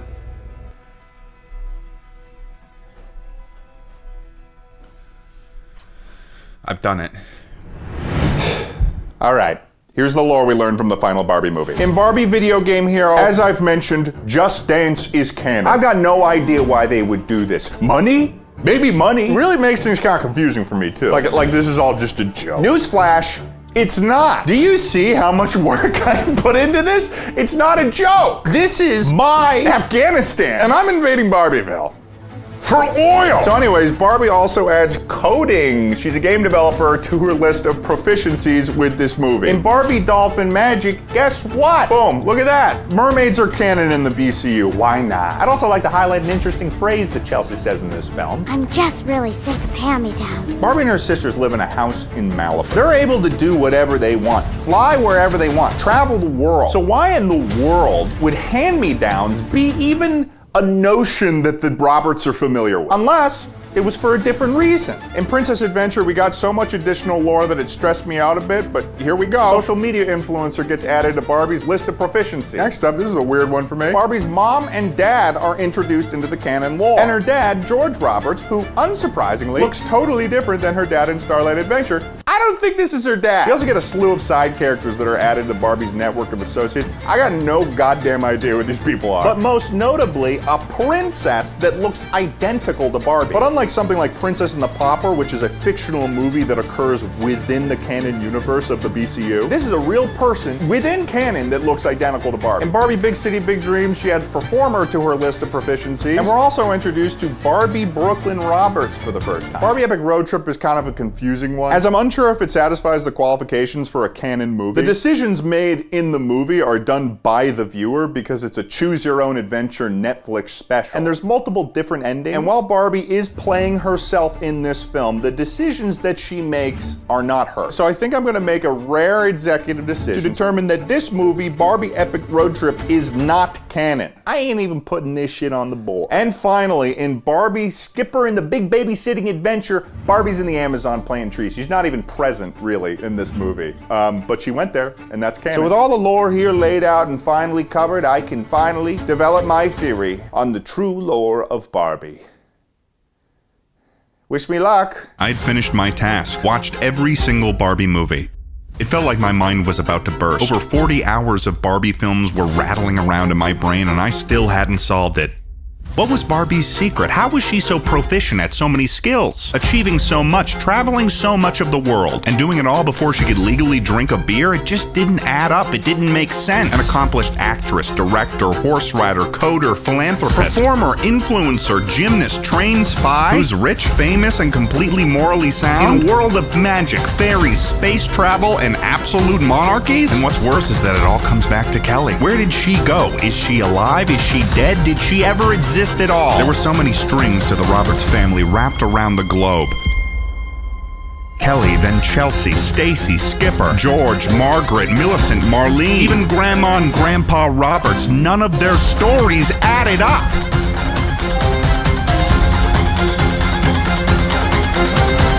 Until they did.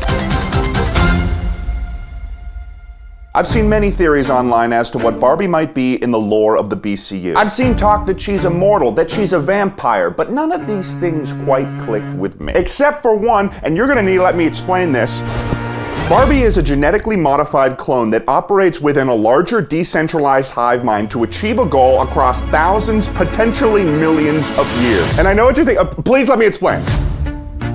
In order for Barbie to be able to attain as much knowledge and skill as she does, she can't be operating as an individual creature. She needs to be operating as part of a larger decentralized hive mind that can still be considered a single organism. Barbie. Barbie's immediate family unit of 4 sisters is a means to train and grow more Barbie. You're not seeing a group of 4 sisters, you're seeing the growth cycle of a series of Barbie clones being trained. That's why it's a decentralized hive mind, as each member maintains some level of autonomy while still operating within a system. You start with Chelsea or Kelly learning the initial ideals of what it means to be a Barbie, eventually upgrading to Stacy, where new skills such as sports and other activities can be learned. Then you move on to Skipper, where science and other technology is further emphasized. And eventually a clone will become a Barbie. Of course, you can't stop the process of aging, and while it appears each Barbie clone ages slower than the average human, eventually they have to move on to their next responsibility, which is to go to ground for several years and re-emerge as an aunt, one that is specifically proficient in certain tasks. Another option is becoming Barbie's mom. And then when those Barbie clones get older, they retire into the position of Grandma Roberts. This explains why in the earlier Barbie films, we see Stacy looking much older than she does in the later Barbie films. She's about to move on to the next stage of growth. In Fashion Fairy Tale, we meet Aunt Millicent. This older clone has settled down in Paris, France, and helps growing clones learn about fashion design. We meet another aged Barbie clone, Aunt Marlene, in Barbie and Her Sisters in a Ponytail, who teaches the younger Roberts clones about horseback riding. This would later come into play in Puppy Chase, as their skills in horseback riding allowed them to achieve their goals. In Great Puppy Adventure, we meet Grandma Roberts, a very old Barbie clone, and we see evidence in her attic of her being a younger Barbie clone, just to be expected from a retired Barbie clone. Barbie's behavior in Puppy Chase was terrible, as we know, but it could be explained if you recontextualize it as the leader of a group of trainees where she's placing them in situations where she's testing their skills and aptitude. It's almost as if she intentionally let the puppies go free, knowing that it would place the younger sisters in a boot camp type scenario where their survival skills would be tested for the sake of the cause. Even in Barbie Princess Adventure, we see 2 Barbie clones directly interacting with Barbie and Amelia. Even in Barbie Dolphin Magic, Chelsea complains about hand-me-down. But as we know, the Roberts are incredibly wealthy, travel the world all the time, and have a house in Malibu. What reason would they have for hand-me-downs unless there was an expectation for each sister within the family family unit to dress within a certain wardrobe. And this brings me to Kelly's disappearance. What happened to her? Why was she replaced with Chelsea? Kelly was a failed Barbie clone and wasn't able to adhere to the strict guidelines of her training. In Nutcracker, Rapunzel, Swan Lake, and Christmas Carol, Kelly consistently had difficulty performing the activities she was doing with Barbie. And I think this frustrated Barbie, and eventually Kelly was removed from the cluster. I think that Kelly is dead. So where does Ken exist in all of this? I mean, he's been in a lot of the movies. Ken's probably another clone of some sort. Possibly a creature bred purely to be a thrall in the Barbie clone hive mind. This would explain why Kens don't have the same strict adherence to features as Barbie's. It would also explain the existence of Barbie's dad in Starlight Adventure, as I have an inkling that her dad is just an aged Ken that has been tasked with chaperoning her until she can achieve her larger goal. So what is the Barbie clone hive mind's purpose? I mean, why put up this front of pretending to be a single person? What's the deal with that noise? In order to achieve its goals,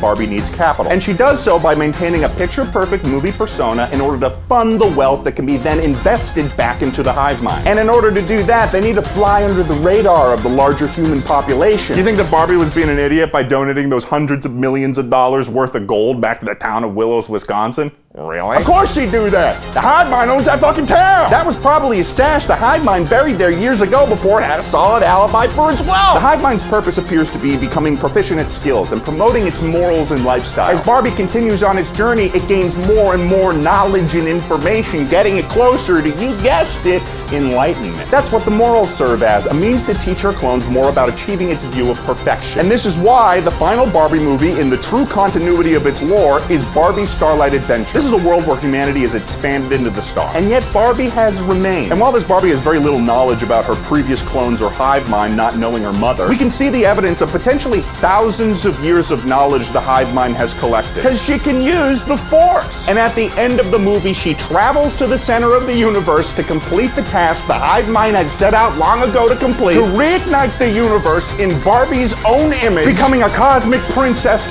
and ascending to godhood.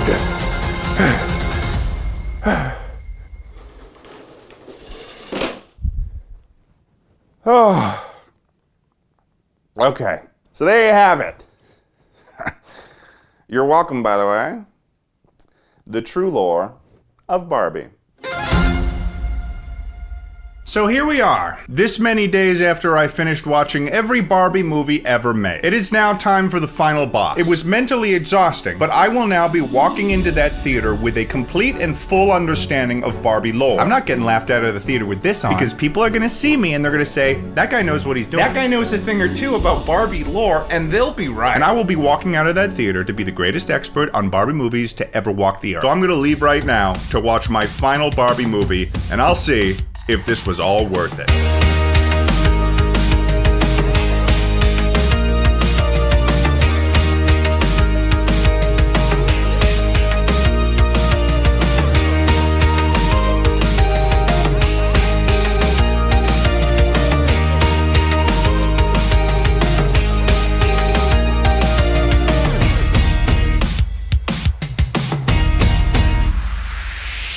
It wasn't worth it. It absolutely wasn't. None of my theories added up at all. In fact, it was barely related. How did I not see this coming? Decentralized clone hive mind. Why did I think they would make a movie about that? What's worse is I kept whispering, asking when the clones would show up. Oh, God. I done all this work. I done all this research. All that time, all those movies. What the fuck was I even thinking?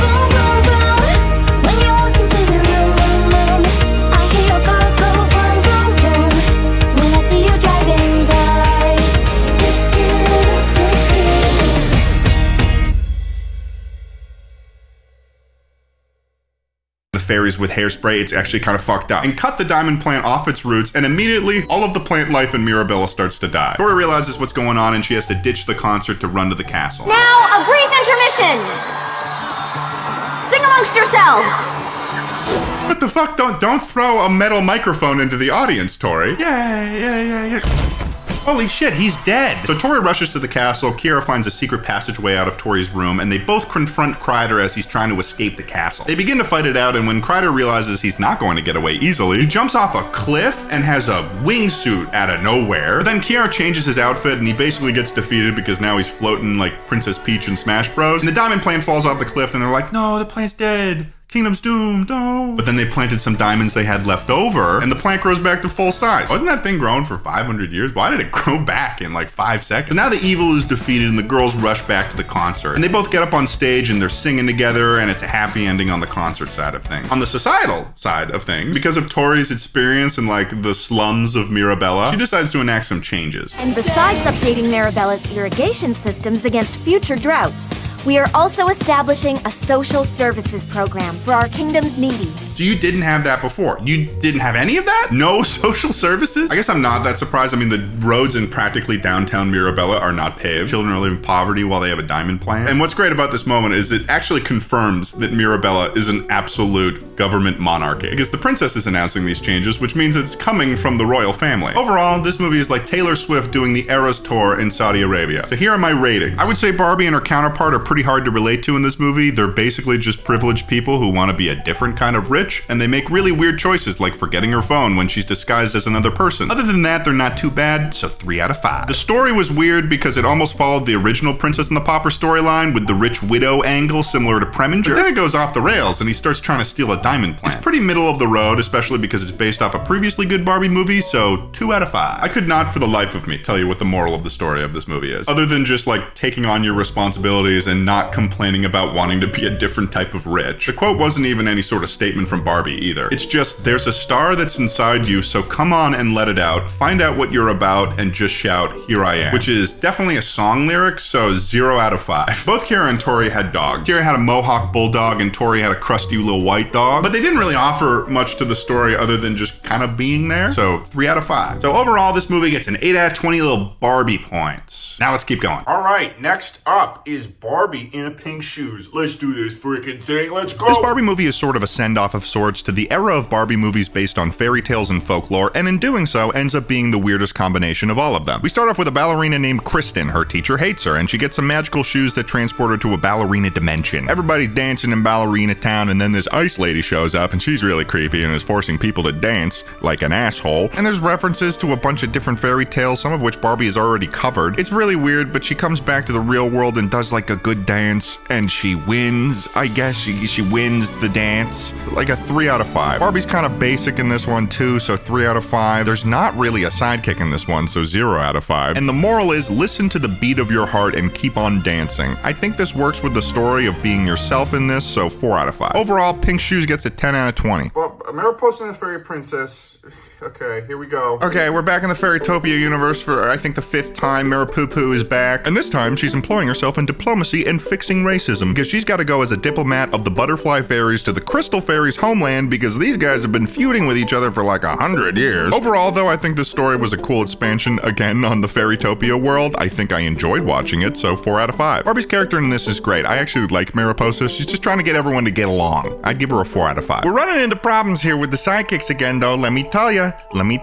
You know why? Because we're introduced to possibly an even worse Bibble, because this Bibble is named Z, and he's a fucking ball with a tooth. Mayor Peepaw didn't even have a puffball in the last movie. He just shows up, meaning the writers retconned a puffball into the story because apparently they thought it would elevate it. These puffballs are like the minions of the Barbie universe. What demographic of the general population is so obsessed with these little cherubs that don't speak English that they keep getting added to these stories? I will never know. 0 out of 5. And the moral is, the best way to make a friend is to be a friend. Duh. You think that people are making friends going around being an enemy? Weird moral, brother. Weird. 2 out of 5. Overall, Mariposa 2 gets a 10 out of 20. Something deep inside my soul is stirring, and I don't know what's happening. Next up, Barbie and her sisters in Ponytown. Here we go. Barbie and her sisters are back in the canon universe, and this movie's about horses and ponies. They're in the Swiss Alps for the summer because their Aunt Marlene owns a riding academy. So you got 3 sisters learning to ride horses and eventually compete in a tournament for money because another aunt of Barbie has a failing business that she is tasked with saving. This movie, though, is mostly about Barbie and her discovery of a super rare horse that's so majestic that Barbie named it Majesty after it saved her by being killed by vicious wolves? Jesus Christ. Barbie almost had canon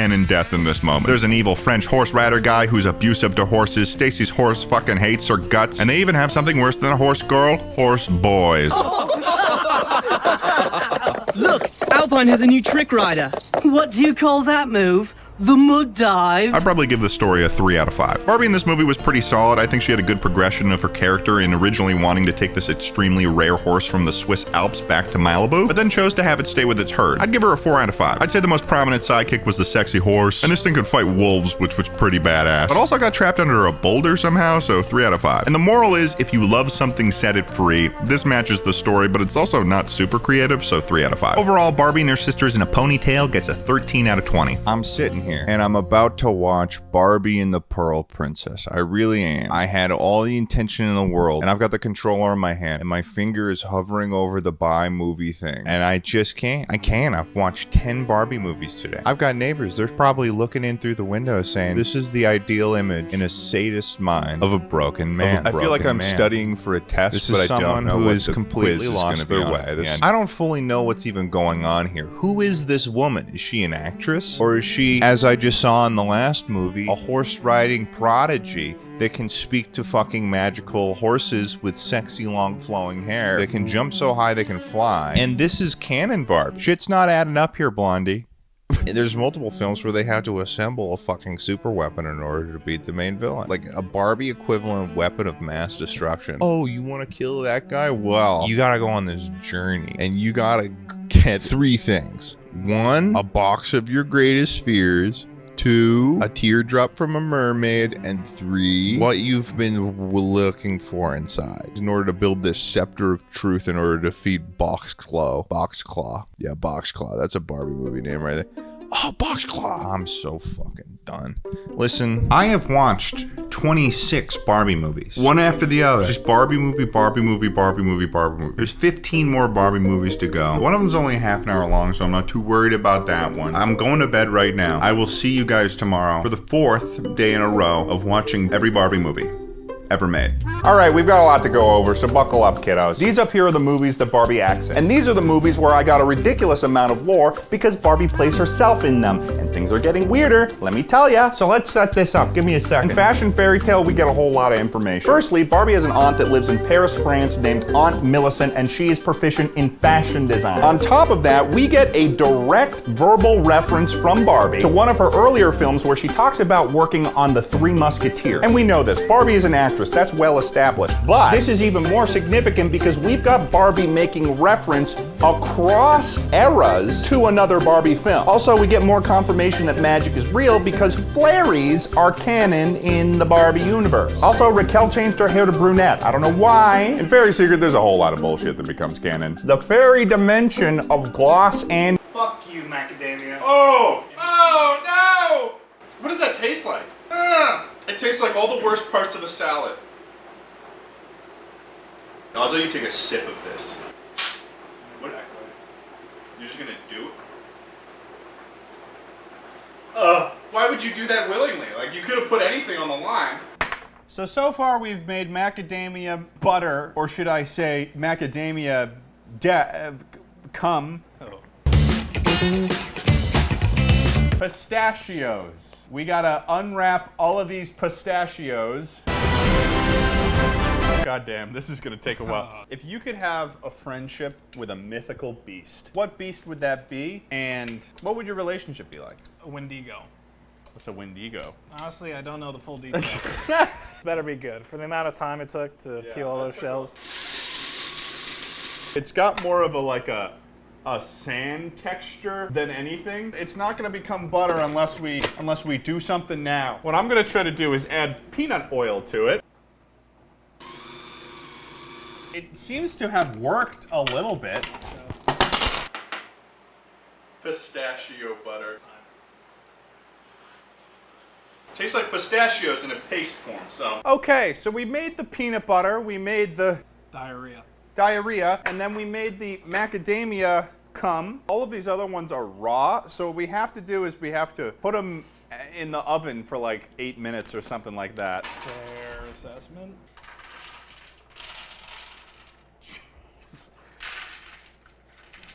This looks very satisfying. All right, let's throw it in for like 10 minutes, I guess.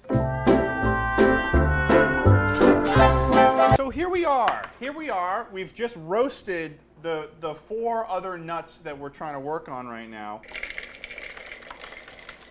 Some of it missed. Things are looking mighty bleak. Things are not looking mighty bleak, although I definitely feel my eyes getting tireder. We've been at this for 3 hours already. You guys can't really tell what time it is.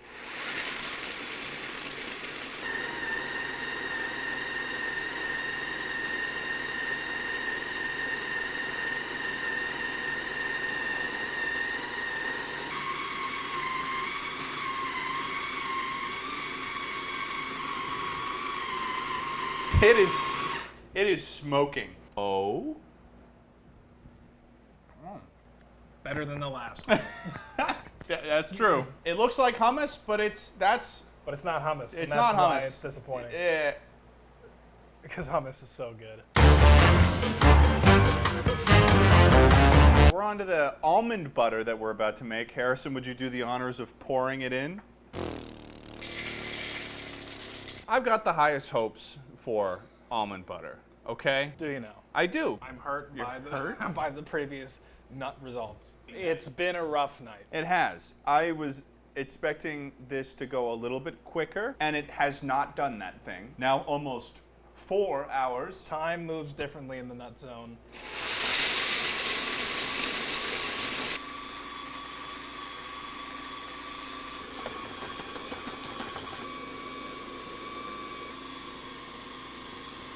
He told me I was wrong. He told me why I was a fool for thinking that I could make almond butter, but I prevailed. For I present to you, Harrison, fucking almond butter. He used the peanut oil. Shut up. Stegosauruses, 4 out of 5. 3 fans. We are now on to the walnut section of the video. We are now also at the 4+ hour section of the video where we have been trying to make nut butter for 4 hours. Walnut. What do you think walnut will it butter? I think walnuts will refuse to their best abilities not to get chopped up.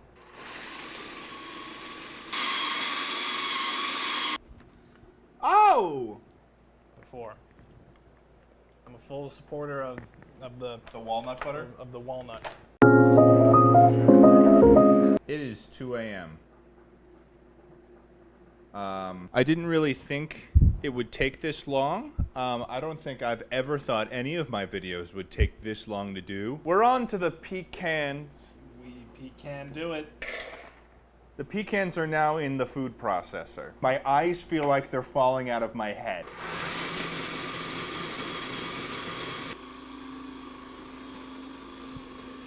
Why? Pecan butter is done. It's definitely a nut. I'm gonna say 3 fans. I'd say I like this better than a lot of them. These 7 butters will be combined into the ultimate nut butter. The culminative work of 5 hours of churning nuts into a butter is about to complete. God bless our souls. You guys just let us know. 7 butters, 5 hours. Was it worth it? Was it worth it? Did any of it make any sense? I'm gonna be grappling with this reality for the rest of my life. But by God, am I gonna put this on a fucking piece of toast? The peanut butter. I wanna do a dop. The macadamia. The pistachio. Almond butter. I'm never gonna get to bed. Cashew butter. Walnut butter. Pecan butter. A floof. Let's fucking do this.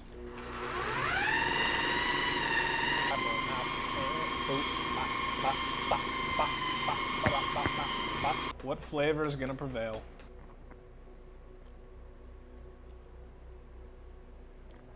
Would you look at that? It's everything. It's a motherfucking nut. I couldn't identify which one comes through if I tried. I'm pissed off. Really not that great. Ultimate peanut butter sandwich. God damn. This bread is the best thing I've tasted in 5 hours.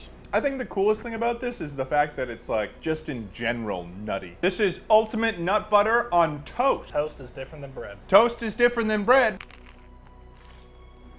Oh.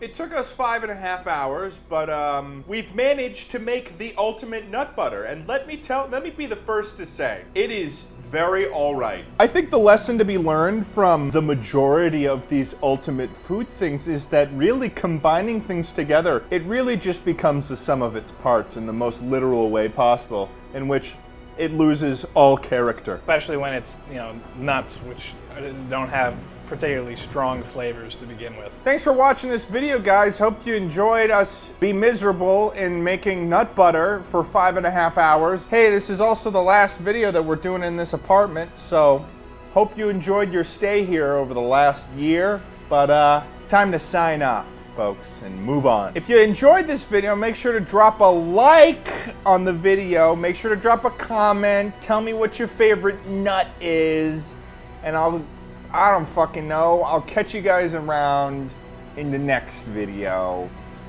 Bye!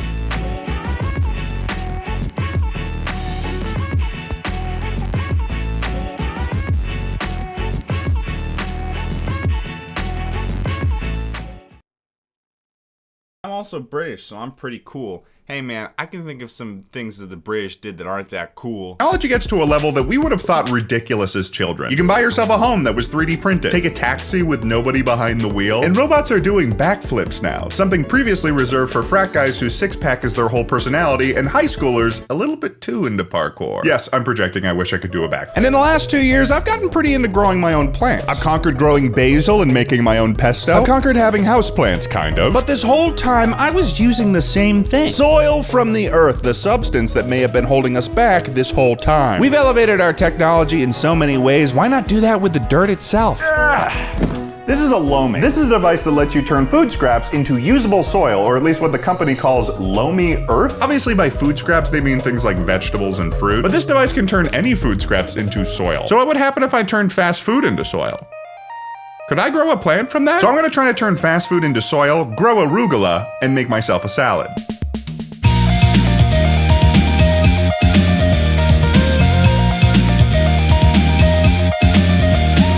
Let me be clear. I'm going into this with no research whatsoever. I'm essentially doing a highly produced experiment that I'm planning on posting with no actual assurance that any of this is going to work. It would actually be a miracle if it did. I'm utilizing the most highly processed foods we put in our body to grow a life form. That's like trying to teach a dolphin to drive a car. Nobody's tried it because if they did, they'd be an idiot. But wouldn't it be funny if it worked? The most research I've done has been Googling, can you grow a plant from just loamy earth? And the answer has been frequently and only a resounding no. And that's because I'm operating based on loamy earth being compost, which you can grow plants in. But loamy earth is something different. Loamy earth is the nutrient-rich, soil-like end product created by the Loamy Countertop Food Recycler, designed to be used as a natural fertilizer for plants and gardens rather than traditional compost.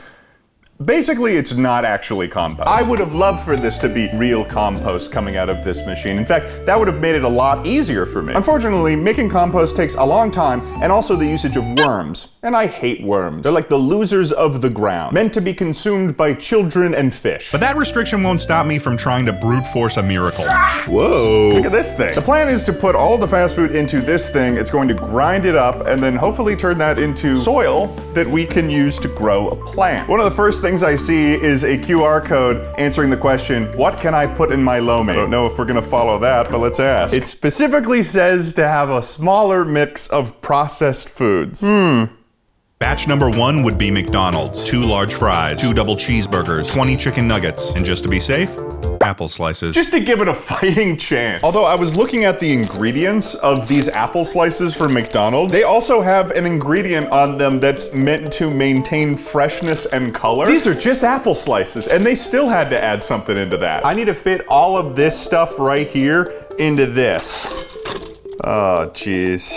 Oh, God. So it's got pickles. There's a little bit of plant life going on, but there's a lot of meat and there's a lot of cheese. As I was doing this, I started to seriously doubt how this could even come close to dirt. Well, okay, they're in there. For this experiment, I'm gonna be using Loamy's Grow Mode. This is their longest mode, taking somewhere from 16 to 20 hours. It, quote, runs at a lower temperature to preserve microbes and boost soil health. And I guess the express mode is if you need dirt like right now.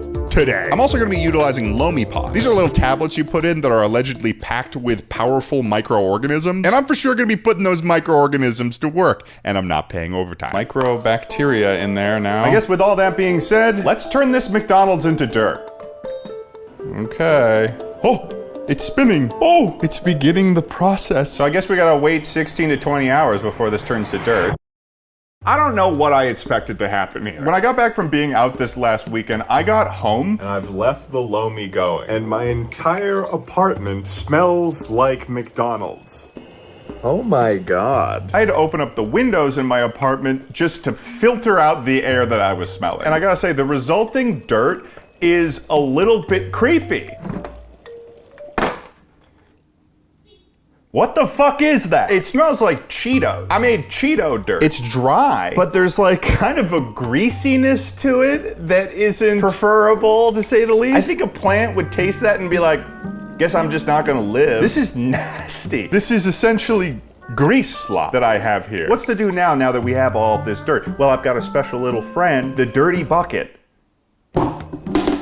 The dirty bucket. This thing's gonna live outside. Unfortunately, this batch of dirt was not nearly enough for me to do this whole experiment. This couldn't even fill one pot. So I placed the dirty bucket as far away from me as I could get it and cleaned the Lomi in preparation for batch number 2, Taco Bell. 1 cheesy gordita crunch, 1 veggie bowl, 1 chalupa supreme, and 3 crunch wrap supremes. I think that Taco Bell has a little bit more vegetables within it than something like McDonald's. Half of these things have some form of like lettuce or tomato in them, so there's some plant matter going on here. I feel like this one might turn out a little bit better than McDonald's did. At the end of the day though, I'm putting most of my hope in this veggie bowl here. This one's gonna take us to the finish line. And I think the thing that's gonna screw us from making usable compost is probably gonna be the crunch wrap supremes. I don't know if nature really called for that. Nevertheless, I stuffed all the Taco Bell I could into Lomi and started my next cycle.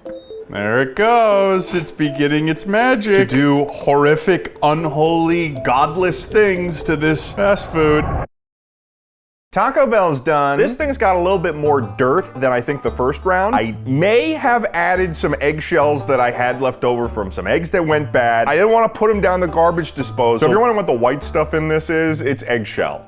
So it's a bit browner than the other one. It doesn't smell like Cheetos, it just smells like ground beef. It's also closer in color to what regular potting soil is, but it is still clearly not. But after all of this, I still did not have enough dirt. So I prepared for my third and final submission to the maw of the Lomi, batch number 3, KFC. And I may have over-ordered chicken tenders, fries, mashed potatoes, sweet corn, coleslaw, and a chicken pot pie. If you told me a year ago that I would be taking a chicken pot pie and turning it into dirt, I'd probably send you to jail. I think that this corn might be the thing that saves this whole video. We might be getting saved by the Colonel. Now the chicken, this might cause some problems for us. The chicken pot pie, there's not a lot, but there are carrots and there are peas in a chicken pot pie. There are vegetables in it. I saw that they had applesauce that was available in the kids meal on the KFC menu, so I ordered that as well, thinking like, it might be good to have some classic applesauce in there.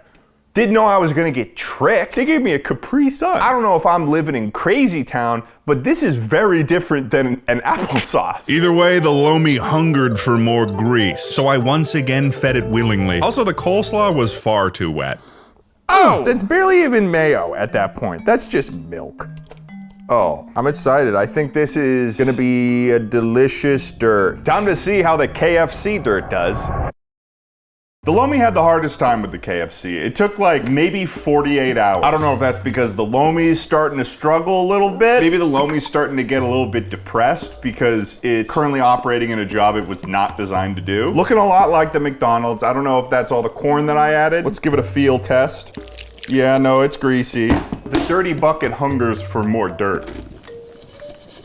Oh God. So I mixed all the fast food dirt together to make one final dirt. Doesn't look that bad. All of this in the dirty bucket, I think I just might have enough to run this experiment. But while I'm leaving much of this plant growth up to chance, you shouldn't be doing the same for your career. Which leads me to the sponsor of this video, Strawberry.me Career Coaching. It seems like these days the job market is more competitive than ever. And the people who'll succeed in a world like this are those who have a solid plan and solid goals, which is where Strawberry.me comes in. Strawberry.me will help you create a strategy for your career. When I met with my coach Vincent, I wasn't really sure what to expect from the experience, but right off the bat, he was asking some pretty thoughtful questions to figure out my specific goals and what I'm struggling struggling with. One of them, for instance, was genuinely addressing how to improve my YouTube video output, which I'm sure might be a relief to those of you who want to see more than 4 videos a year from me. This was nice too because I do have a therapist that I talk to sometimes about my career worries and issues, but meeting with a career coach was very clearly different. It was more oriented to figuring out the root of my issues in direct relation to my work, based on like who I am and how my working brain ticks, and then giving me actionable steps that I could take to address them as opposed to just talking about them. Like, I am legitimately going to keep using this service because I can see how helpful it can be to talk to a professional who is directly invested in your own success and someone who will create accountability for you. Like, I'm going to check in with my coach next week and we're going to talk about how the week went. This platform can be really helpful to speak to someone who has an outside perspective on one's career. They give you tools to be able to find the right path.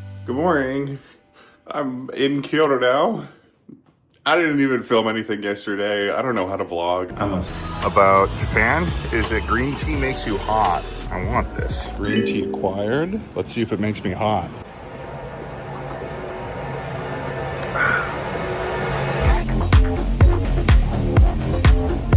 It worked. I think the biggest issue is that I just made a faux pas. I'm realizing after I just did that bit, I made a faux pas and then I was carrying around the drink and I was drinking it and I was like,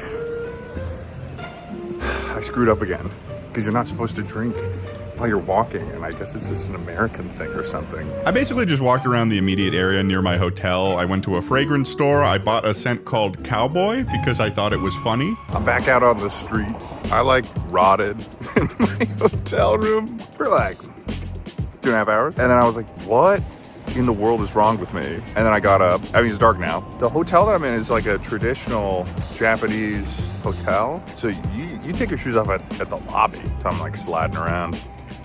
I loved it. But that night, I had an incredible experience when I went to search for my first ever ramen. I headed to an area of Kyoto that was apparently known for having a lot of quality ramen shops. And I happened upon this one shop that looked pretty dingy, but I know ball. And I saw people were lining up, so I did too. After a while, I kept exchanging glances with this Japanese guy that was standing behind me. And at a certain point, I just started up a conversation with him. It seemed like he wanted to talk and I did too. So we started to get to know each other through a mix of his English speaking skills and using the conversation function on Google Translate. Basically, his name was Kato. He was visiting Kyoto from Tokyo, and he happened to come to this ramen shop because I guess a local influencer had recommended it as being a good ramen place. So we just kept chatting for a while, and then eventually when we got into the ramen shop, we sat next to each other, and it was cool. Despite the language barrier, I made a friend. Hey, this is me and Kato. Yes, we just had ramen, and it was really good. Kato's from Tokyo. He's very cool.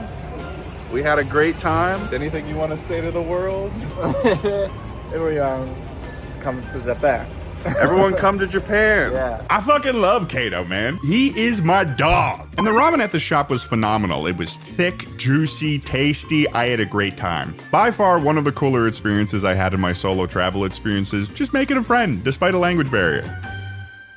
Day 8 was the day I would check out of my hotel in Kyoto and head to Osaka. But honestly, one of the best solo travel tips is that you can leave your bags at the front desk even after you check out of the hotel. I know that most people probably know this, but it's great because you can explore the place that you're in without having to worry about being tethered to your luggage. So I did another half day of exploring Kyoto. This involved a lot of walking around, but the main final event in Kyoto was heading to this knife store that was recommended to me by my friend Andrew McCann. And I was even able to have my name inscribed in the knife in Japanese, Theodore, or as it said in Japanese, Seodoa. Oh yeah. I bought a kitchen knife and a bread knife because I needed a bread knife. Then it was time to head to Osaka. This is crazy, but I want to see what it's like to go on the highways in mainland Japan, so I'm taking an Uber to Osaka. Now, I thought that in Ubering to Osaka, I would have an opportunity to take a bunch of great footage of traveling across the country of Japan in my Uber. But what I didn't realize is that Japan's highways are incredibly insulated. I guess that's how I describe it. Let me give you an example. Ah, wow, the beautiful countryside of Japan. Oh, okay, there's a barrier there. I can't see anything. Like the whole time, they've got these NASCAR level barriers on every side of the highway. What's going on here? I couldn't see anything. It was bullshit. How dangerous are the drivers here that they need to have this system? I'm in Osaka now. Anyways, for my one night in Osaka, I walked around these incredibly dense shopping areas. They had massive sculptures advertising their businesses. They were kind of freaking me out a little bit, I'll be honest. I think I was getting a little bit overstimulated. I went and bought some reusable film cameras and some extra disposables. And for dinner, I decided to go to a ramen/wagyu restaurant. I think this was a little more touristy than my first ramen experience, but hey, it was still fun.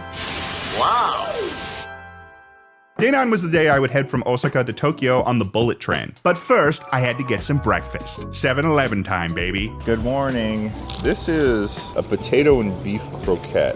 I'm honestly maybe just not a big of a fan of potato. I mean, it's filling me up, it's giving me nourishment, so that's good. What else we got here?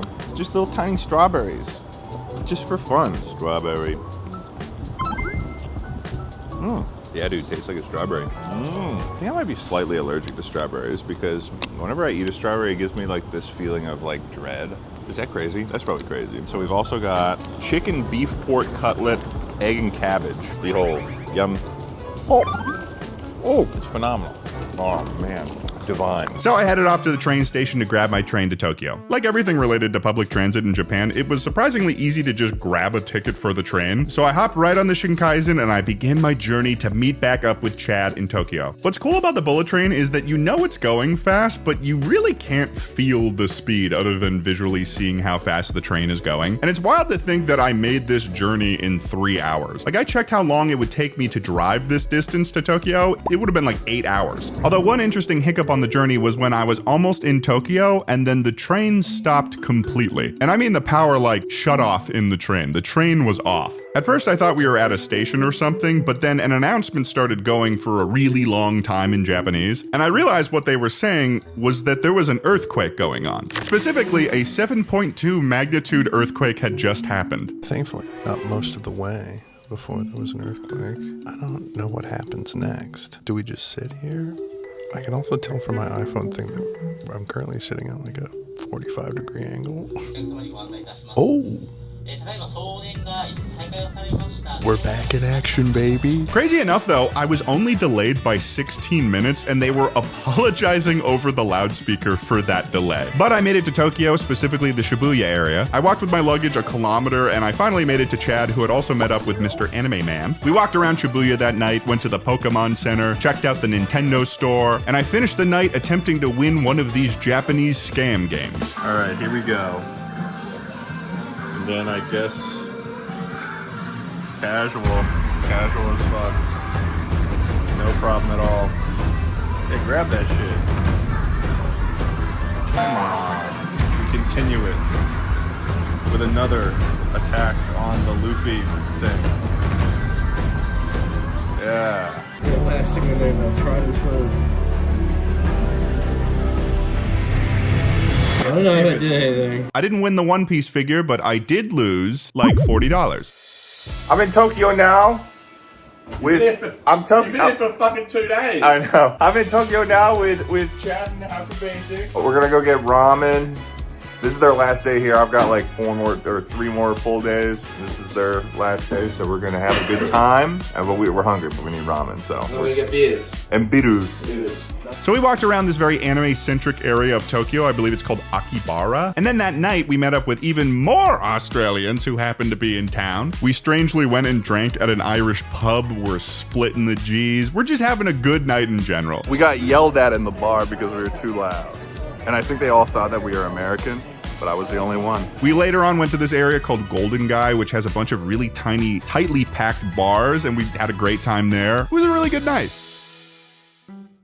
The next 2 days I didn't film too much, so I'll combine them together. But Chad left me on day 11, so I was once again alone on this journey. It's raining today, and I think it's gonna rain for the rest of the time I'm here. I bought my return flight. I'm officially leaving on the 26th. I have no idea how much I'm gonna film, but also this is where I'm staying. I'm staying right next to this big old spire. It was raining in Tokyo, and what I noticed is that everyone carries an umbrella, unlike somewhere like New York City, where you've got about 60% of the people just eating the downpour. I went to my first yakitori, yummy! And the next day before he flew out of town, I met up with Cray because a local had recommended a particular ramen spot, so we tried ramen there. This ramen was really good. The local was comparing it to being better than Ichiran, which is a very popular ramen spot. And to be honest, at a certain point with tonkatsu ramen, I can't really tell if it's better or not, but I certainly enjoyed myself. And you know what? That night, I'm going back to Ichiran because I'm a goddamn ramen fiend at this point, people.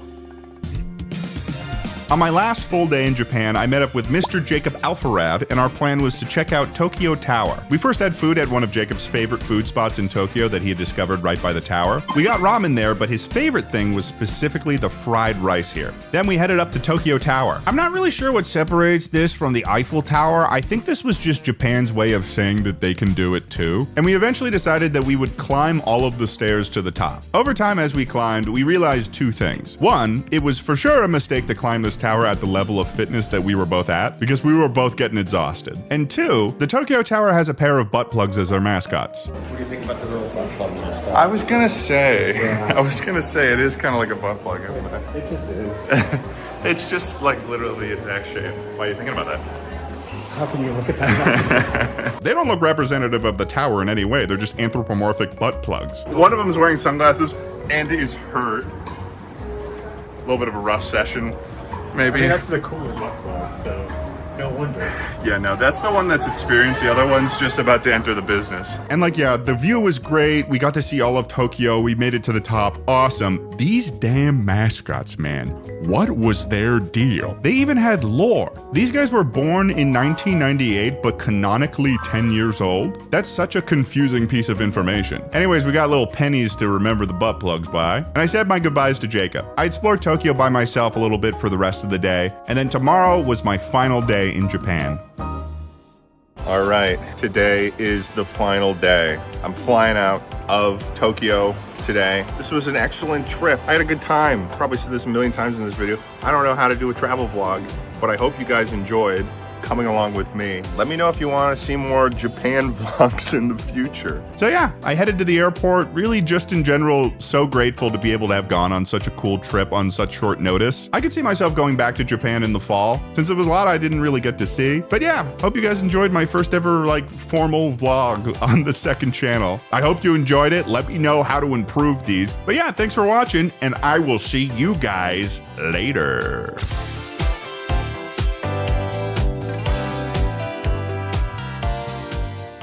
Hey, how's it going? I did something nobody asked for again. As we know, in July of last year, Warner Brothers released a live-action Barbie movie. There was a huge amount of actors attached to it, such as Margot Robbie playing Barbie and America's sweetheart, Michael Cera. And I was really excited for this movie, mostly because it was rated PG-13, which meant that Barbie could swear once. Of course, the writer's strike happened last year, and I put this video on the sidelines until I could finish it without crossing a picket line, so I'll just let me from last year take over from here. The release of this movie really lit a fire under my ass, because it made me realize that if I go into that movie theater without a complete and full understanding of Barbie lore, I'm gonna look like an idiot. I'd be laughed out of the theater, and honestly, I'm not looking for trauma. In order to prepare, I am going to watch every Barbie movie ever made. That way, I will walk out of the theater in July being the greatest expert on Barbie movies that has ever walked the plains of Earth. It's been a while since I've seen Barbie and the Nutcracker, but surely they haven't made too many, so holy crap. There's 42 of them.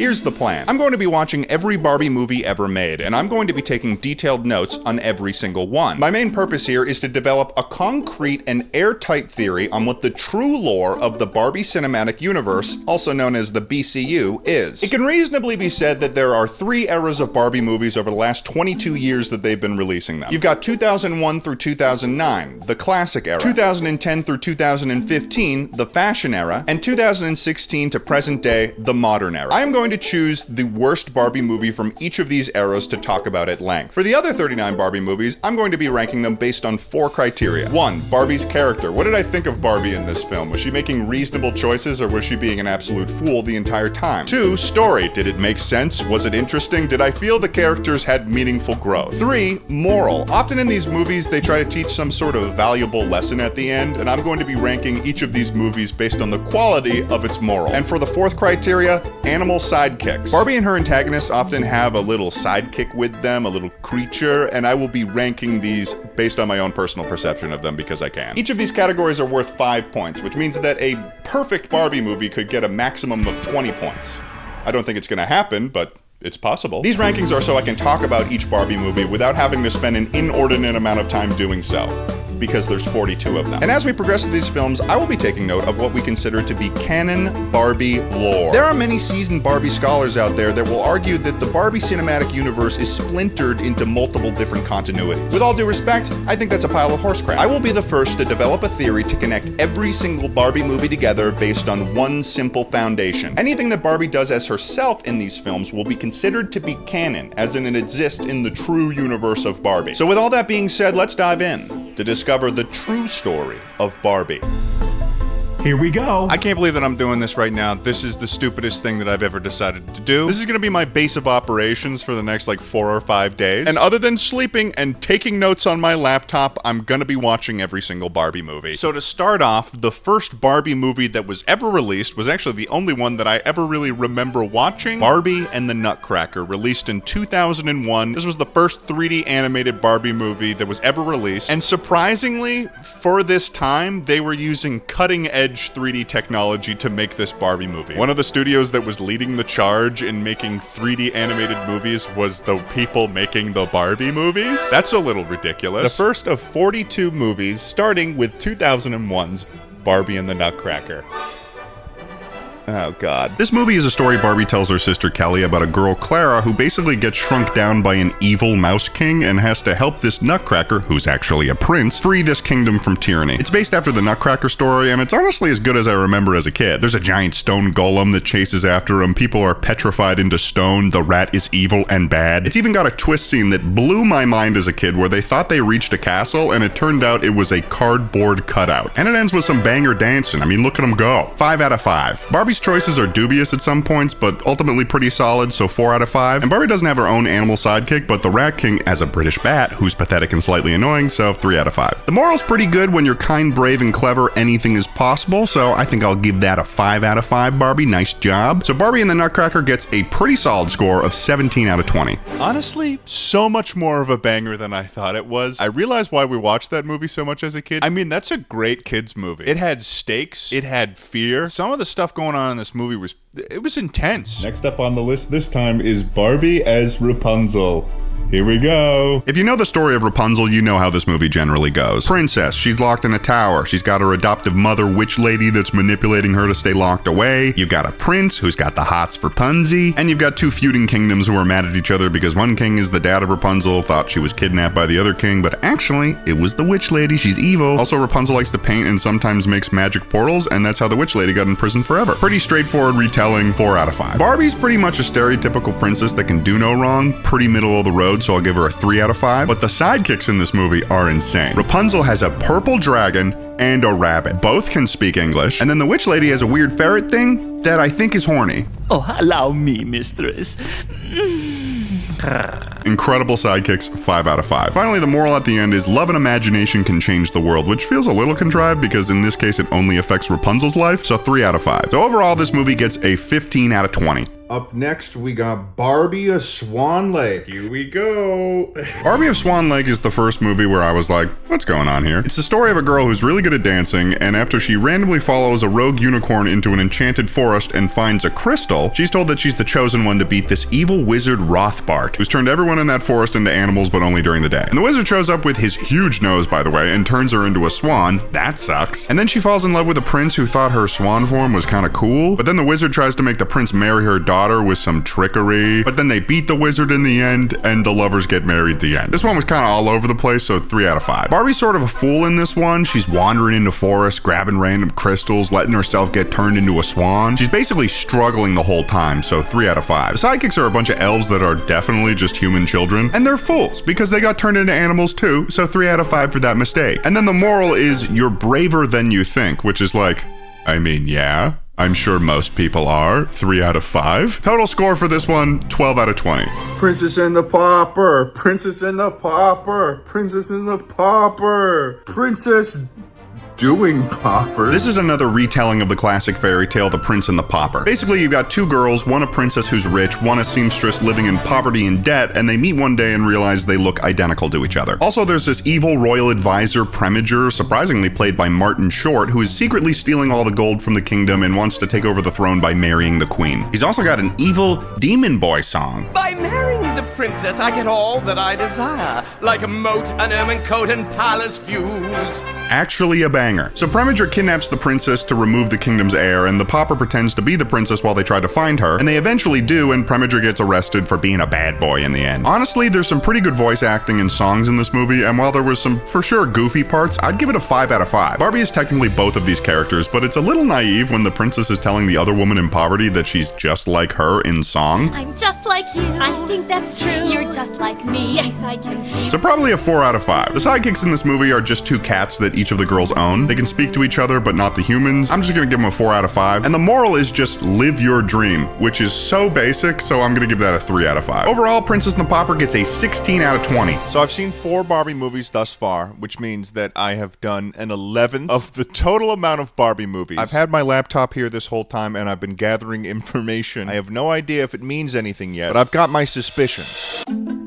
So let's go over what we've learned in terms of lore. The main situations we see Barbie playing herself are at the beginning of the first 3 films. In Nutcracker, Rapunzel, and Swan Lake, we see Barbie teaching some sort of lesson to her younger sister, Kelly. In Princess and the Pauper, while it doesn't include Barbie and Kelly, it has a blooper reel at the end that gives us a lot of lore as well. For starters, a blooper reel implies that it's a movie being filmed within Barbie's canon universe. And it can be reasonably assumed that the first 3 movies were also movies that were filmed within that universe. So Barbie is an actress that works in the film industry. On top of that, some of the weirder lore we get from the blooper reel include animals speaking in the canon universe, such as the sidekick Serafina. So we now know that there are intelligent, speaking, and sentient animals in Barbie's canon universe, which is a little bit weird. That's pretty much all we know so far, so let's keep going. Before we continue on though, this video is sponsored by BetterHelp. As I've mentioned in the past, I have ADHD. And since I have a job that requires